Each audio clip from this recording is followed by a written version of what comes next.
just Yeah. so that Shoot. 'cause otherwise everyone hits record whenever they feel like it over some period of time, and then I have like sometimes a margin of error of like 5 minutes trying to figure out how to sync people up. Yeah. Instead, it's more like 5 seconds. Yeah. Yeah. Is everyone ready to start the recording? Just a second.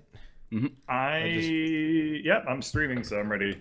I'm ready to start the recording. I just realized I started streaming and I'm still set for Kingdom Hearts, and I'm like, I don't want people showing up and being like, "Where's Kingdom Hearts?"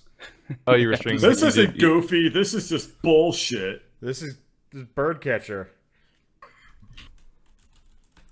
Hello, I am Birdcatcher. This is my goofy impression. Not. I would never have guessed that. I don't do voice acting at all.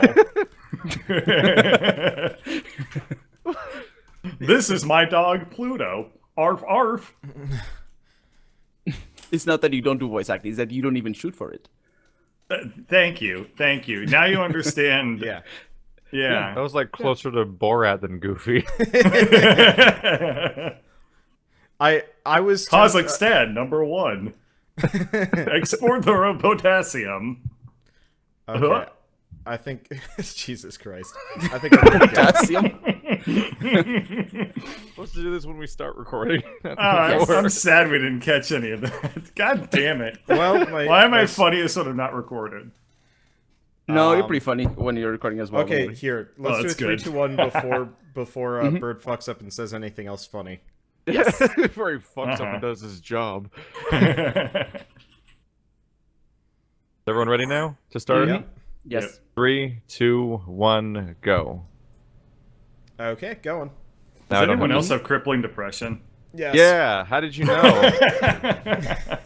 Oh, the context of that is going to be totally lost when it comes time to put that on YouTube. There's context for that? What was the You- context? You were just saying, like, we were waiting for Bird. We won't want Bird to say anything funny. And then I Oh. start the podcast with the least funny thing I can think of. Oh, It was probably the opposite of what you were saying before, though. I Yeah, I thought think that was so. just like a All right, welcome. what do you call it? Four What do you nerds call it when save it's the completely universe. random humor that comes out of nowhere? Anti-humor. No, like Four the- nerds save the. God damn it! Whatever. I'm trying to get this rerailed. Shh. Welcome to Podcast 22. No, We're you do here it. Fine. with Colonel RPG, our first guest ever, I Yeah. think. Right? Yeah. Yeah. Yeah.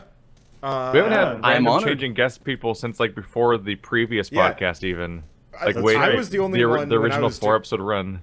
Yeah, when I was doing the Let's Play podcast, I was like doing constant guests. That's exhausting. Yeah. I never want to do that again. Yeah, I'm sure it's like, well, we could talk about anything, but instead we're going to interview this person. To organize somebody every single week. Well, it Yeah, wasn't just really. somebody; it was everybody but me. And so, like, I had to. Oh, I had that's like a the list of worst. like a God. couple hundred people, and I had to. forgot you cycle ran a stuff like podcast. that. Yeah, I that's forgot you why ran the a podcast where you were the only cast member. Yeah, and I would cycle people out and stuff like that, which was cool. But I had a list of like a couple hundred people that I had to pick from, but I also had to like kind of vet them. You know, how long they've been doing it, what's their quality, stuff like that. So it's effectively Unsucky Sunday, but you're actually making a video with them as opposed to just reviewing their stuff later. And so Ooh. it was a nightmare, especially because it was kind of the thing that Keith, you had done like a podcast with 2 new Let's Players and like kind of coached them on how to Let's Play, right? Yeah, they both Yeah, gave up and, yeah, and didn't exactly. make it very far. It feels So- really good. I was gonna say, Everybody I was gonna from say- those podcasts pretty much just quit, and I was just like, well, this is kind of pointless. yeah, I was gonna say I wanted some of that coaching, but then maybe I don't.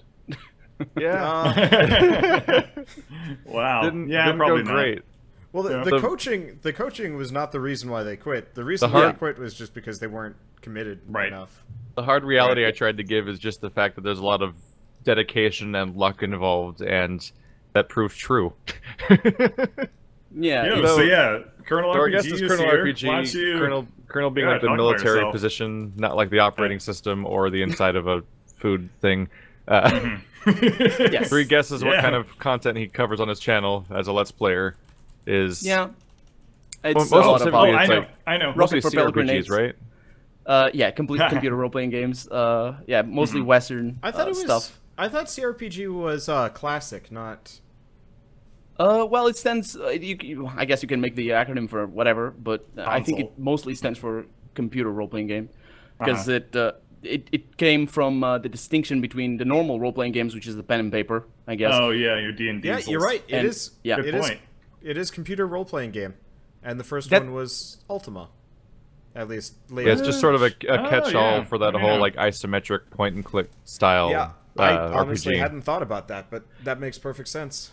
Yeah, the history of RPGs in computer is actually a little bit complicated to define. I think the first one usually is Akalabeth, I think in 1972 or something like that. It was the first Oh, person... he's good.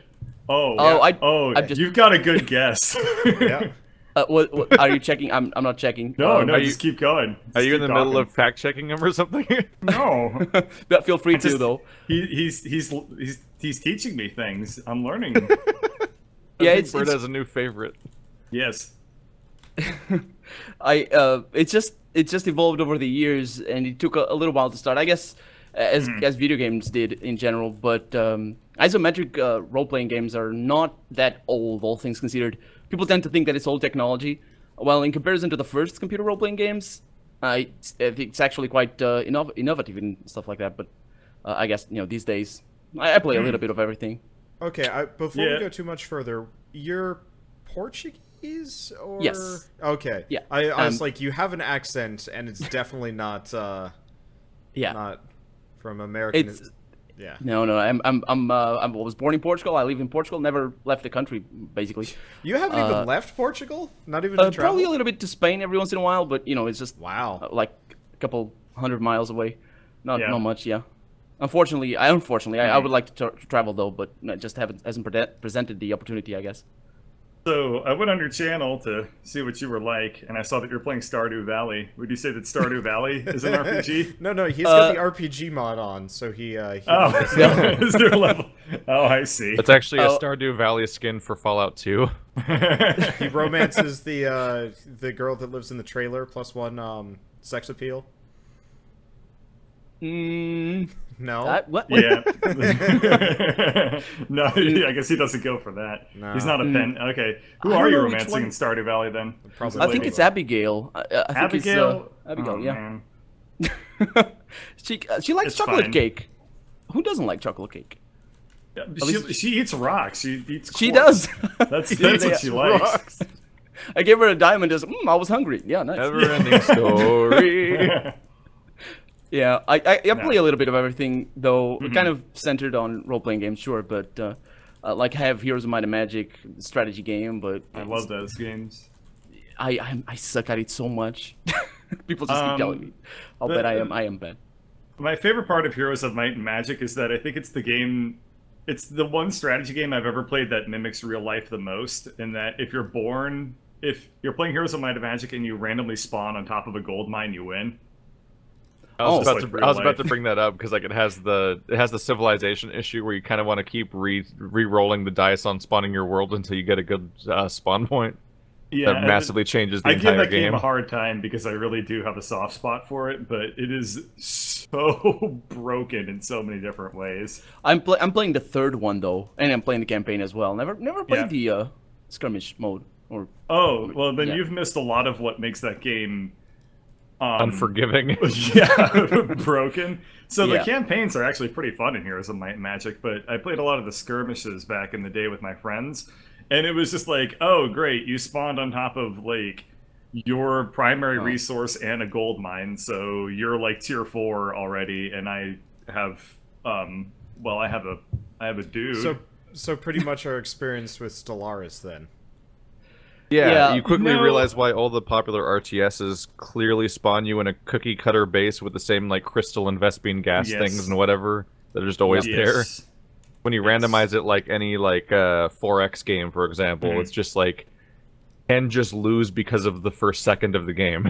Yeah, that's very true. That's why probably there's a lot more of a competitive scene for StarCraft than there is for Civ 4, for Yeah, example. although the randomization makes for a more interesting game than sort of the canned I would deathmatch stuff. rather watch a StarCraft game than I would ever watch a Civ game. Oh, personally. yeah, Yeah. within their Yeah, I feel genres so and as well. pacings and stuff, but that's kind of a symptom of different stuff. Yeah, I guess so. It's interesting. For a long while, I knew about StarCraft competitive gameplay, Uh-huh. but I never watched anything. And I know how to play StarCraft. Now you're a Let's Player. Well, it's just the transition, I guess, from somebody that plays video games to somebody that plays them on the internet is the funny story, I guess. But when I watched my first competitive StarCraft game, it's like it's really close to watching sports game in any other sense. But you don't really get that impression without actually watching it, which is interesting. Absolutely. Like I felt that way. The first esports game I ever watched was Dota 2, and it totally like clicked instantly why it's called esports, because especially if you're watching with like a big crowd, it has the exact same emotional highs and lows that you get as a spectator of an actual sporting event. Yeah, I totally see that. I guess it depends on the game to the extent where you get that, but StarCraft is really good for that. No wonder it got so popular in Korea as an esports game, I guess. I've watched a little bit of competitive StarCraft 2. I haven't seen any competitive StarCraft 1 except for like a GIF here and there. But StarCraft 2 it's exhilarating, you know. If you get really into it, you're like, oh my god, every single moment is like so intense and you're so with it. Yeah, it's a strategy game in the middle of it all. Yeah. So it's kind of like watching Wander play Slime Rancher. You're just like, oh my god, he's gonna get that pink slime. He's gonna get the shit out of that slime. Oh no, the slime jumped over a wall. He totally missed that lucky slime on episode 6. No, dude, I actually got a message the other day, like being really harsh on me for like my decision making in Slime Rancher, and I'm like, yeah, what? Listen, I've gotten those comments for Sonic the Hedgehog and Alone in the Dark 2008. You can play terrible games no one should be defending, and they'll still be like, they'll be criticizing your micro. Yeah, Bird/RPG in like the first spring. There's like one kind of secret crop that you can get from like the festival. Was it like strawberries or something? You get the strawberry seeds from the festival. I saw them and I was like, I don't have enough money and I don't have any like field space, so I'm not going to bother. And like very consistently, that was something people were just absolutely like just shaming. Well, yeah, because all they gave a shit. They didn't give a shit until they like heard like this is what you can do, because like nobody. You don't know that's there when you play Stardew Valley unless you're reading the wiki and like heard about it ahead of time. Because there's no indication there's going to be this extremely expensive crop on day 8 that you can only get once a year, and it's really valuable the next year, and that's all the ammo you need. Wait a minute, you're not supposed somebody. You're not supposed to plant it in the first year, because that's what I did. I got lucky enough. You're definitely not supposed to plant it in the first year. You fucking noob. I can't fucking believe you. Get the fuck off my podcast. It's like when someone loads up like my part 1 of my Zelda playthrough 2 months after release, and I was like, oh my god, what's wrong with you? You're going past all the secrets. And it's like, you're supposed to learn over the course of the next like 100 hours what those secrets look like in that game. No, what you're supposed to do with the strawberries is if you plant them the same year, you aren't getting because you're planting them with only 3 weeks left in the season. That's right. So you're actually like cutting down on your total amount of profit, which you would know if you weren't a fucking moron. Yeah, I just saw them. I wanted strawberries, but then they didn't give me a kitchen yet, so I can't make them with. Nah, it doesn't matter. Got all these recipes and I can't make them. Yeah, but what made you start your channel, Colonel RPG? Oh, it's a long story. It's got I guess there's a lot of aspects, I guess, but the main one is that I love role-playing games, and there's not a lot of YouTubers doing role-play games. Not just the big ones, I guess. I'm currently enjoying a lot The Witcher 3 on stream though, but doing highlights for YouTube. But you know, old stuff like Fallout 1 and 2, and I don't know, just stuff like that, like The Age of Decadence, the indie games, indie RPGs, I guess, that barely anybody covers, but that I just have a heck of a time with it, and I saw an opportunity. Yep. Yeah, I really enjoy a lot of those early like Black Isle titles. And just so many of those RPGs in the computer back then, like Icewind Dale, Planescape Torment. That was one of my favorites. God, I love that game. Fallout 2, like you mentioned, was actually one of the first games of that genre I ever played. Yeah, me as well. It was great. I think my favorite part of Fallout 2 was the very first thing I did was sequence break the shit out of that game without even knowing it. I just went straight south from the town, and I wound up in probably the Reno? Enclave. I wound up in the Enclave base. That was the very first place I went to, and I got like the best equipment in the game within the first like 10 minutes of the world map opening up, and I was like, well, this is a good game. It's a difficult really cool when a game just lets you do stuff, though. Like it's like Zelda. I have 46 episodes of Zelda, and I haven't met Impa, which is the first objective you get after the tutorial. Yeah, you don't have to. It's great because you can just go do stuff. It's great when that kind of option's given to you. It gets messy though in a game like Wasteland 2, where they're trying to recapture that kind of stuff, but then the game can genuinely break itself if you don't follow its quests like note to note sometimes. Was your first playthrough Neo Scavenger on YouTube? Yes, my first episode was Neo Scavenger. I just love that game. It's another indie. It's almost. I don't know if you can call it an RPG. I guess it's got a little bit of that. But I saw it on Splattercat's channel, and I found it through there, and I was like, I want to play this game. And I tried playing that game, and just for the life of me, I could not. What was it? The cats? No, there's Dogman, I think. Yeah, Neo Scavenger is like. That Neo Scavenger. Okay. Yeah. Like the I thought you were talking about that kitty cat game that you're looking for yesterday. Neopets. You're thinking of the cat games. God, that game is hilarious. So based on that date there, then you're 2 weeks away from your 2-year anniversary of your channel. Indeed. It's been 2 years already, and I'm still enjoying it. I was gonna say I'm still enjoying it as much as at the beginning. I was gonna lie there. No, I'm enjoying it more than ever, I guess. That's good. Just absolutely. Liar. No, I'm not. I'm just it's the more, I guess, the more you learn how to relate to the games that you play while talking, I guess, the better you can take that pleasure out. It's a different experience, I found, because I talk a lot. I like talking a lot, like just going on tangents. I'm currently playing through. Boy, is this the business for you? Pretty much. You chose well. Yeah, I guess some people don't like that though, but I try to keep it under control. I guess they don't. What a surprise! People don't like something. Yeah. It's true. It's it's for those who enjoy it. But I'm playing. You guys mentioned this game in a podcast a few weeks ago. Torment: Tides of Numenera. I think Keith said something about it. You ended up not playing it on the channel. It was a very busy month.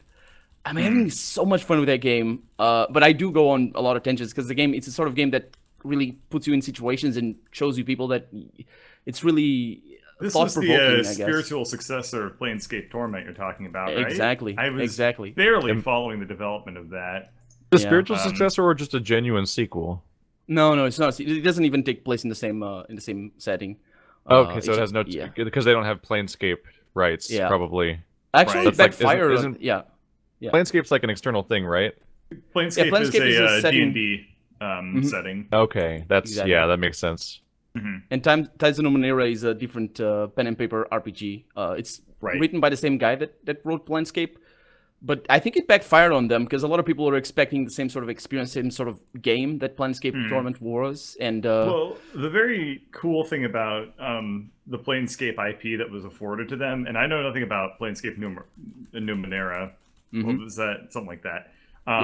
But the thing that made Planescape really cool was you could like walk these different planes of existence and stuff, and there were these portals just kind of all over the place, and you would just like walk around and you'd find like this wormhole to this new galaxy and stuff like that.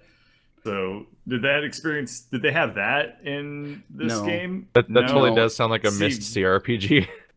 I could totally see that comparison. So Kernel RPG is probably right about the people expecting something else, because the first review you find on Steam is a negative review from someone saying Planescape Torment remains one of my top 5 all-time favorite games. Yeah, like that's kind of in a nutshell right there. Nearly every single negative review mentions Planescape Torment, and I'm not saying that it's wrong to say that. They did only include the Torment name for marketing reasons because it has no connection whatsoever. What I think they did wrong, though, is that they kind of looked at Planescape Torment and they said, okay, this game has lots of text. Let's make the best game we can make with lots of text. And they went overboard with that. How do you go overboard? Planescape Torment already went overboard. It had like 7 million words. No, it's not as much, but they really go overboard with Numenera. But I think the end result, if you take it for what it is, I think it's really it works well. I think they did a good job, but it is not a spiritual, or not necessarily a spiritual successor to Planescape. So yeah, a lot of people. But I guess I probably should have seen it coming because I never heard anyone talking about it. We'll see how inXile's trajectory goes, because there was pretty similar feedback for Wasteland 2 when it came out. Yeah. They also made, which is also a spiritual successor. Oh, actually, that one was just an actual sequel to the first Wasteland, but a lot of people were like, this isn't a Wasteland. It was a lot of people's response, basically. Well, who would want the original Wasteland again? Oh, God. It looks like a nightmare. but what they got was another game that basically made XCOM as their combat model, which is the popular way of a lot of RPGs handling things, because we have now the Wasteland series and the Shadowrun series are both like these text adventure, walk around, talk to people with adventures, where the moment combat starts, it transforms into XCOM. Yep. And then I don't know if everyone's really on board with that. Yeah, it's really tricky because I think in terms of Wasteland 2, in Wasteland 2's case, I think it was more about outright just the quality of the game. I felt when I played it the first time, I felt that it was, as you were saying before, it's not open. You can break the game easily if you just walk around, and that was a problem. And it's still a problem in the director's cut. But, well, for what it is, it's an okay game. I feel that there's some interesting characters and situations, but it could be so much more. I'm looking forward to their third, because they're developing Wasteland 3 right now. Yes. Yeah. Which has the most confusing feature list that I read. Like when it talks about like asynchronous co-op, I'm like, wait, what are you saying? Are we're gonna like would Wander and I be in the same world when we're not playing at the same time? And like, can we like make each other miss story points? Like, yeah, somebody will play through, and then when you get there, their ghost appears, and you have to play faster than them.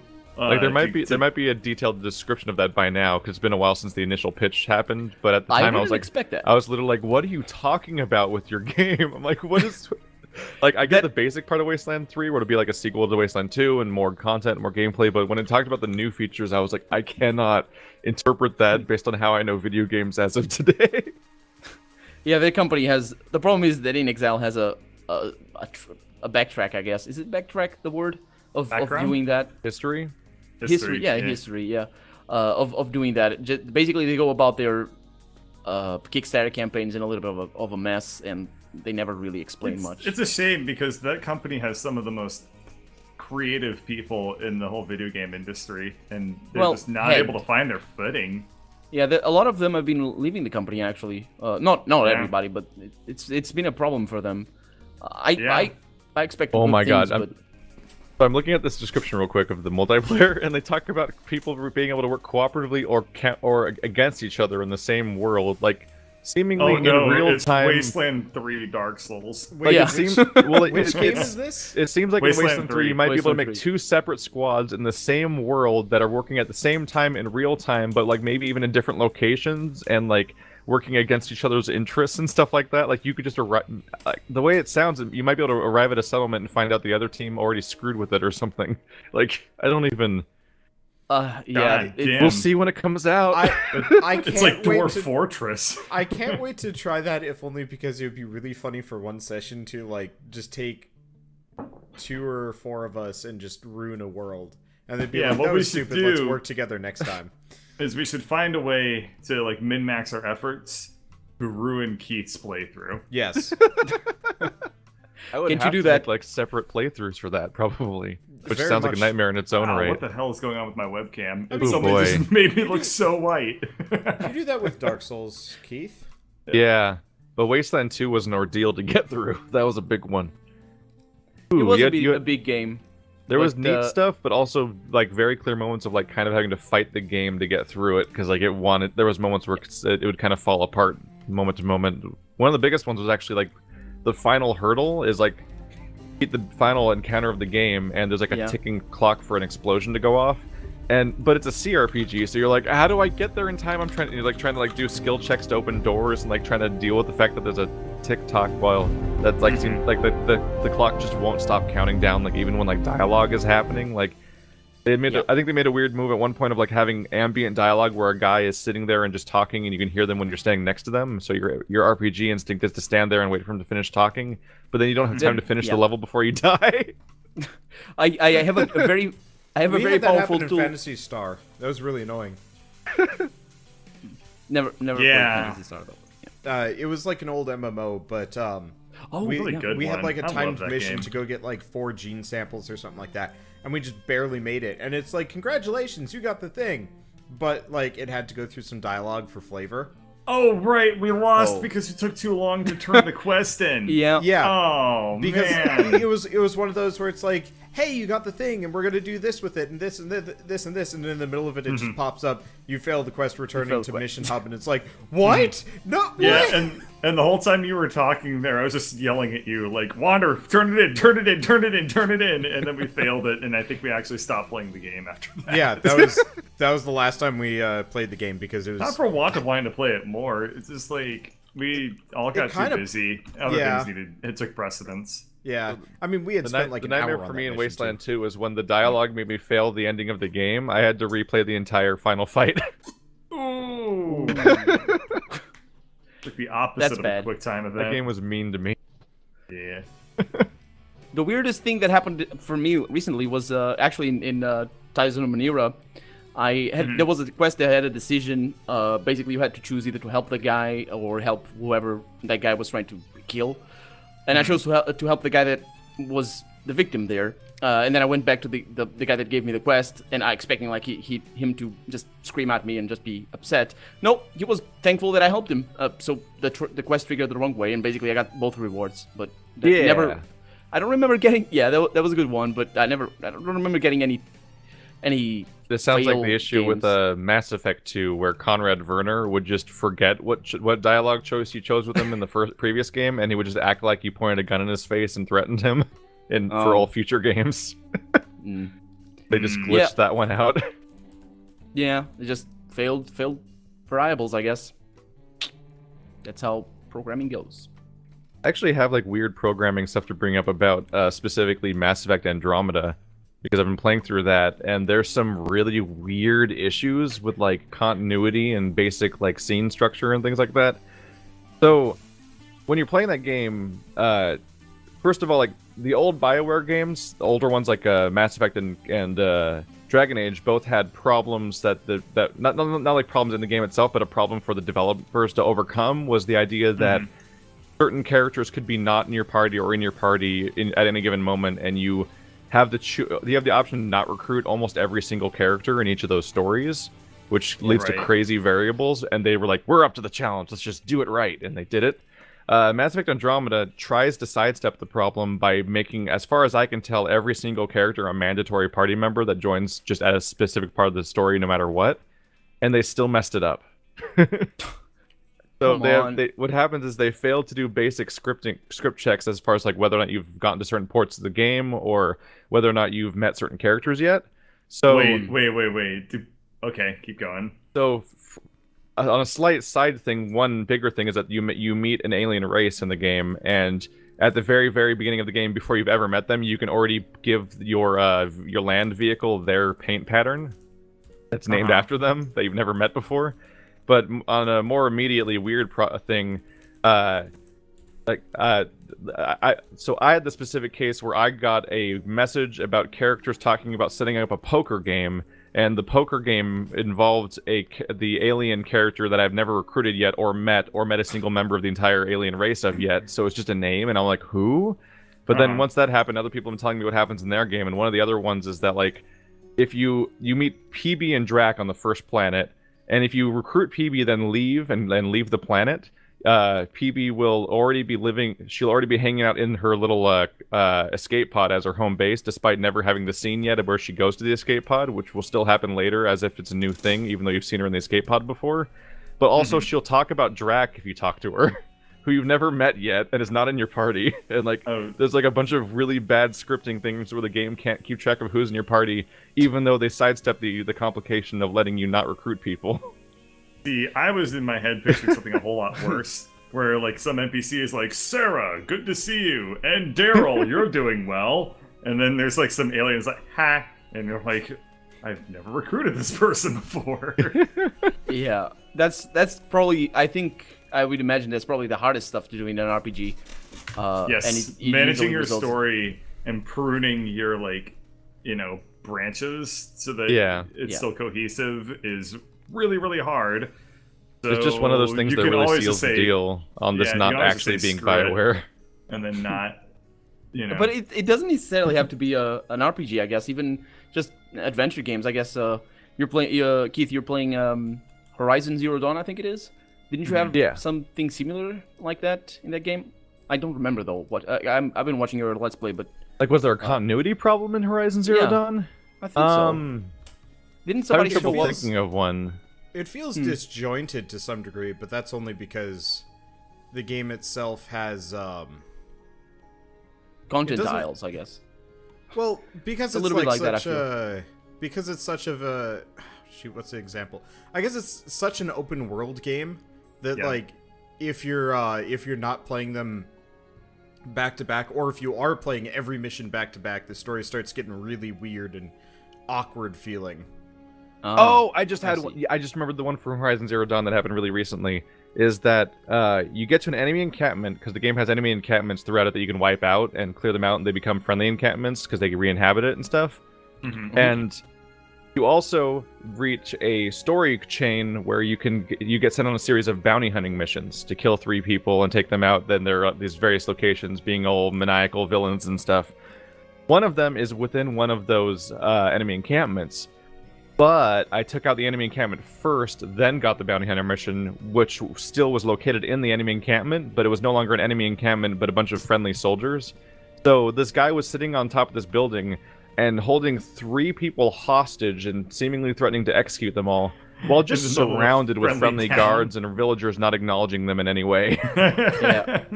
That's awesome. I don't think I wasn't thinking of that one because I don't think I've seen that episode yet, but that's it might not be up yet. Yeah, that's the sort of stuff that, I mean, it's just really hard to make games because of that, but that's what makes good games as well, right? Just being able to have a world that reacts to your actions. I feel anyway. That's what makes it interesting. That's what Zelda's really good at, actually, is that like I'm actively ignoring the main quest, and the game is actively changing everyone's dialogue to reflect that throughout the entire open world. Oh, that's awesome. Because they can't acknowledge certain things, and they can't spoil certain things and stuff like that. So like they just have different dialogue when I get to them, and it's all different. That's proper attention to detail right there. Like the first thing I did was go to the desert and meet Cass, who you're supposed to meet at like a bird village later on, and like he tells you his entire. Even these disparate locations, he'll like still tell you the stuff that he's supposed to tell you when you reach him at the designated location, and they just reshuffle the dialogue around and they just make it work. That's like the Nintendo polish, I guess. And Mass Effect does not currently have Nintendo polish. There's a lot of polish than it needs, I guess. Didn't last month they sell Nintendo sold more copies of Breath of the Wild than they sold Switches? Yep. Yeah, they did.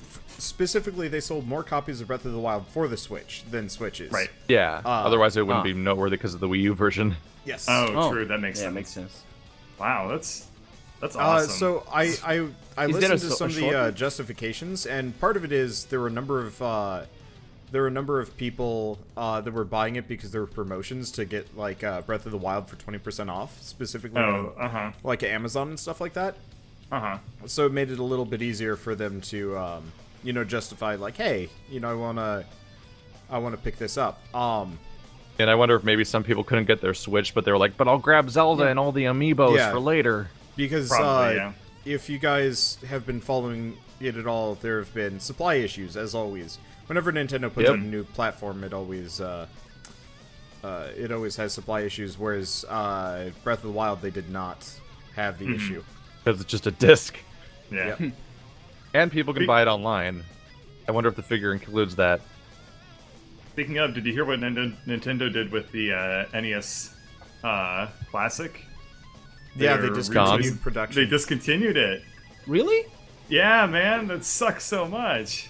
Why? So wasn't the story there that they made the classic and then it was so short on supply that nobody could ever really get a hold of it, and then they just canceled it before anyone really could get it? Everyone wanted it. Like, everyone was like, come on, make more, make more, make more. And then they were like, okay, we're discontinuing this entirely.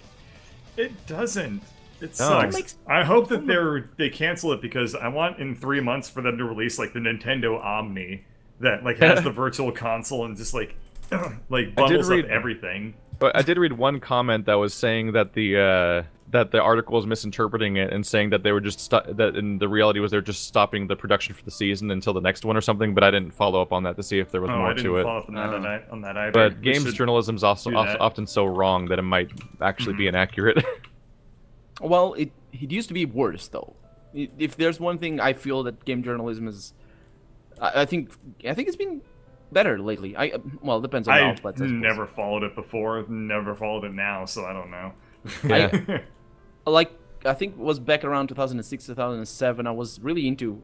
I wanted to be a game journalist.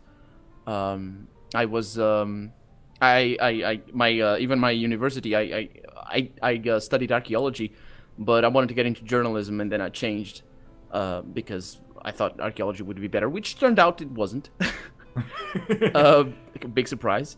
But I was really involved for a long while in game journalism, and I remember it being really problematic back in, I think, 2007. There was even like GameSpot were firing guys that they were doing. There was one guy that did a bad review of I don't remember. I think it was Tomb Raider or something, and because the company had paid GameSpot or something for some reason, they fired the guy or whatever. It just big bad stuff. That's kind of a then. common story. Are we talking about Jeff Gerstmann? Probably. I think so. The GameSpot firing him for his review of Kane and Lynch. Kane and Lynch. That's what it was. Yeah, that's what gave birth to Giant Bomb. Is everyone left GameStop when that happened and made Giant Bomb, which is like the best game website. They have like the best gaming podcast. Say so.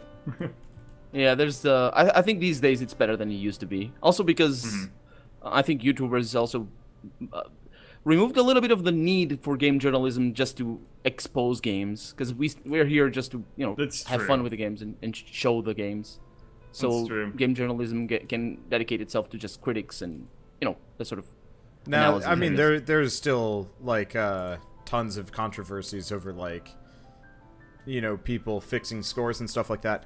I don't remember what this site was, but there's a site. It's kind of one of the smaller like just text-based review sites, but they've been having a lot of issues lately because the main guy that owns the site, he will change scores and like switch reviews around so they sound more positive to go in line with the money being thrown at them and stuff like that.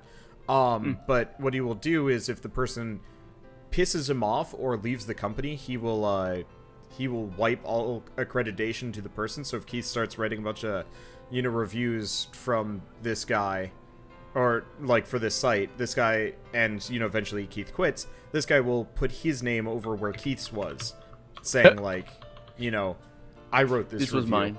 Yeah. I used to fancy myself a little bit of a games journalist, and I was like writing reviews and stuff for a website called Tech Goblin. Oh yeah, you used to do that. That was like the early days where like I basically before sad games, even like before doing Let's Plays, I was just like, I'm gonna write reviews of things and write about news and I'm picturing all my biased opinions out there. Like, I really liked this game. This game was a lot of fun.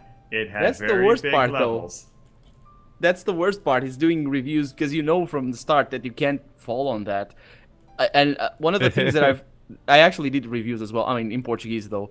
But I did reviews for a small website that we had here as well. And the first thing I learned is that you can't focus too much on what subjective stuff. So you need to focus on what the game does and what you feel it could do. But at the end of the day, at the end of the review, if you don't say outright if you like the game or not, it just the people get out of the review like, okay. Yeah, they're not gonna know. Yeah. It's a tricky balance. I feel anyway. I've just Keith, a critic. If you give everything, it's really being a critic gets you shit on. Yeah. Who got it right though from the beginning? Yahtzee? What's his name? I know it's Yazzie. The guy from Ben Kershaw. Zero Punctuation is pretty dang good. Yeah. And I've been watching him a lot again lately. Forever. Sound universally angry, and people will just become numb to it, like South Park. It's true. You can't tell. Even like he's like, I really like Portal 2. Portal 2 is really good. I have a lot of fun when I play Portal 2. It's like, do you like Portal 2 or what is this? I can't tell. You do a good Yahtzee. That sounded close to him. That's good. My impersonations are either 100 or they're goofy. I feel like he would use the same voice to say, "I do not like green eggs and ham." Yeah. Anyway, yeah. Oh boy. So that suddenly nobody knows what to say to that. Okay. Well, should I read out some green eggs and ham? So I have a really weird gripe to have with oh man. Do you guys want to talk about Mass Effect anymore? Because not really. Boy, I'm kind of done. Boy. Yeah. Boy. It's like you want to talk about Suicide Squad some more. I just gotta point out just one thing real quick. Is that game tells you about a cloister of sequestered monks where their entire point is isolationism and separateness and so on, so they can maintain their internal stories and so on, right? In the moment Mass you Effect? get there, you call down a fucking forward station from orbit, and it just camps in the middle of their cloister, and it's there forever now. And then they hand you side quests, and you get weapons out of it because it's a fucking armory. And you call that down like in Mass Effect, you are the bad guys. You are the invading alien force from every movie ever. You colonize other people's planets they're already living on and fill them with weapons and act like they're the bad guys. There's a whole planet where you're just killing the people that live there already, and they're not even like they weren't attacking you at the Nexus. You were just like attacking them on their home planet. And then you're like, well, these guys are racist. It's like you're on their home killing them. Yeah, it's no wonder though, right? But you're the Pathfinder though, so that justifies it all. Everything's okay. Oh God. That's enough Mass Effect for now. So I got a question. I got a question to read because it baffled me. Diego Santos asks, do you imagine yourself still playing video games, I assume, is what they meant to say, in 70 years or more? Oh, Jesus, that's a long time from now. I expect to be dead. 110 years old, still playing video games. Of course you will, right? At that age, what else? I will be 97 years old in 70 years. So I expect to be quite dead. Or we're living in a utopian society where I am still 20. Like, no, I revert to being 20. In which case, sure. I would like there to be a... The answer is either I'm dead or yes. I guess is really that's basically Keith it. is going to be a digitized personality that exists purely to play video games. That'd be Xerxes from System Shock. Was he the good one? Run The entire place. No, it's the bad one. I'll have a face made out of binary. No, Shodan was the bad one. Xerxes was the one that was just. I don't think Xerxes I would like was to even. Fly the ship. I don't think Xerxes was even self-aware, to be honest. I think it was just an AI. Didn't Xerxes just like fucking make sure the vending machines didn't run out of soda and stuff like that? Yeah, I'm helpful. Yeah, and then Shodan like overtook his mind and became like evil Xerxes. like always, you can send questions into forwardnerdsquestions@gmail.com. Unusually early reminder. Thanks for the words of the podcast, everybody. I think I sent you once. I think I sent you a question once, but it was really like no. It was really philosophical and political, and I knew it was. It was the worst question. See if I can find it. I sent it from my email, so you might find it. Just to touch on the on playing video games at an old age, I think if you look at well, I guess my society, as it were, it can be a little bit different, I guess. But old people these days here probably play like Sudoku and even just any sort of puzzle all the old games. People are playing Flappy Bird now and like Farmville and Facebook games. But that's the sort of games that keeps the brain working and just sort of puzzle games, as it were. And I think it's that's at least that part of games is always going to be there. who knows what gaming is going to be like in 70 years, if there's even going to be gaming, because who knows. I'm going to get a little heavy here, but in 70 years, like, medical technology is going to be so advanced that, like, even though we say, like, yeah, I'll be dead in 70 years, that might not be true. Yeah, yeah. Like, we could see people that live to be, like, 150 or 170 years old within our lifetimes, assuming we live that long, I guess. But I kind of screwed up that thought. The point is, like, the first person who's going to live to be 150 is probably alive today, for example. And they're not us. If you probably not. Maybe, but like if you can stay alive long enough, like medical technology can just keep you going and going and going, and then like who the fuck knows how long all you have to do to get there is be the villain of every story. That's true. I cannot find this email. I will inject myself with the blood of pre-teenage heroes who will. Or maybe I dreamt it. But I think the only thing empire. The only thing that you need to look at is, for example, like my grandmother is 84, I think. My granddad from my father's side died at 93, and when he was born, the average expectancy for age expectancy, life expectancy, was like 60. So that's 50% more, because the life expectancy is not when you were born. Like ours is probably what, 70, 80 when we were born, but as time moves on, if nothing terrible happens, it's also probably kind of an average, right? Yeah, it's always an average. Yeah. And it reflects like childhood, birth, surviving through birth and stuff like that. Basically, you just need to go around and kill some 20-year-olds to boost your stats. Yeah. No, actually not. You would get EXP. You would think that my life high level ones. How weird would that be if you, like, punched a duck and you gave him 1 EXP and it, like, popped up very clear as day? Nah, like probably out or something? You probably out-level him in no time. I've punched this duck and now I know math better. This isn't Matrix. To put my point into intelligence.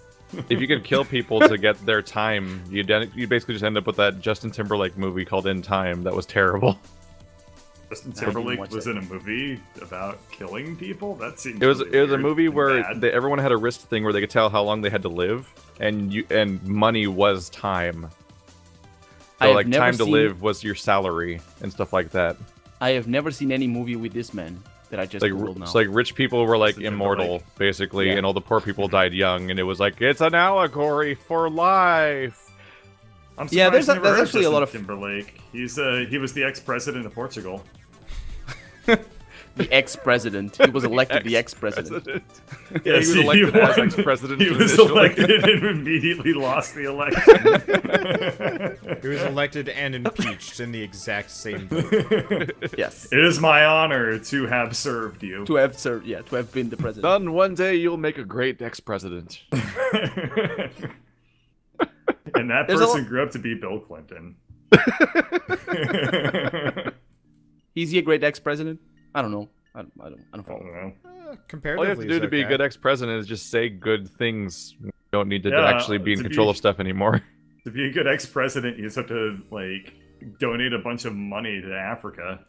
What Jimmy Carter did is what George W. Bush did. And Jimmy Carter's done a hell of a lot more. Jimmy Carter's done more as an ex-president than he has done, or than he did as a president, which is... Jimmy Carter's done a lot of good. Yeah. I'm very impressed with what Jimmy Carter gets the birdcatcher stamp of approval for his post-presidency works. Yes, well, I'm sure he's very proud. Like, as I was saying that, I was like, this doesn't mean anything for me to say. Like, you do a good needs job, a lot of praise and approval. Presidents. Bird, you should draw like a really shitty like amulet-looking thing, and like send it to him after cutting it out. It's just an off-brand Nintendo seal of approval and like Sharpie, all crooked. Just a picture of me giving a thumbs up with like a big old crookedy smile. Alright. And you draw it on a post-it and just add a pin it to it, and just you can wear it on your shirt, whatever.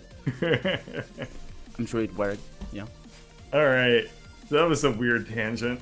Where did we start? We had other things we were going to talk about. Do you guys want to talk about the sexy Brutale? That's what I was going to bring up. Yes. Let's gotta be Brutale, right? But I'm never entirely sure. It's probably Brutal. You almost certainly don't pronounce the E, but it's a weird word. Italians would say Brutale, but yeah. I just figure like Royale. Yeah, well, I guess it would be Brutale. It's a Brutale with cheese. Delicious. Oh yeah, you're right. I think so. Yeah. Yeah, Wander, tell us about Sexy Brutale. That game's real good. I have differing opinions. Well, those. Are we ready for this? Okay. Oh no. So my problem is I beat this game in 2 nights. So I did the first 4 in the first night, and then the remaining 3. It gets a little bit muddy. The second night over the course of, I want to say 6 or 7 hours. Like, it's not actually that long. And it's actually super fun. I mean, the entire premise is it's kind of like this supernatural murder mystery where, like, you're at this casino and all the party goers are kind of like old friends of the person that owns the casino, and they're getting murdered repeatedly. And well, not repeatedly. Oh no, I've been murdered repeatedly. Well, on the second time tonight. Yeah, it's like if you took was it Bill Murray? It's like Clue crossed with Groundhog Day, yeah. And then evil magic and shit. And it's like the yeah, so every guest gets murdered over the course of 24 hours, but then every time the day ends, your magic watch kind of like resets the day over and over again. Oh, that sounds cool. It is. So you're trying to really find cool. out. Like, the cool gimmick it has is that you can't be in the same room as any of the people. Yeah, no one can see you. You have to do so. You have to like peer in through locks and like one-way mirrors and stuff like that. It is basically really you have to spy on people. It's like the core. It's like as if the whole like everyone has a schedule thing from Elder Scrolls games that they championed so hard actually had a point in that it was the core gameplay mechanic, because everybody has a very specific routine they do over the course of the day, all the way up to leading to the events of their death. And so you have to spy on them all day to figure out what's going to happen and what happens, what stuff leads to them. So like in the tutorial mission, you'll see a guy running down the hallway and he seems panicked, and you'll follow him for a bit, and then you eventually see how he dies, and you're like, wait, how would I do about that? And you like see the other character involved in that scene. You're like, okay, now I got to find out where they were early in the day and follow them all day and see how these two paths intersect and stuff like that. Oh my God, that sounds so cool. There's so many intersecting paths and different characters going all over the place, and realizing the whole game takes place over one loop means you stuff early on that doesn't come up until like 4 hours later. Yeah, the like lights will flicker, and you're like, why does the lights flicker? And the like 2 murders later, you're like, oh, that's why they flicker. Yeah, like one of the first scenes of the game features a gunshot, and then for the rest of the game, at that time of day, you always hear a gunshot for the rest of the game.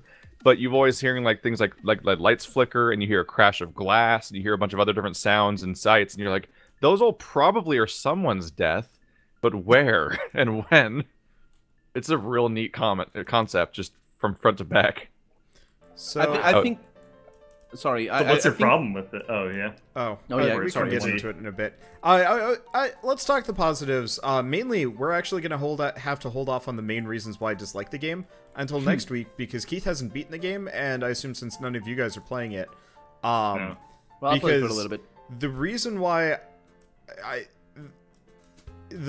dislike the game is at the very end, and I don't want. Is it a mechanical or story thing? Both.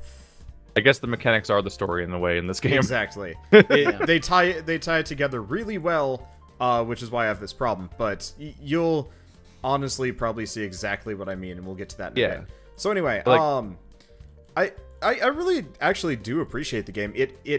The like core concept of like stalking people over the course of a day and like figuring out, okay, like who done it and how. And I mean, to be fair, it's not really much of a murder mystery because it's super obvious who's killing them all the time. It was Bird. Well, the mystery is how to prevent the murder each time. Yeah, so it's the puzzle. Yeah, the hotel staff or the casino staff are all wearing like these gas masks, and like they're immediately just super creepy. And you're like, I love the art style and the soundtrack. Yeah. Oh yeah, the art style is amazing. The soundtrack is amazing. The gameplay itself is pretty good. I wish there were a couple of mechanics to make things go a little bit better. Like, I specifically insist upon seeing every character die because, you know, you could easily solve their murder and just walk off and you never even know how they died or, like, what happened to them. But the problem is, one of my main problems, and I can't talk about this, is everybody dies pretty much around 9 or 10 at night, with a couple of exceptions. Like, most of the groups... You have the whole day to follow through. You have the whole day to follow them and solve the puzzle, and for the most part, you actually need the whole day. And so, originally we were thinking, oh, you'd actually have to save everybody all in one day. Yeah. But it's impossible to do that, and it becomes super obvious when, like, some of the things require you to actively tail a character, and you're just like, oh, that's kind of annoying, because I really wanted to, like, you know, I really wanted to actually... you know, figure out everybody's schedules and, like, sprint around this mansion and do everything in sequence. Prevent every death in one run. Now, Yeah. Yeah. I have a question. Yes. This takes place in a casino? Yes. It's like a mansion. So, let's say what I wanted to do... Okay, so you have this time power, right? Yes. It's almost like a casino cabaret club or something. Like, it's a huge sprawling place, but there's like different rooms for entertainment. What I wanted to do was go through the entire casino, take down notes of when people were winning the slot machines, and just, like, go through the entire day just winning at slots over and over and over again. And say, fuck you to solving the mystery, and just walk out with every dollar that place has. The character you're playing as is a priest. And, oh, well, it's fucking... Okay. And, this isn't really spoilers, but, you get a character bio later on that tells you that he used to own a casino himself, so it's like, why? Like, he gave that life up. I thought that was actually There also isn't much by the way of slot machines I've seen so far. Yeah, like, you see weird a couple things that are literally, like, a single rotating thing for the entire slot machine, which I don't think are even meant for money. No, some other mechanic. That's part of one of the murder puzzles. Yeah, and then elsewhere you see a guy playing cards. Yes, or roulette is or something, like literally and that's different. They have a Grim Reaper blackjack dealer, which is actually super classy. Like you do. But no, it's one of the really cool expressions of the routine part of the game is that every time you ever see any player and character on the map, like just with your own eyes, it basically records their presence. Then when you go on the map, you can scrub forward and backwards in time, and you'll see literally everybody you've ever seen at those moments of time moving around the map, and they'll disappear entirely from the map at any moment you weren't exactly looking at them and stuff like that, and then reappear when you saw them later. So, like, you'll see them just, like, skip a room because you saw them one room later but missed the middle part, and, like, you can see how complete your current mental picture is of everyone's routines so far. Like, it's a really cool detail there. Adding on to that, at the very end of the game, you get the power to know where everybody is at the same time. Again, not much for spoilers, but it's really cool watching everybody move around. Doesn't that spoil the puzzle? No. Well, but this is after you've solved all the other puzzles. Oh, okay. Okay. Yeah. So it's like they're giving it to you for that puzzle then, because one of the gimmicks of the game is that everyone has magic masks on, basically. Like, it's a big masquerade, and one effect of the magic mask is that even though you're invisible and no one can see you, if you enter a room with another character in it, their mask will literally come off and start levitating at you to attack you. Yeah, like, well, time is frozen. It's like this kind of weird. It's like you're not supposed to be in the room with any of the masks. But also, if you rescue anybody from their deaths, then they take their mask off, and you get to take their mask and incorporate their power, which is some ability that they themselves likely had while they were walking around and everything. Yeah, it's and now you're collecting a power from each character. Yeah, so there's like a blind lady with really good hearing, so you get really good hearing for extra spying on people. Which is super handy because then you can like get you can actually get passcodes and stuff like that, which is neat. Unfortunately, to some degree. Get a few moments where you get their mask, and then you can go back to their own path and follow them around and pick up on things that they only they were able to notice back when they were the only one with that mask power. Yeah, I followed her specifically for like the whole day, just being like, so what did she do? And it was like, oh, that was actually really neat. Unfortunately, with the mass powers, this is one of the complaints. They don't really like build off of each other. So like usually you go on to the next puzzle and you're not using all of your previous mass powers. You only need like 1 or 2. So instead of kind of like by the end where you're like using all of your newfound skills, it's mostly just like follow the guy and listen to him, and it's just like like I was really hoping that it would all kind of like build into one, and then it didn't actually do that. Yeah. It stays kind of simple throughout, for better or worse. But one of those games where even if it goes to shit at some point, I'll just be so happy it exists because it just screams originality the moment you like launch it, and you're like, yes, this game happened. Like, despite the fact that I had a negative experience by the end, I still think it was an awesome game, and I'd love to see somebody take the idea. Hell, I'd love to see them make a sequel and take it further. Sexier Brutaler. It shouldn't be too difficult for them if it does well. In a lot of regards, this kind of reminds me of 2 games that I played. Have you guys ever played Neighbors from Hell? It's not the same sort of game. It's a very old game, 2004, I think. It was a side scroller, but they made the second one because it was so easy to make a new one. And it was sort of it was a little bit like this. It wasn't the murder mystery or anything. Did you say Report from Hell? No, Neighbors from Hell. Basically, Neighbors from Hell. Oh, okay. There's a 2004 game called Michigan Report from Hell, which I'm pretty sure is like that one game everyone laughs at. No, I don't. That's like the first Suda 51 game or something. Oh, yeah. Neighbors from Hell is it's hilarious. It's another hilarious game. It's not the same sort of game. It has some things, but I feel that Sexy Brutales could have a sequel with pretty low budget, because if you just reuse the assets, it's mostly just about the engine is there. They would have to make new assets. The environment is kind of done with. Like, once you've kind of been through the whole casino, if they reused all of that, it would probably get a little bit boring. Oh, so like a BioShock thing, where like once you make Infinity, you have to make up a new fantastical theme for the whole place to be in. Yeah. Because if you go back to BioShock, it feels weird. Yeah. Well, or back to Rapture. Is the same thing. Yeah. BioShock 2, yeah. Part of the main point of the game, though, is like exploration and stuff. Like, I loved whenever I got to like a new murder mystery part, or whatever you want to call it.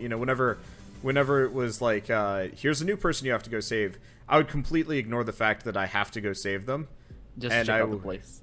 Yeah, I would fill in every single I would fill in every room and find out what weird tricks you could find and stuff. Yeah, and read all of the like little descriptions, because they've got proper descriptions for practically like everything, every set piece, which is really neat. And I really appreciated that, because it's like, hey, let's go look at this statue, and eventually find out like the statue was made by the blind chick, and you're like, oh really? And it was just kind of repeatedly neat stuff. Sexy Brutale is incredibly rewarding for people that like exploring in video games. Yes. Yeah. Why is it called Sexy Brutale? That's the name of the building. Yeah. Oh. It's a weird name. I guess it's kind of like Casino Royale, but... Oh. Yeah. Maybe it's he probably is from there. The almost universal response I've been seeing in the comments is like this is the worst name to give this game, because it will turn away everybody who wants this kind of game, because they will probably think it's like a visual novel or some kind of other thing they don't want. I will say that's a pretty bad name for a video game. Yes. For this type of game, at least. But I don't know. It doesn't play well because people don't go past the name. Yeah. Well, at least it's gonna get exposure because of the name. No, I'm saying it's probably the opposite, because like the type of people that want like a thoughtful puzzle exploration game aren't looking for a game called The Sexy Brutale. Well, yeah, but then those people, maybe they know a little bit already about the game from some. I think Sexy Brutale is going to succeed, not because of its own right, but because of YouTubers and stuff like that picking it up. I've noticed a lot more YouTubers picking it up lately and doing content on it, which is good. Yeah, there's people kind of signal boosted for sure, because like, for example, like Jim Sterling just flat out gave it a 10 out of 10, which I think he just does when he's like, this is an indie thing that everyone needs to look at now. Yeah, like, despite my disappointments, I would definitely say to anybody, like, absolutely pick the game up, because it was amazing and, you know, very worth taking a look at if you've never, you know, if you're into murder mystery kind of things. Mm-hmm. The only thing that really irked me at the beginning, I got over it easily enough, but the fact that it's all real time and that you need, I like a paused experience. I enjoy turn-based games because of that. I can deal with real time, but it's the sort of game that it's as you say, you want to explore and not care about the objective. But if you don't realize that you can just not care about the objective, it's tricky because it's all real time. Mm-hmm. So there's a lot of trial and error. I might have to say that's kind of a you problem, because I think the real time kind of enhanced it, because you didn't have time to breathe. You had to rush around, and like if you took too long, somebody would barge into your room, and you're like, yeah, and part of it's just an experience of like learning. Because you don't immediately know at first, but over time you learn the fact that you can just let the game fail over and over again while you explore, and it doesn't matter at all. Yeah, it's part of the game. It's real. It's important that it is real time. Otherwise, it would change the game. Yeah, but the first time it happens, the music's coming up, and you're like, "Oh my God, we're doomed! I'm what do I do? It's too late. I didn't find the thing." You're actually going to lose the game. Yeah, you feel like you're in trouble, but it's just how the game plays. The visual effect as like the day is running out is awesome. I really liked. What is the universe like crashing into itself? And it starts shaking like... and it starts raining really hard, and that's Rain World. You know, it does have the Rain World effect, and but it's like this kind of creepy red rain. Like it fits the whole like the like kind of weird occult thing really well. At least as far as I'm concerned. I don't know. It's just cool. Yeah. Such a neat game. I didn't get to that part. All right. Well, do we have any questions? Sort of. Do you have any good questions? First one. King Char, Lord of All, wants to know what our favorite board games are. Race for the Galaxy, 100%. That's a good one.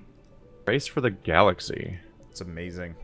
It's really hard to learn, but me and a couple of friends learned it in college, and for whatever reason, I was like totally unbeatable for 3 years until they kicked me out of the frat, and I was just like, no, I can't play Race for the Galaxy anymore. I was really sad, because like that game is really solid. I played the game and was really good at it, and then my friends abandoned me. The end. Doesn't that happen a lot in board games, though?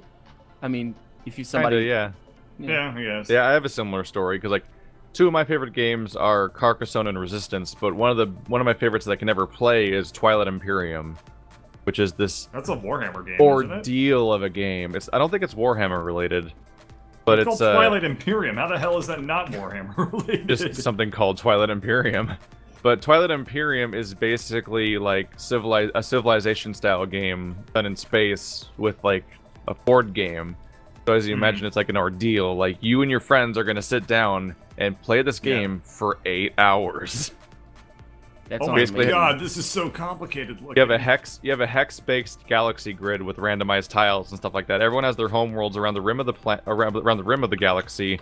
The middle of the galaxy is like a sort of like cash cow influence planet that everyone kind of wants if they want to have influence over votes and stuff like that. And what happens is everybody gets a personal objective that only they know. It's a face-down card that they read that is a objective they're supposed to try to accomplish. And then basically every round of the game, of which there's only like 8, like it's not a lot. The game is short as far as round count goes. Every round, a new public objective is revealed, and you're basically racing to get a certain number of victory points, basically to win the game, which is a combination of private and public objectives. And the private ones are the really nasty ones because they like to incentivize you to like attack enemy home planets and stuff like that. Man, that's cool. Is a hell of a game, and it looks really cool. Especially so hard to get people to play it. I mean, I'm just looking at the amount of stuff. I did a search. I'm looking at the amount of stuff that players have in front of them. Not even the table. It's just so many cards, so much stuff. Oh my god! I'm sorry. I'm doing an image search right now, and I found someone made a custom table for Twilight Imperium. That's a gargantuan hex-based table with giant custom tiles and physical globes for all the planets. Damn, it looks amazing. Wow. Oh my god! I want those friends. I want those too. That's insane. Are you saying you want rich friends with yes, a lot of free time? I want I want a lot of upper class this is rich so friends. Cool looking. Holy shit! They had so much time to put this together. It's a very neat game, but unfortunately, every time you play it, there's always somebody that's like, "Oh my god, that was my whole day," and they never come back. And so, like, every single game, there's at least 1 or 2 people that you're tutorializing for the first time, and you can just never can build enough momentum to make it consistent. Yeah. Like, it never quite reached that level of like a D&D campaign where you're meeting up every 2 weeks to do this thing for a while. That's why you do a sleepover the day before you tutorializing. Yeah, you don't do sleepovers after, you know, 9. I did a sleepover. 9, I have done a sleepover because of this game. Oh god. Because it was because we played it we played at the house that I live at now, but I used to live an hour away. So I came here at one point and played for like 8 hours, and then I just slept on their couch and left in the morning because it was just so late. There was a book I read when I was a little kid called Interstellar Pig, which was kind of like a different version of, I don't know, it was a young adult novel. Well, it's not very great, but it was kind of like Ender's Game, sort of, in that like these kids found this board game called Interstellar Pig, and then it turns out like that board game was real life. And it was like a space opera type of board game where you were trying to conquer the galaxy, yada yada yada. The point is, in middle school, for extra credit, me and some friends, we made a version of this board game where we literally had, like, it actually kind of looks like this tabletop setup where we had these fake spheres, like these styrofoam balls for planets and things like that. And you could arrange them, and you had, we made cards for them, and we made card art, and we did all of this work for this extra credit thing. And then the teacher was like, "That's nice," and we didn't actually get any extra credit for it. Wow. Yes. But the person, okay. Isn't that how it always goes? So the person who really, really, like, sunk so much time into this, like, he went, like, nuts making this thing. He worked on it for, like, a week and a half straight. Like, every single day outside of homework and stuff. He went on to, like, go to pre-med, and, like, he gets, like, this, he, like, blows away the MCAT. He, like, is, like, lined up to go so far in life, and then he burns out, and he decides, screw it, I'm not going to go to medical school, and he, like, drops out of, like, college to become, a TA. Damn, Bird. What is it? Yeah. Teaching Teacher's assistant. assistant. Oh. Yeah. So, like, Isn't what that he burn does... him out even more? Yeah.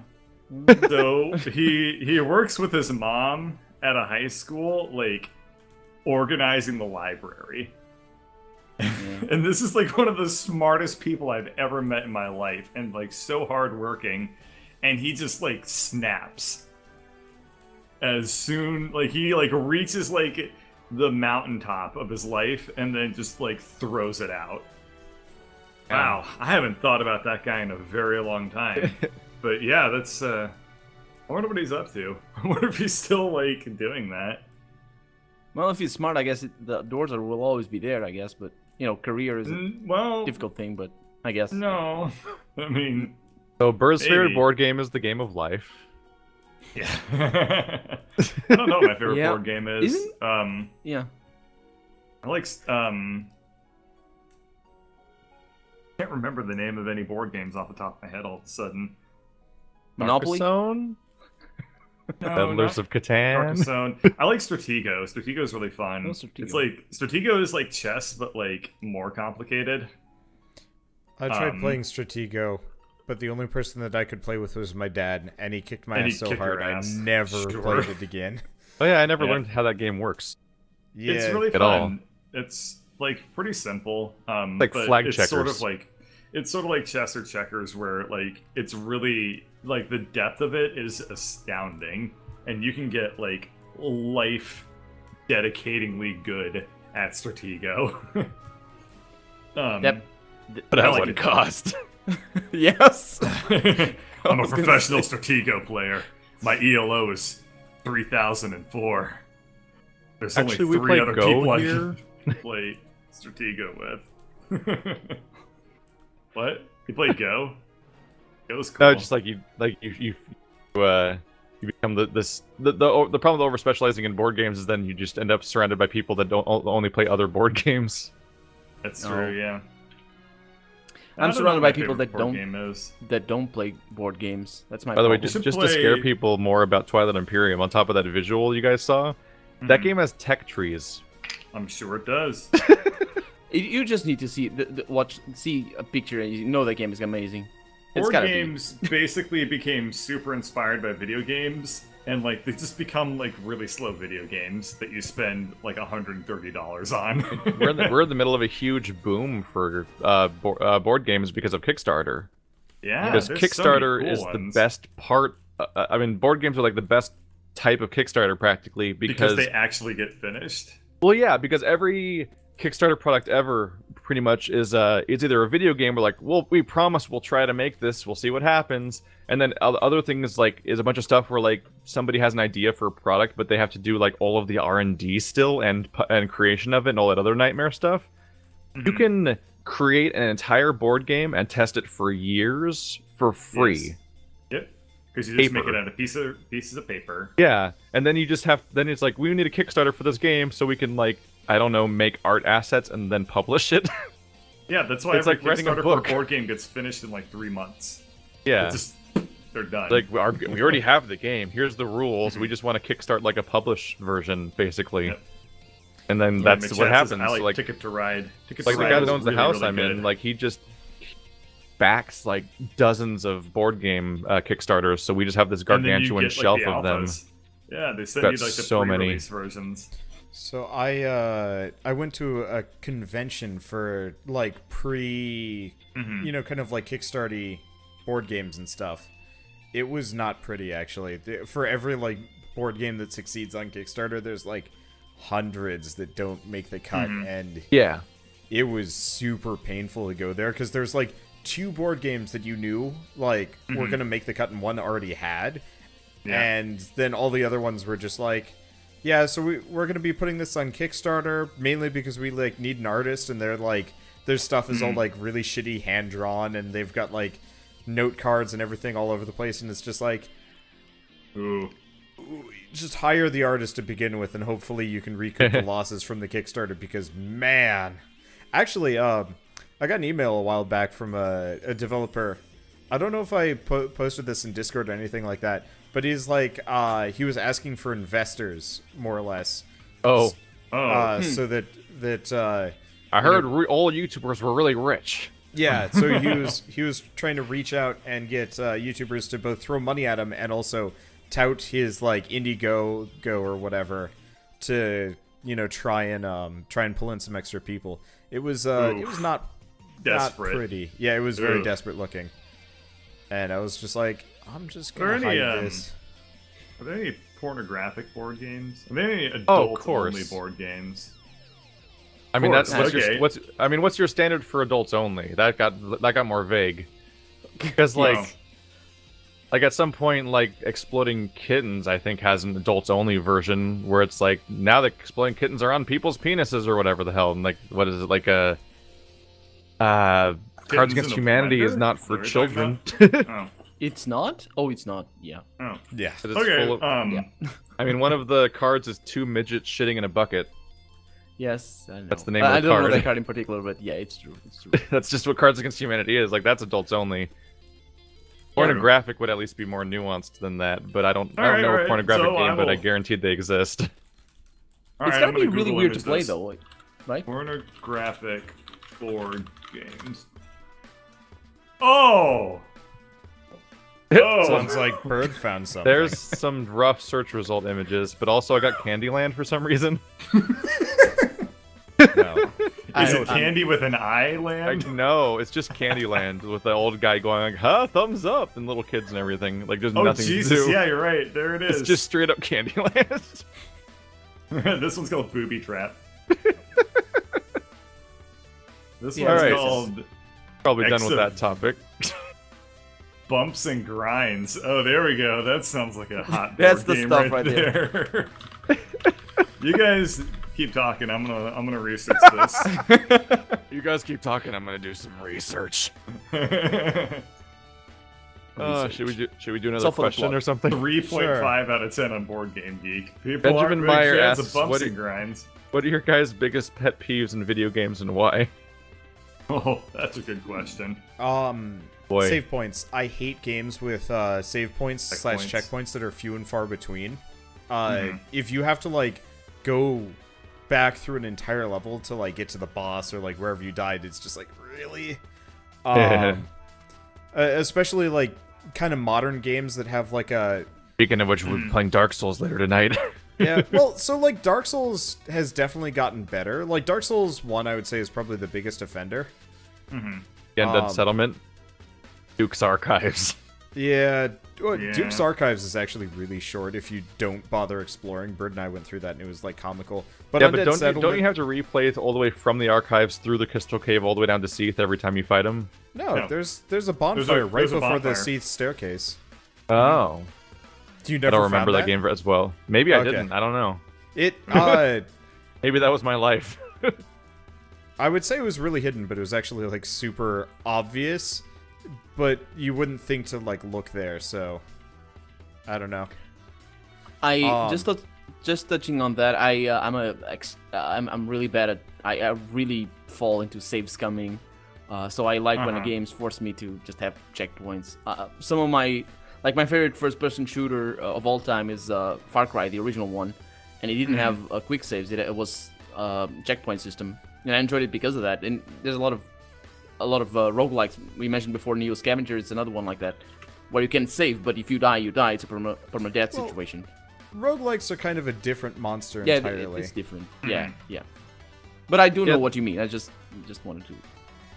Yeah, System Shock 2 really raises the question between like save spots versus manual saving, because like it has the BioShock system of there being like resurrection chambers in every level, and yet you can also manually save and load like instantly anywhere you want. So you start questioning which one of these is actually the intended system for playing the game, because they're both there, and I'm not sure what they mean. It's very confusing. Yeah. I don't know. I don't think that there's some one thing I can point to in general that annoys me in video games. Like, there's something that really like, Invaders. Unskippable cutscenes. That's mine.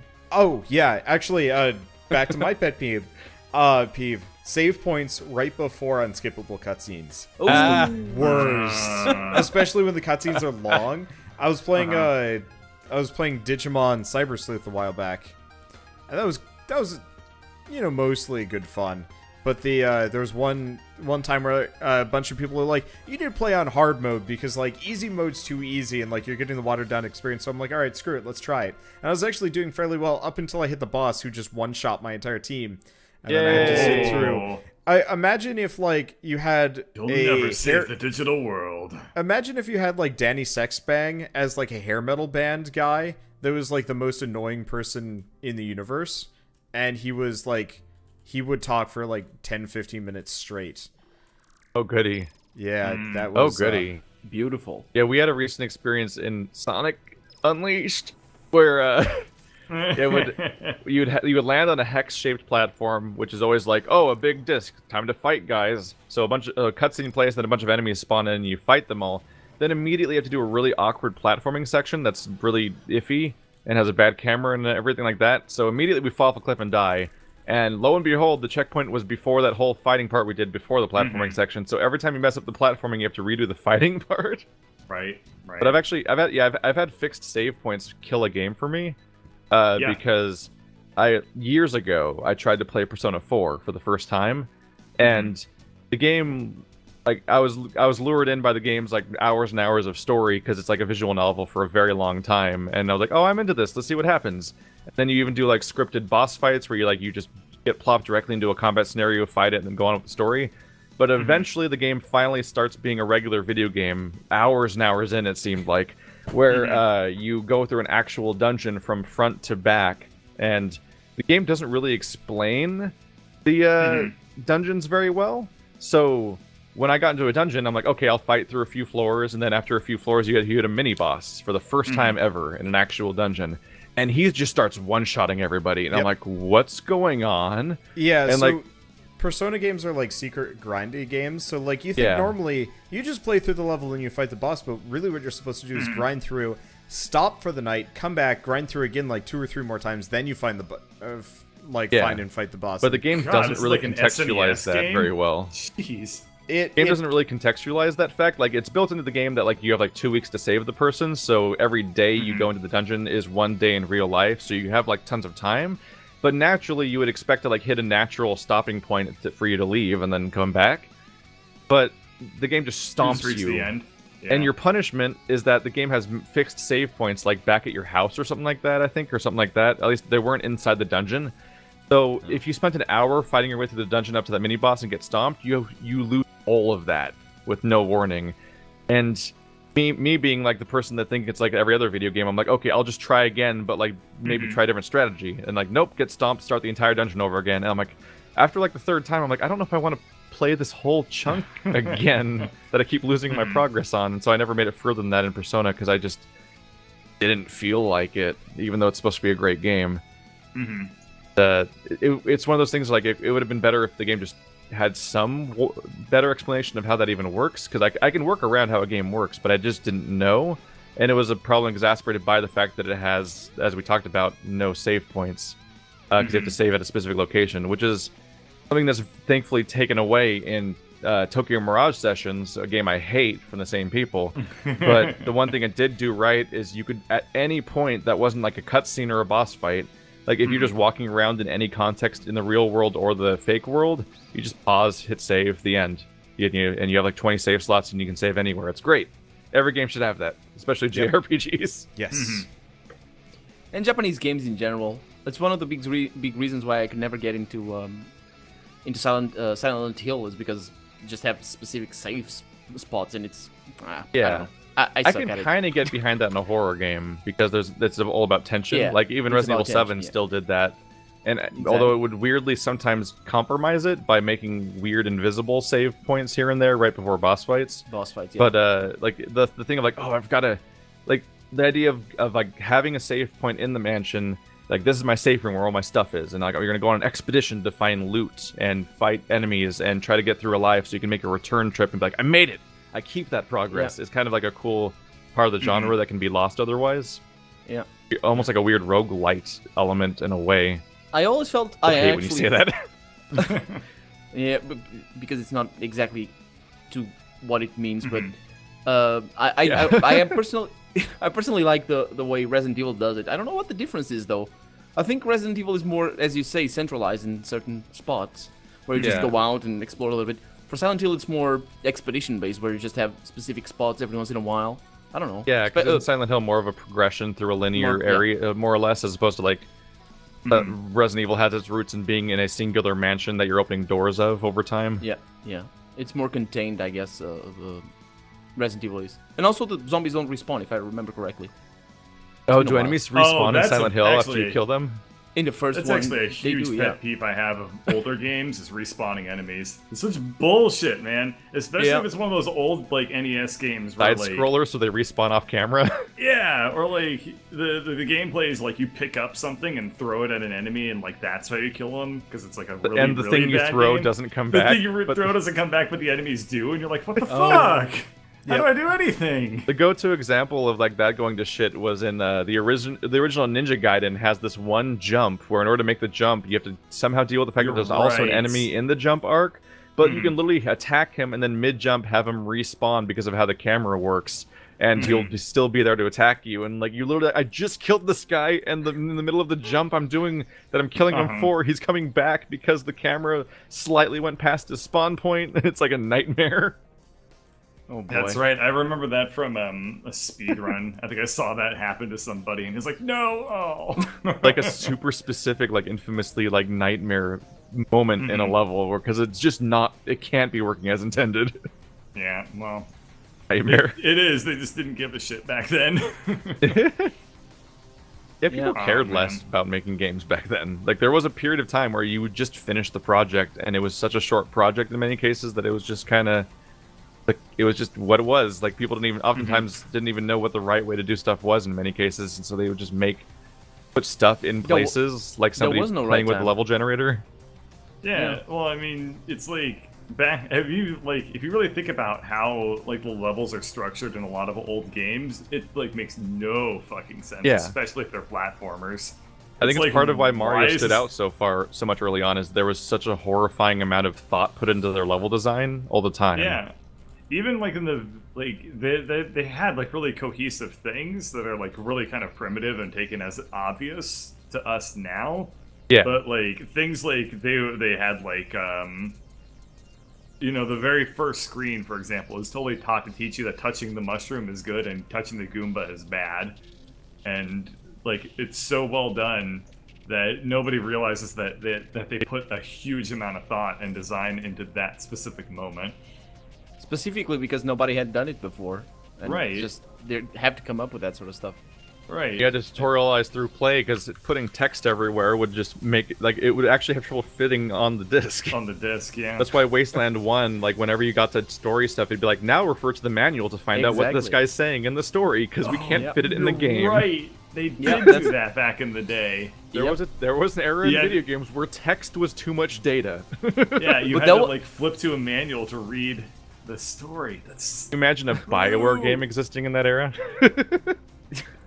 Planescape Torment just ships with a goddamn like book that's like 3 inches thick. I'm just imagining a BioWare game being a choose-your-own-adventure book, like novel-sized one that also just comes with a video game as a screensaver. As a screensaver, right? You'd spend so little time looking at the screen at that point because of all the text you have to read in your book. That wasn't the biggest problem though. Back in the day, there were even I mean, I'm talking the 80s. I wasn't alive at the time, but like 70s, not so much 70s, but 80s, they had copy protection in the books. Oh, yes. And then everybody just figured out just copy, photocopied or Xerox the books. And then they made like special lenses that you had to look through. Yes. Yeah. I think Might and Magic had this. Yeah, DRM's not new. I had a, what was it, DuckTales? Like, this really old, like, Disney game where what you had to do was open up the manual and then pull out like this decoder thing that was like this really dark red sheet of paper, and you'd like put it over the manual and it would like highlight certain words, and then you'd type that code in and then the game would let you continue.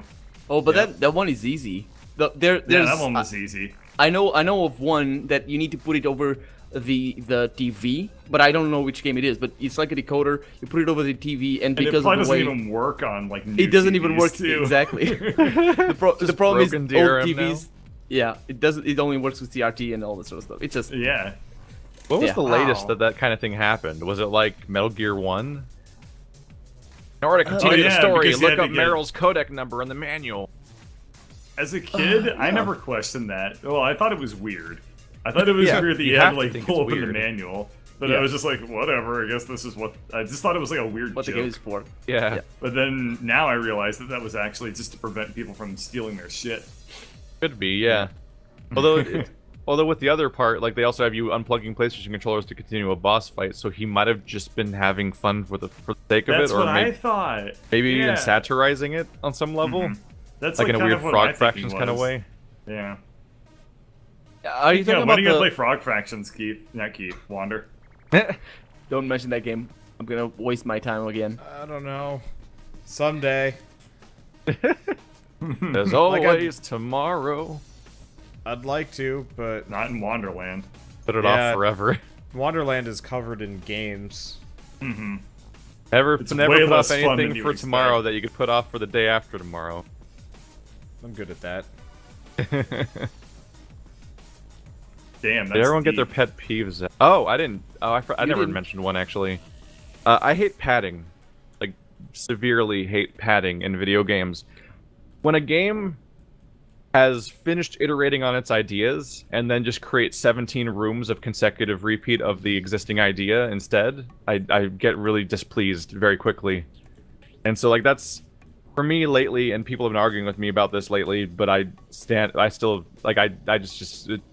my opinion to stick with, I guess, is that, I've been playing through Nioh, and as I think I mentioned this last podcast, like, the way it contrasts against Dark Souls is that when you play a Dark Souls game, very consistently, all 5 Soulsborne series games have all been so good about pacing.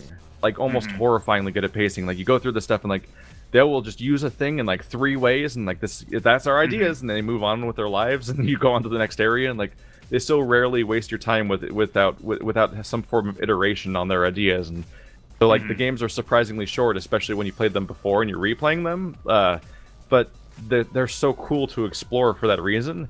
Whereas Nioh, once you're like a third of the way through the game, every level starts to feel like the same level, or in sometimes it's literally recycled versions of the same level played backwards. And you just are fighting the same enemies in the same context. Like, they're not even like remixing their placements and groupings to make them interesting. Like being like, oh yeah, well, you've never seen this combination of enemies before. Like, that's not happening. And it's just more game for the sake of it. That's a bummer. Like, I play I'm disappointed when I play a game like every game I've played so far in the Tales series, where every time, like, they have all this attention to, like, their story arcs and their character interactions and all their skits, and so much writing goes into those games. And the boss fights every single boss fight is a unique character model you've never seen before, and that in itself is a cool detail. But every dungeon is like one room repeating over and over again, as if they had a quota to make it exactly like 90 minutes long or something if you play through it from front to back. Where that even came from them, because, like, I played Symphonia and the dungeons were all unique. Yeah. With, like, interesting puzzles and whatnot. And I got to Zestiria and I'm just like, that's it? Really? Yep. Yeah, Tales of Zestiria, Tales of Berseria, Tokyo Mirage Sessions, Persona 4, like, every dungeon would be one hallway or room repeating or alternating just over and over again for like 90% of the content, and I'm like, but this is the body of the game. Like, I get even, at least in JRPGs, the fighting takes place in an alternate reality where you do a turn-based fight thing that's separate from the level design. But, like, you want to have a level to explore. You never want to have that Pokemon problem where you're walking through a nondescript cave and you have a random encounter, and then you're like, oh crap, which way was I going? Because everything looks the same, and then you go back out the entrance of the Pokemon cave, and you're like, what? No, I have to start over. I couldn't tell where I was going. You described a problem that I forgot that I ever had. Yeah. But what a problem it was. It's when your content is so nondescript, you literally can't tell when you get turned around. Like, that's such a bummer to me. Yeah, that actually ties it. Keith, you asked me before we started the podcast if I had something to talk about, and I didn't, and then I thought of something, cheating in video games. Yeah, I was going to bring that up when you talked about save scumming. I was going to transition to that, because you and Wander can get along with this. Like, when you have the moment of, like, I'm not quite having fun with this game, so let's flip that switch there, and now it's this game. Exactly. Yep. Oh yeah, I will cheat flagrantly if it means actually enjoying myself. More fun. Yeah. Well, like, I guess with Dark Souls 1, we were cheating up constant humanity because, like, I don't want to, like, suddenly have our co-op series dry up because we're totally out of humanity. I guess let's go. What do we do? Just, like, grind for fucking humanity for, like, 45 minutes? Just to that's what happened to our Bloodborne series. We literally ran out of the currency you used to summon each other. Yeah, they fixed it. Eventually. I'm a very busy man. I don't got time for that shit. Yeah. The thing is, I think games are such a complex medium that parts of it you might enjoy and other parts you don't, but they come as a full package. And if if you're given a choice to just toggle God mode, and that's how I got through Skyrim the first time I played through the game.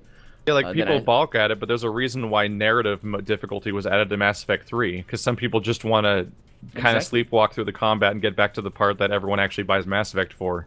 Yeah, exactly. I was actually talking about this in your Discord earlier today about, like, I kind of think there should probably be, like, a casual mode for the Dark Souls games. Because... I don't know. Well, no. Like, we're playing co-op together for Dark Souls. That is casual mode to me, because I don't need to think or try as hard. And for me, it's an enjoyable experience. Whereas playing Dark Souls solo, is kind of just a lonely, and like it is a rewarding experience, but I don't have the time or the like mental well, maybe not mental capacity for that, but like I just don't want to put forward the effort to get the same experience that Keith gets out of it because I don't enjoy that as much. You know, stuff like Rain World is a rare experience for me. I'm so into it. Yeah, I know. I think that the whole point of Dark Souls, though, is that like if you go it alone, it's unnecessarily hard. Yeah, like, but in a weird way, I think it's a game about friendship. But like, there are people that like can't get that experience because they don't have, you know, people that would play it with them and stuff like that. Yeah, like that was sad. That's why for Dark Souls. Yeah, that's why it's so popular on YouTube because people don't want to play. Someone made they still want to enjoy it. That's actually true. Someone made the really strong argument at some point that like Dark Souls is all about this sense of camaraderie under like fire, basically. Because even if you don't have friends to co-op it with, like the game is built around other people helping you beat it. Yes, yeah, like there's messages all over the floor that are both reliable and unreliable. There's people who you can have summon into your game to help you.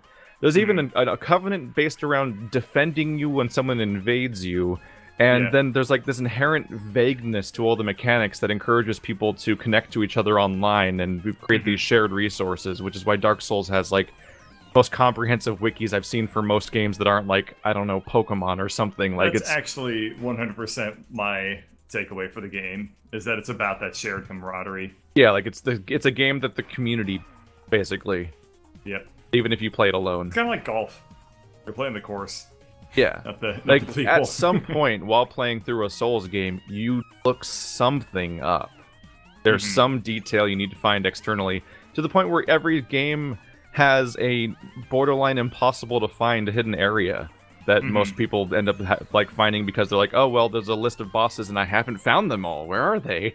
Like the was it it's like the equivalent of like Ash Lake in Dark Souls 1 where you had to beat down multiple hidden walls to get to a place, or like the weirdness that is like I never would have found Ash Lake. The garden, the Mad King's garden or whatever in Dark Souls Champion 3. Gundyr in 3, or what is it, there's some really weird stuff in 2 also, but like oh yeah, there is. I can't even remember it right now, but in Bloodborne at some point you have to find an invitation somewhere, then take it to an obscure crossing somewhere else on the map, and it takes you to an entirely unique environment that's like off from everything else in a way that makes it feel like the Artorias of the Abyss DLC for the first game, and it's just in there, just waiting for you to not find it. I think it's fantastic. One way to put it. I think it's fantastic that there are still games like that, because that's such a old school sort of way of making games, I think, because that's inherently around, it's as you say about sharing knowledge of the game, but it's also about replaying through the game so many times that you just, you know, on your 30th pass through the game, you just let me try this, and you find something completely new. It brings back the schoolyard chats, basically. Yeah, it does. If you hold your Game Boy upside down and you mash the B button, you can get a 70% increased chance of capturing Mew. Yeah, it's just everyone had dumb stories about how. I'll be right back. Everyone had dumb stories about stuff you could do to your Game Boy to somehow increase your chance of catching things when you throw the Pokeball, and none of them were true. I still do that. I still do that. It gives me something to do, man. I would roll the D-pad while holding A or something like that. Because what are you gonna do? Not do that? Like you're just gonna watch it? You freak? No. Down and B. Roll the D-pad. Yep. The only thing that worked was blowing on the cartridge. That's the only one that everybody knew instinctively. So bad for your cartridges, though. No, I think it actually. I don't know if it didn't work. No, it's really bad. It didn't work. It does not good work, for your... but it's bad for them. No, doesn't it rust them? It rusts the contacts. Okay. Oh yeah. It doesn't work. No. What does work is actually you taking it out and putting it back in, because it gets the schmutz off of the connections. And so everybody always thought it was, you know, blowing on it, but in reality it's just the act of taking it out and putting it back in that does the trick. Unless, of course, you actually have crap in there, at which point you dirty animal. That was universally everyone's solution still. Like, everyone, independently. In the pre-internet world, everyone tried that same solution. But that's normal. I mean, blowing works for everything. Is it too hot, the food that you're eating? Blow on it. Oh, does it hurt? Blow on it. It's a natural way of trying to clean out a thing that's a cavity that you can't reach with anything. Exactly. I like to use my NES to hold my sandwiches between games. I'm gonna play Super Sandwich World. That reminds me when games became digital only and people could just not buy discs anymore. Like there was all those like cup holder jokes about the disc tray in consoles now. Yeah. Yeah. I remember those. Did anyone have a peeve to voice? I don't remember if we got through everyone. No, I think we got through all of them. Yeah. I hate video games in general. Yeah. That's your pet peeve. That's my pet the peeve. problem is that they exist. Yeah, the problem is I would like for them to not exist anymore. Anyway, any more questions? Can you imagine a game without a world without video games? Because the internet in itself is so... I mean, the people that made the internet were geeks. They are the ones that created video games. The internet exists because of video games for a lot of part. It's porn half, and the other part is video games. But it's... I think the internet exists because they wanted to make missile launches go smoother. Well, that's the origins, but MMOs played such a big part in developing the internet as we know it today, because they exist previous to the internet. Yeah, it's kind of interesting. I should look into this, I guess. Yeah, I never thought of that. Back, I think I don't know names, but I think it's back in 1992 or something. There was one in particular. Was it EverQuest?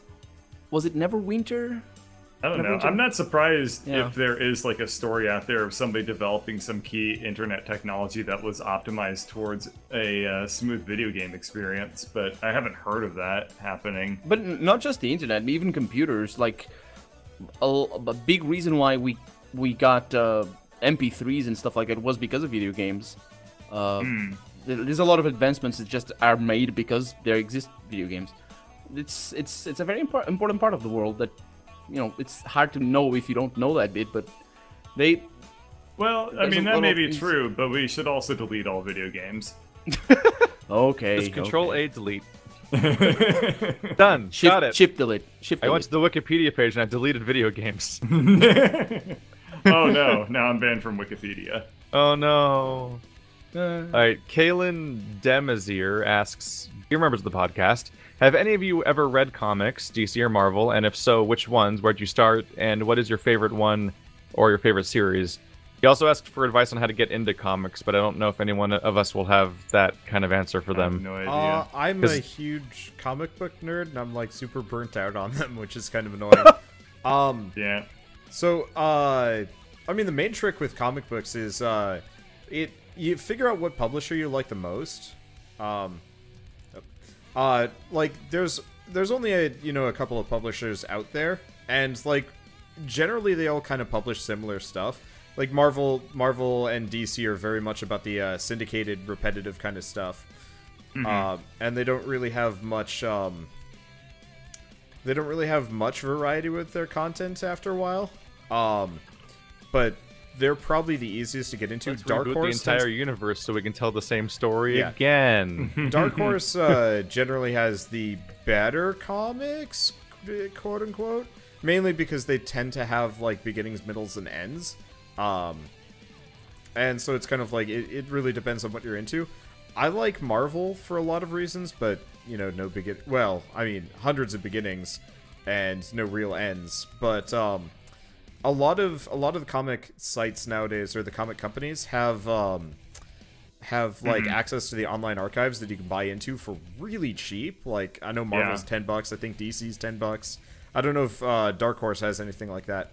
And does that let you just burn through the whole backlog or something? Sort of. Good luck doing that, though. There are limitations. I mean, do you have access to them at least? Yeah. Yes. So, like, if you wanted to go read every single, if you wanted to read every single X-Men. X-Men, if you wanted to read every single... There's so many. Yeah, there are so many. Especially in the 80s. If you wanted to read every single Spider-Man, pretty much everything. The exception is they don't have like more recent comics, if that makes sense. Like if you're looking for like last month's, right. Then you're supposed to buy it. Yeah, then you have to buy it, and they will sell it to you through those sites too. But Yeah. Dark Horse. There's supposed to be a really weird thing going on right now with comics modernly, especially with Marvel, especially because they are now owned by Disney. And supposedly what's going on now with Marvel Comics specifically is that they don't really care how well they do, and they just throw ideas around because basically at this point, the Marvel as a whole, so much of their money comes from comics, so little money comes from comics that they don't really care anymore. So they just throw ideas around just to basically workshop future movies. That's basically the entire point of comics now for Marvel, is that they're just a subsidiary of being a future movie script. Wow. I think I don't know about Dark Horse. I mean, I'm from Portugal, so comics are going to be different here. But the only American comics, apart from Calvin and Hobbes, which I really love, the only American and Obelisk. I don't know that reference, but I read it in Portuguese though. But the only one that I read was in actually a Spanish translation of The Dark Knight Returns. And I'm looking it up, and it's from Frank Miller, which I recognize the name of. Yeah, Dark Knight Returns is great. Yeah. I love that one. That was amazing. But I never got anything like it, because the European comics are different, just fundamentally different. Even serials are... it's completely different, I find. I'm a big fan of Blake and Mortimer, but that's... I don't know if it's still going, but it's old school stuff here from France. I think actually that's from Britain. But if you're touching on what you're saying, Wonder, the problem is there's so much to read, but if you stick with the clothes stuff, because the Dark Knight Returns it's just a single story. It's there. It's all there from start to finish. If you stick to that and you just want to start somewhere, I think I find that that's a good place to start. If you can then, proceed with your hobby of reading comics, I suppose, maybe. Yeah, for me, I've got super limited exposure to superhero comics because of the daunting nightmare nature of them, and because their continuity gets so convoluted that they always inevitably lead to something very stupid happening in the story as a result of its own continuity. Like especially when people do an idea and then like that idea is not popular, so they have to retcon the idea with really bad ideas, like the Spider-Man clone saga. Yeah, there's a lot of those. Thing that happened. Yeah. So for me, my superhero comic exposure is a standalone spin-off compendium type things like Old Man Logan. But by and large, I only really like to read instead non-superhero comics that are standalone books you just get as a single thing and it's over forever when you're done with it, like Scott Pilgrim or V for Vendetta or stuff like that. Yeah. And the only long-term comic I read is Walking Dead. It's just a weird story, and I just can't stop following it. Because I think I've talked to you guys before about what I like about Walking Dead over like normal zombie stories, is that like it's like the Mad Max of zombie stories, because instead like every zombie movie ever is like, here's the apocalypse happening, will they survive these like 3 days after everyone becomes zombies, and then the credits roll when everyone dies or some magical cure happens or they escape the city or something like that.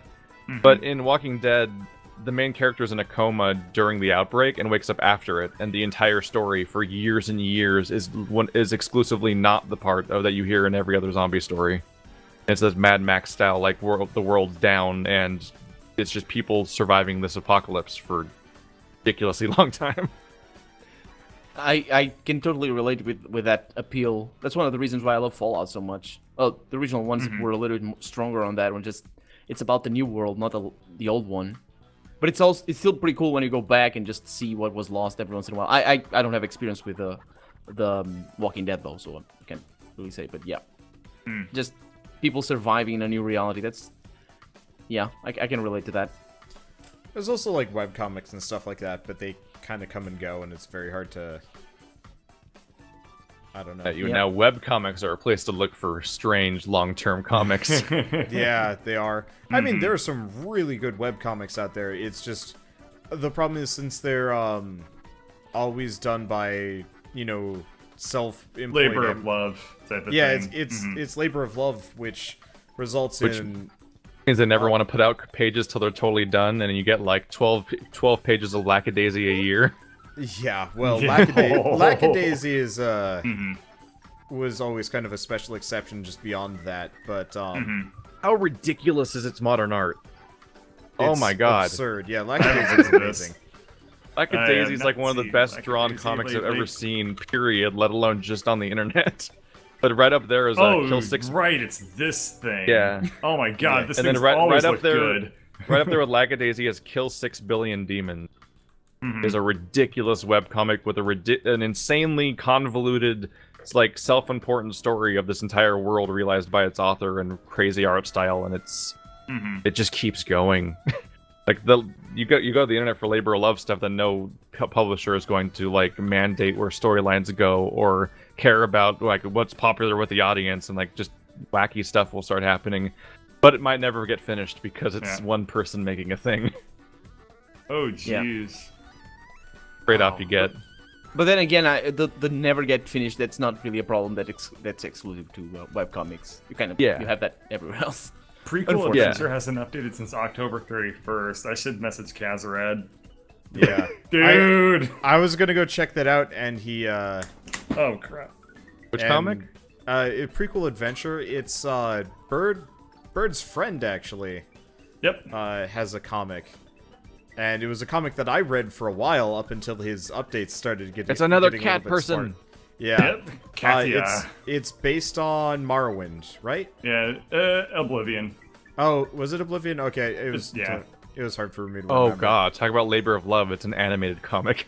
Yeah, it's Homestuck inspired. Oh boy. It's actually not Morrowind. bad. Like, it's decent, yeah. I'm really proud of him for doing like it. A little bit cringy or anything like that, but it's actually like a really solid thing. The only notable exception is he hasn't updated since October 15th, 2015. That's why. Well, see if we can make the 2 years.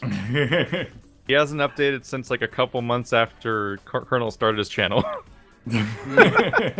For just context of like age. I killed him. I killed his work. You are. Good job.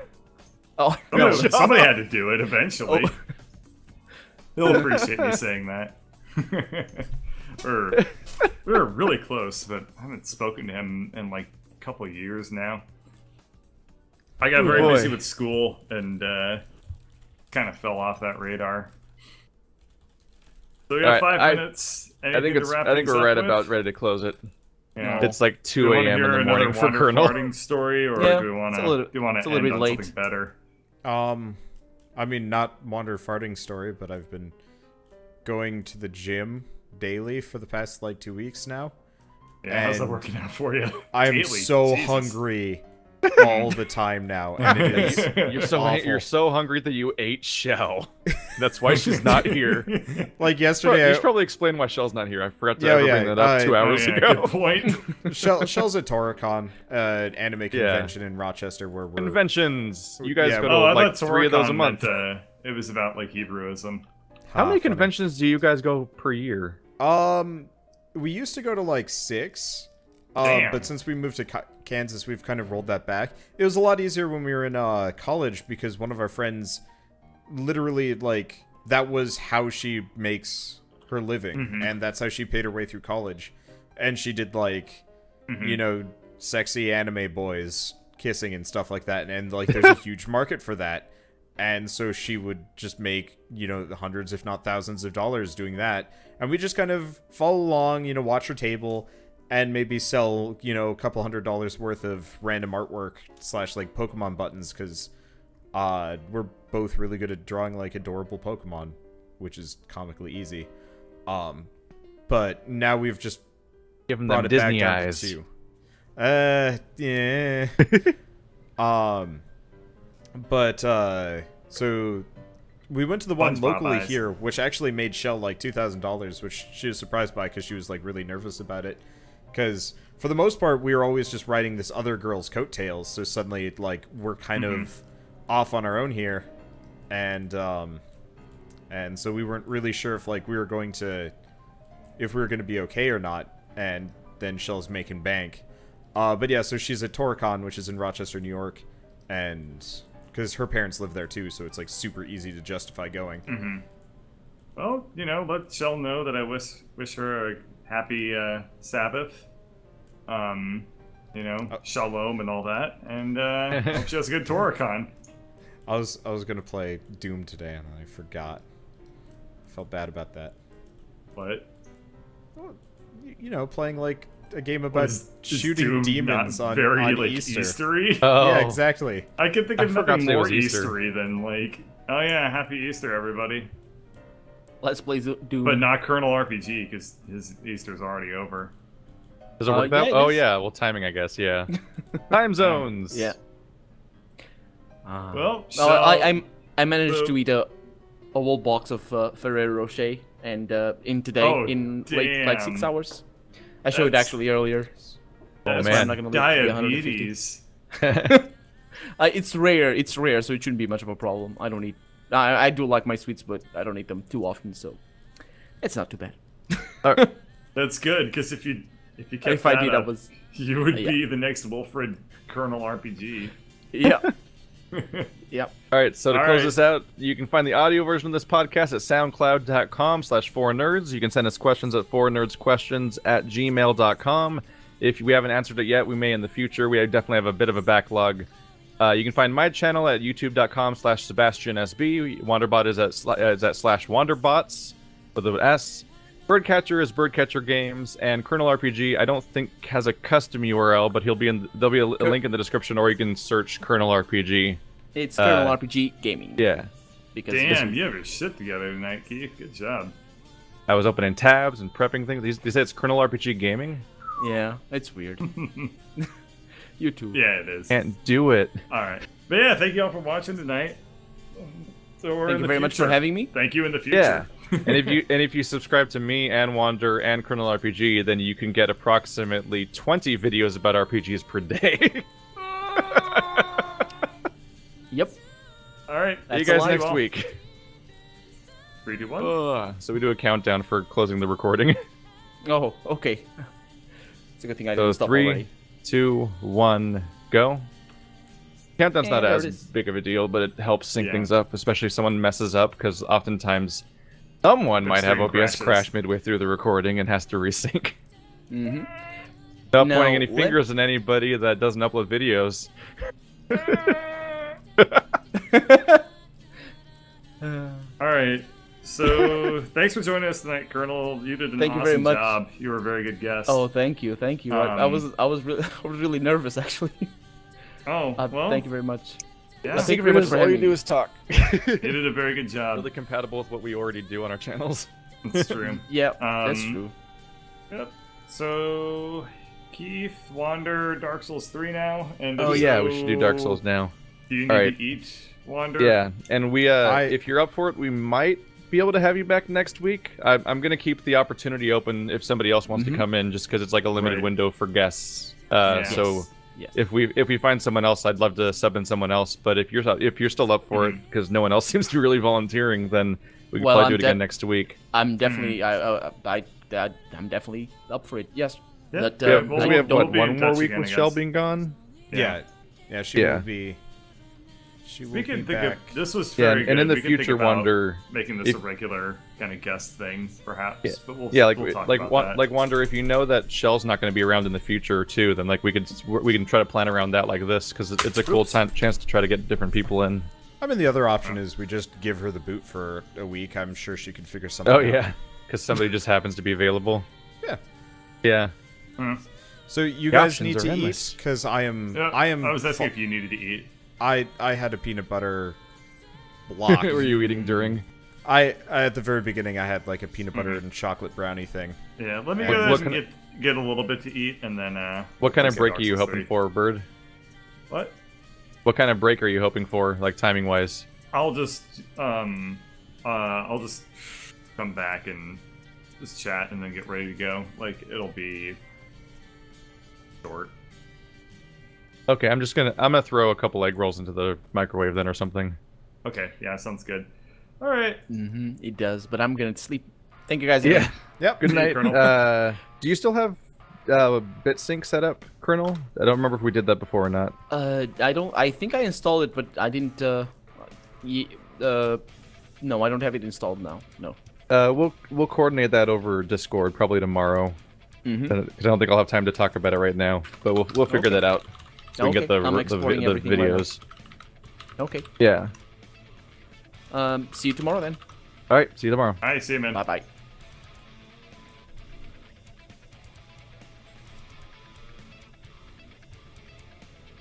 Fucker didn't know that strawberries.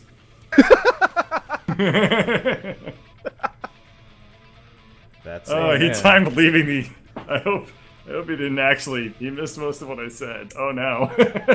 Oh yeah, he had already left to the other channel. That's the stream, and that's fuck. it. Oh well. Yeah, I'll be right back. Yeah, I'll be right back too. I will be here playing Empyrean. By the way, Bird. It looks like that got a lot better. They've improved it. I'd be down for once we're done with the forest, maybe we come back and just do a 2-man Empyrean run. Yeah. With much smaller ships. We need to figure out what we're gonna do with a lot of older series. I mean, Terraria I'd like to go back to with just you. Most of our things, just you and Keith, and like. Yeah, we need to figure out. We need to, yeah. It is cool. Difficult to organize the big multiplayer stuff. Okay. Okay. I guess I'll mute my microphone until you guys are back and ready. That's probably a very smart move. That way I can at least talk about what I'm up to. Well, actually, I think I'll just pop into a different channel too, so we don't burst in on your recording. Well, I was gonna mute the whole thing, and you guys can just ping me in chat. Okay, yeah, that sounds good. Okay, well, I'm just gonna be digging around with this for the time being, because it's gonna take them a little bit of time to eat. And okay, that's not okay, that's really disconcerting. Okay, you guys don't see it, but my game just immediately just like.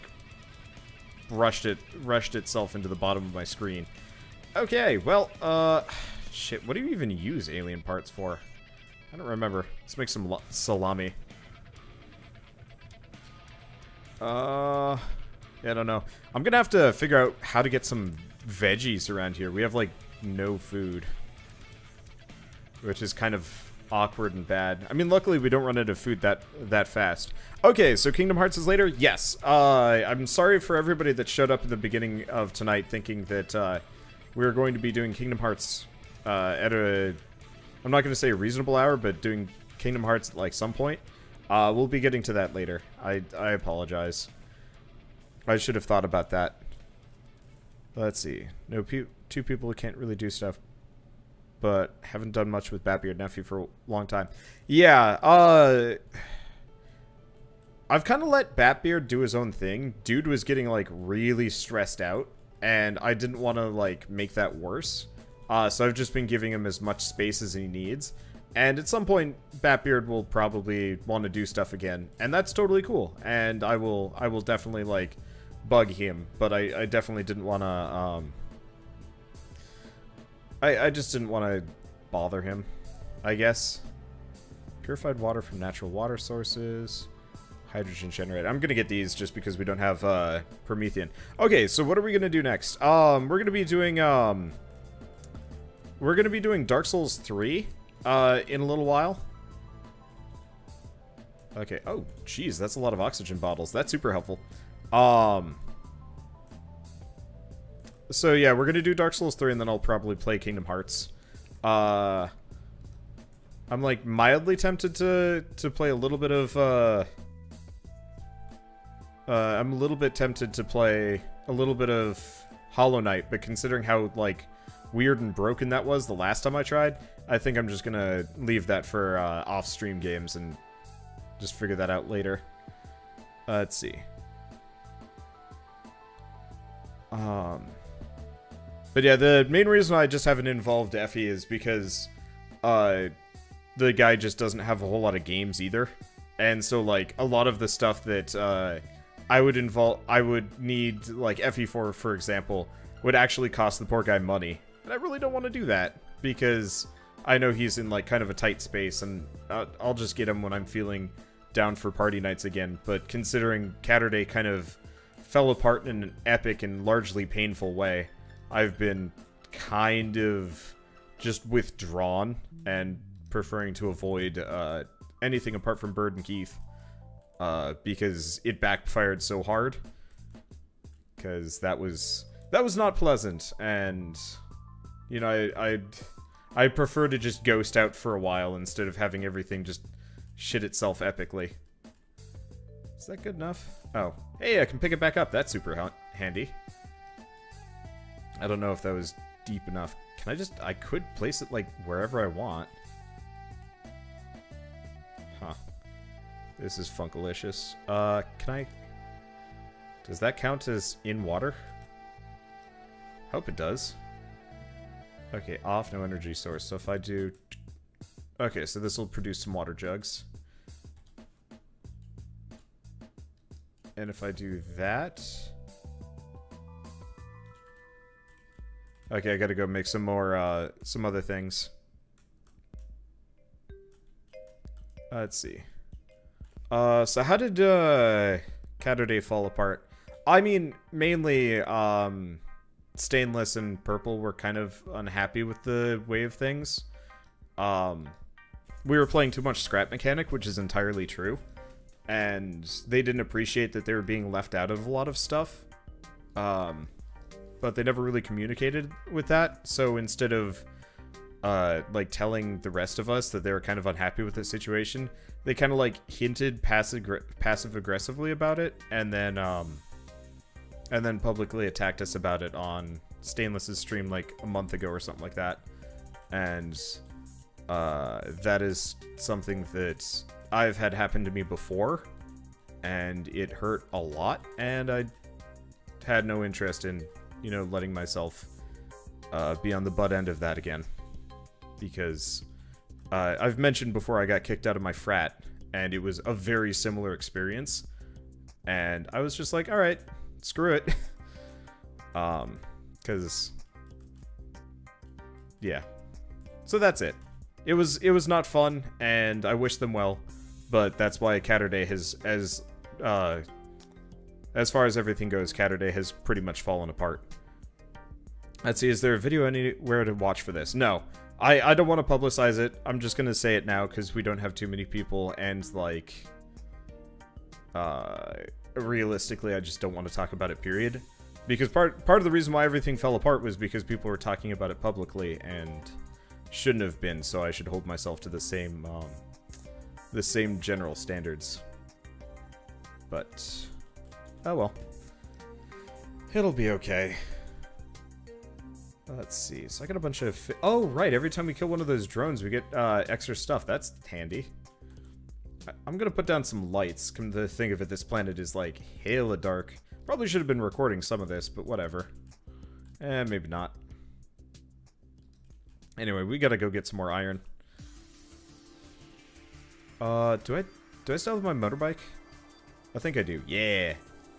Okay. Do I want to get a staircase? And, yeah, let's toss the staircase down. Just so we have, it's the staircase and the auto door. Just so we have some semblance of a base here. Do we have a proper, ooh, automatic door? Let's do this one. I think it's got, like, glass. Oh, yeah, that looks really nice.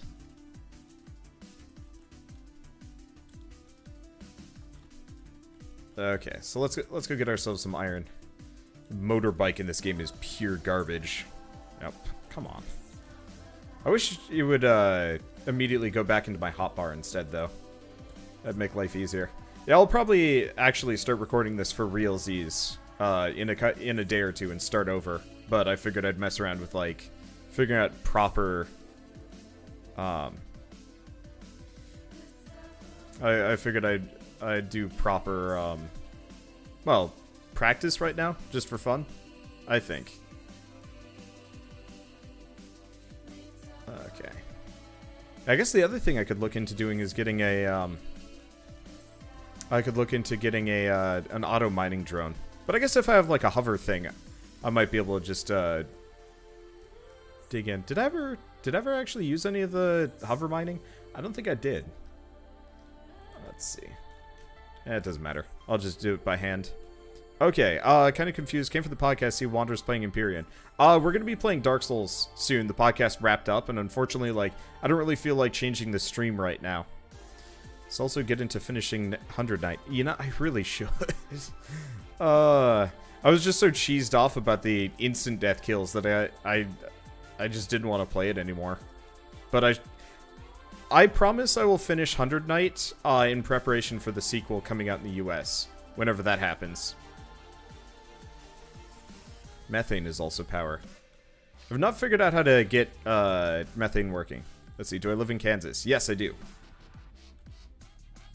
I've been in Kansas since September, and it's nice.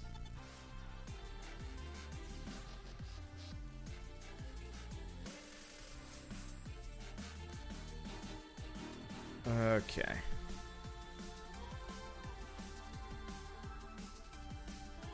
I'm just relaxing. Like I said, I've been going to the gym every single day, so I'm in this like super zonked state of being.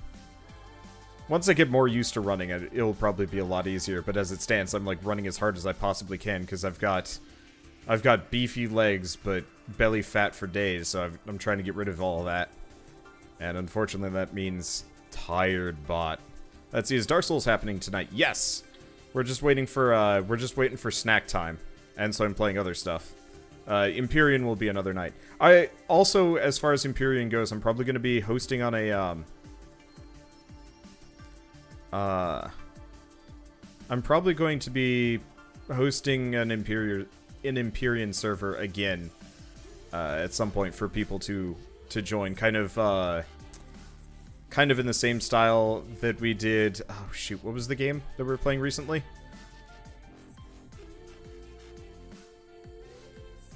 Avorion, there we go. Same style as that. So, you know, Patreon GameWist supporters will have access to it. And Bird and I will be messing around. As long as people don't mess with us, mainly. And this time around, I'm not going to give Gemroth, like, one Avorion and totally break the game, so he's like a cheese ball. I did not expect that was actually going to work out that way. I thought it was just going to be like one pointless Avorion, and it turns out you can get like a crazy warp drive from that. Ah, whoopsie. It's also weird being around here without Shell. Let's see. You hate living in Kansas. I actually really like it. It's a very pretty state. But then again, I also almost never leave my apartment. So I just go on walks and stuff like that.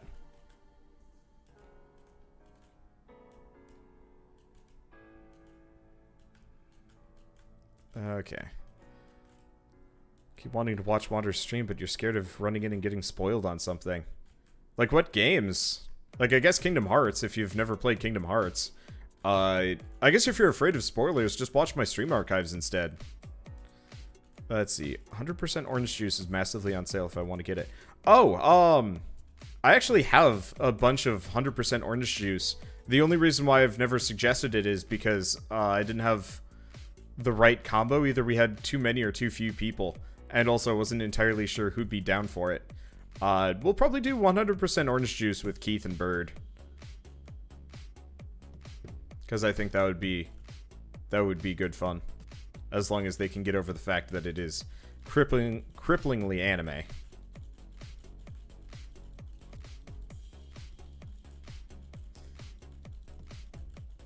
Okay. There is a lot of iron ore in here. Yeah, eventually I want to drive a hovercraft with a drill pointed slightly down and see if we can just mine out this whole thing automatically. That'd be nice. Let's see, is that enough iron? It's 151 iron. Yeah, that'll last me for a while. Sexy Brutale is a good example of running into a spoiler. Very good point, actually. But yeah, Necromancer Lich, we're playing... I'm gonna be playing Kingdom Hearts tonight. Probably not too heavy on the spoilery spoilery side, just because I'm still kind of in the beginning throes of the game. Like, you'll have missed a couple of things if you weren't here for last night. But it won't be, like, too bad, I think. So if you haven't seen most of it, try driving through. It's flat and boring. I mean, I'm from Minnesota, so I kind of understand flat and boring country. I guess Minnesota has, like, a lot of lakes and stuff, so it's slightly different, but still. Is it? Yeah, that just opens automatically. Let's see, what Kingdom Hearts? It's the first one. I'm committing to playing through every single Kingdom Hearts game. Okay. Oh, shift right mouse button to eat. There we go. That's it. How am I planning on handling the Kingdom Hearts movies? They actually say you can stream them, so I'm just going to stream the Kingdom Hearts movies, and it should work fine.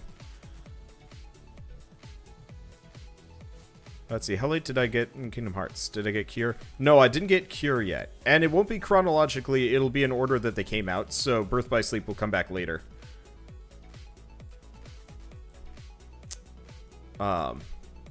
Mainly just because Birth by Sleep would be really weird first. Anybody, like, coming into that would be really lost. Because generally Birth by Sleep kinda operates under you having played Kingdom Hearts games before. And so, as much as I'd like to do the chronological stuff, it'll be a lot easier if I just don't. Let's see. I'm just trying to remember what I do for this specific base here. Let's see, did I ever try the mobile Kingdom Hearts? No, I didn't. However, they've ported it to the PS4 as part of everything else. Let's see, the movies are decently long. Wait, the 358/2 is... They didn't port the gameplay, they just made that a movie? Well, that's hilarious. But yeah, I'm just gonna be streaming the movies, sitting in my beanbag chair, being like nice and relaxed. And that'll just be it. It'll be fun, though. Okay. Let's make a bunch of steel block S's, to come to think of it. Let's see.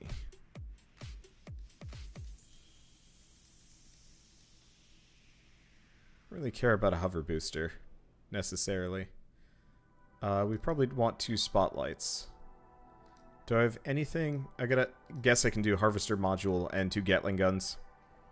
Okay, the only DS game... Well, that was a PSP game.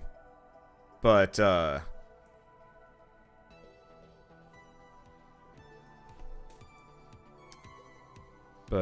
okay. Well, that makes sense. Yeah, I'll be totally fine for watching the movies. We won't be... I guess, yeah, we're going to be beating the first one, and then we've got the Chain of Memories and 358/2 movies. So we'll have 2 movie nights. Let's see, will I be doing Don't Starve again? Yeah, probably with, I'll probably be doing, Don't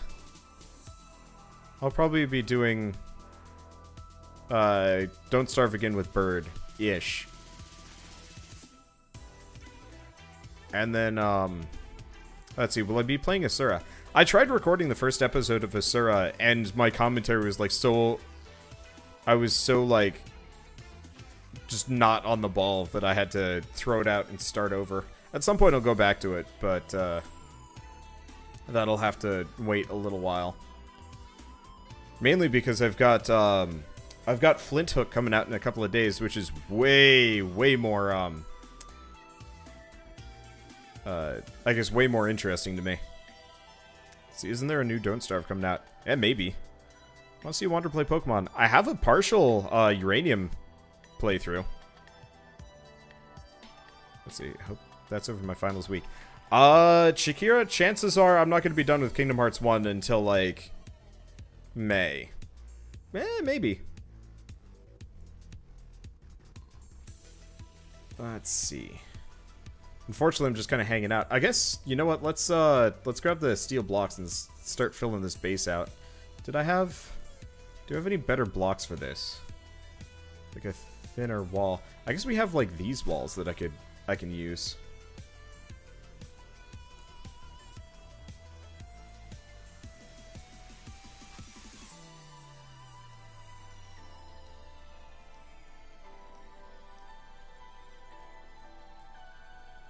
Don't know if this is a good idea, but since the multi-tool will just rip up all of the materials, it doesn't matter so much. Probably going to attack a base once I've got a proper hover vehicle. Okay. Oh, Chain of Memories is a proper port. Well then, I guess that's going to take a while. Yeah, so it's going to be some time before the, it's going to be some time before we watch any of the Kingdom Hearts movies as part of the long series. It'll be fun. Wanted me to play Pokemon Clover. Yeah, I could consider playing another one of the Pokemon fan games. I mean, honestly, I'd love to go back to Uranium. It just wasn't working on my computer.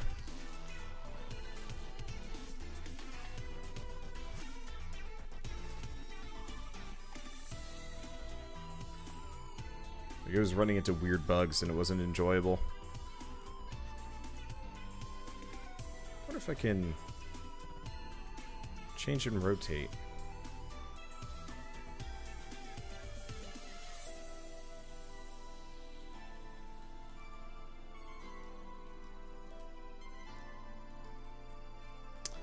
Oh, this would let me do that if I wanted to. Let's not do that.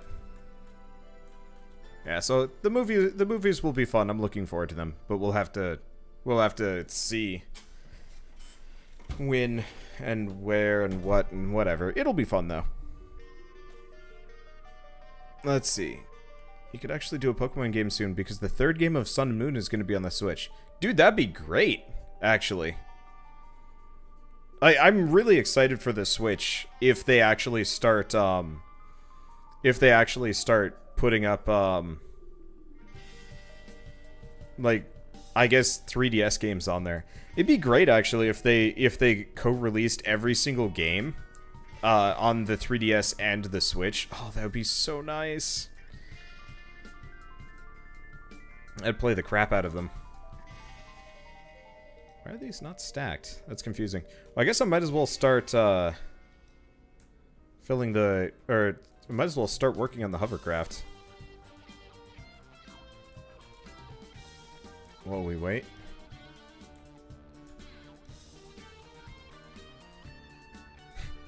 Funny.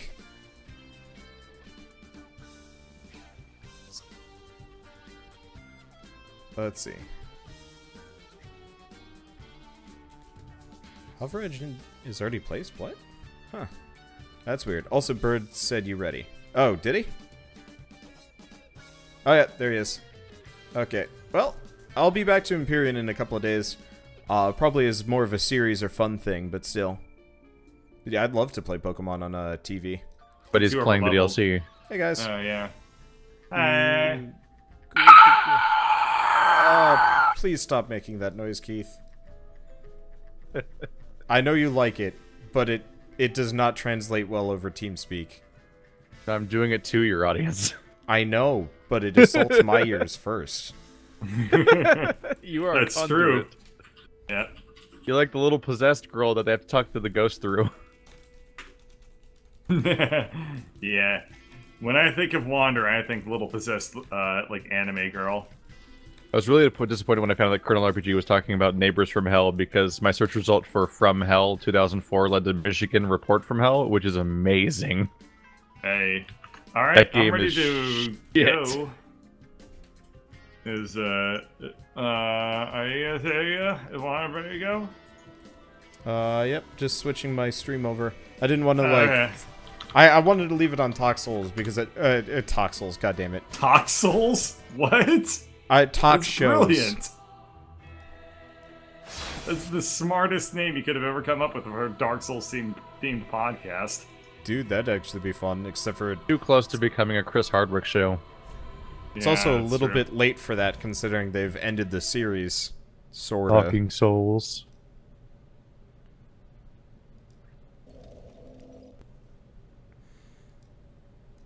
Are you guys ready to hit a dragon in the face? I'm ready to hopefully not die from lasers. I'm ready to die from lasers. It's nice to have dreams, I guess. I want to be an astronaut. I want to not die.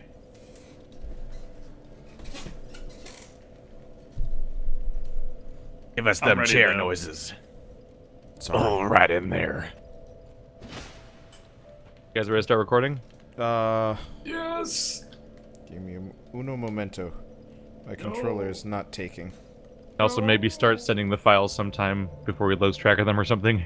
Probably should. I mean, I've got all of should. mine, my like properly dated and whatnot. Okay. Oh. Huh. I'm trying to Okay, finally get a hold of my schedule. I'm like, yes, soon I can edit. Probably right after we stop doing this and taking up 2 hours a day. Yes. Well, we still Probably. have to do. And then we're done with Dark Souls for forever. And ever until Bloodborne and every other Souls game we haven't co-opted. Yeah, we do have to do Unchained before the 19th, though. That's the one thing. Oh shit, that's right. I forgot about that. I mean, that Yeah. can just be like tomorrow night instead of Dark Yeah. Souls 3. No big deal. Yeah. Well, we might be able to beat. Okay. If we have some good luck on our side tonight, we might finish this DLC. Was the plan to do a series or to do like a standalone recording for the promotion and that's it? They wanted just like I think. they just wanted like a video or two and a stream, but I was gonna just do as far as we could get before we have to start grinding. Yeah. Because All right, like, to I start legitimately recording? want to play that. Okay. All right. 3, 2, 1, go. Yep. He's Does going. anyone else suffer from crippling post-podcast? My chin relief? sticks through my outfit. It looks really Alright, I'm goofy. playing as Kendo. Dude, it looks like I got a gag. Did you forget Bird, that you were playing as Kindu? Bird, You check shit. my here. Bird, check my I'm stream. looking over. I'm I want looking you over at your look. stream. Look at his gag. Look at his gag. Oh. Wander. I didn't know you were into that. Egg on a spoon. I'm getting mouth herpes just by having this vaguely close to it. So which one So of you is weird currently looking. embered? I don't know if any of us are. Yeah, I don't think any of us are. Well, one of you needs to ember. I can ember. As soon as I remember which bonfire we're supposed to be meeting at. I mean, I guess I Is could that- start. I could start embering and just let you guys fight. I mean, he just said he was embering. Yeah. No, I know. That means it's too late, right? Yeah, it is. Oh, Dibs. hi. Dibs, dibs, dibs, dibs, dibs. Dibs on ember. Dibs on ember. I might actually have to get a new. I might actually have to get that new Ember. computer, like I was saying. Oh, I thought you already had a new one.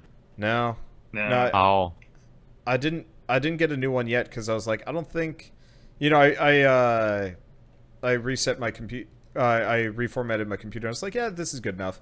And then it just did like a short little thing where it's like encoding overloaded, and it's just like, but my metrics are not the problem. What is going on? And down. Yeah, I have moments where I'm like, why am I getting less frame rate than hoped at times? And I'm like, I don't know what to do about that.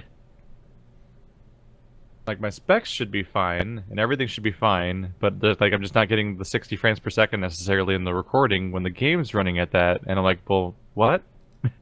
There's so many things to try to diagnose, and I don't even know half the time what to do. Okay. Computers are hard. I agree. Buy more expensive ones, then the problems go away. That usually solves the problem. My son is doomed. It's like, Not an I old could computer, try to though. fix this problem with this computer, or I could let the computer's tiny, like, hundreds and thousands of little automatic robot doctors that are built into it try to fix the problem for me. I need robot doctors. That's basically what it feels like. Oh my god, computers are just made up of tiny little programs that fix itself. That's why turning things off and on fixes it 99 out of 100 times. You're like Dragon He-Man. Yeah. He is. And so I wake in the morning, I step outside, and I... That's my shower curtain. See you, bitches. Bye. Hi. That's just my shower curtain now. And I say... They're a dragon. Yeah, I just... Oh, I had oh god, every time. I had a nice shower curtain that worked for a while, and then my roommate just decided now it's gonna be He-Man from that music video. It'll live as like tipped back head and rainbow background, and that's just our entire shower curtain. I'm like, alright. How do you feel about being wet and naked next to He-Man, Keith? How does it make I you feel safe.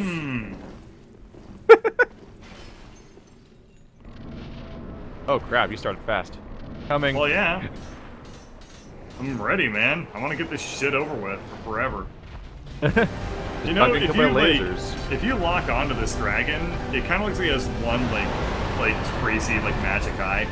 Also, yeah. I have no idea how I've dodged so many of his attacks in that first wave. But when you're from you're in the front perspective, then from my perspective, it becomes just a shiny butthole. I think this game reset its audio because I'm just being blasted by dragon noises. But I know for a fact I can't alt-tab to fix it because the last time I did that, I got lasered. Yeah, please don't get lasered anymore, Wander. Like the top of the priority list. You just got tailed. You have no business to criticize. I wasn't ready for the attack at all. I was like, oh, that happened. Give me a weapon. It is harder to hit the tail when everyone else is hitting the tail. Yeah. I've noticed. Yep. The physics of it moving around apparently reflects any of us hitting him, basically. Ah, crap. Oh, no, this is a laser? Oh, no, it's not. None of my strategies work anymore. That's bad. Doing my head in pretty bad. Yeah. Oh, that's the laser. I might die here. Shit. Why can't they hit the fucking tail? Because it's in the air? That went to shit. I'm just gonna Black Separation. Okay, fine. There's no way I'm gonna be able to help you beat this guy, not with that little HP down. Yeah, alright, fair enough. Plus, I need to turn the game down because, yeah. It feels weird. Like, I had such a rhythm down and a timing and a pacing and everything to it, and none of it works. Happens. Wander, you should consider getting a suit of armor made entirely out of mirrors. I would love that. Like, I'll be preemptively running... I'll be preemptively running towards him, and then he'll just fire where I'm going, and I'm like, he never did that. He's learned how to aim, dude. I have to figure out new patterns of what I'm going to do because he does such different stuff with a group. He killed so many players, he got good. We should all hope to be as good as that AI the internet ruined. Yeah. See, what was he weak to again? Lightning, Farron Greatsword, and Wolf Knight's Greatsword. Yeah, that's correct. All three of those things. I'm gonna go see if I can upgrade the Wolf Knight's Greatsword. I don't know if I even have any of those. That's different from the Farron Greatsword? Wolf Knight is straight up Artorias's. The Wolf Knight, the Farron one is the double Greatsword thing. Yeah, I have a +5 of that. Well. Oh yeah, the Farron Greatsword is the one that's the dagger as well, right? Yeah, that's the one that does the weird thing. That's basically when you want to be Artorias, but different Artorias. God, it's ridiculous combo animation. Ah, the Abyss Walkers, it's so cool. I might use the Farron Greatsword. I'm just gonna be naked. It worked out well for me so far.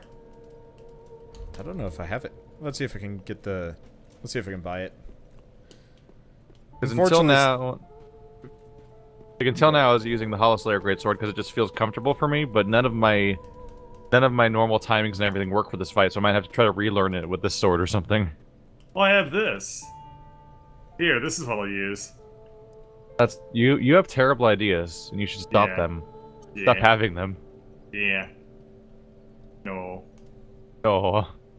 Yeah, but no. So you guys equipped your Chloranthy Ring +3. Oops. I actually haven't been using it. I haven't needed it as much as fire resist. I'm still just using the basic Chloranthy Ring.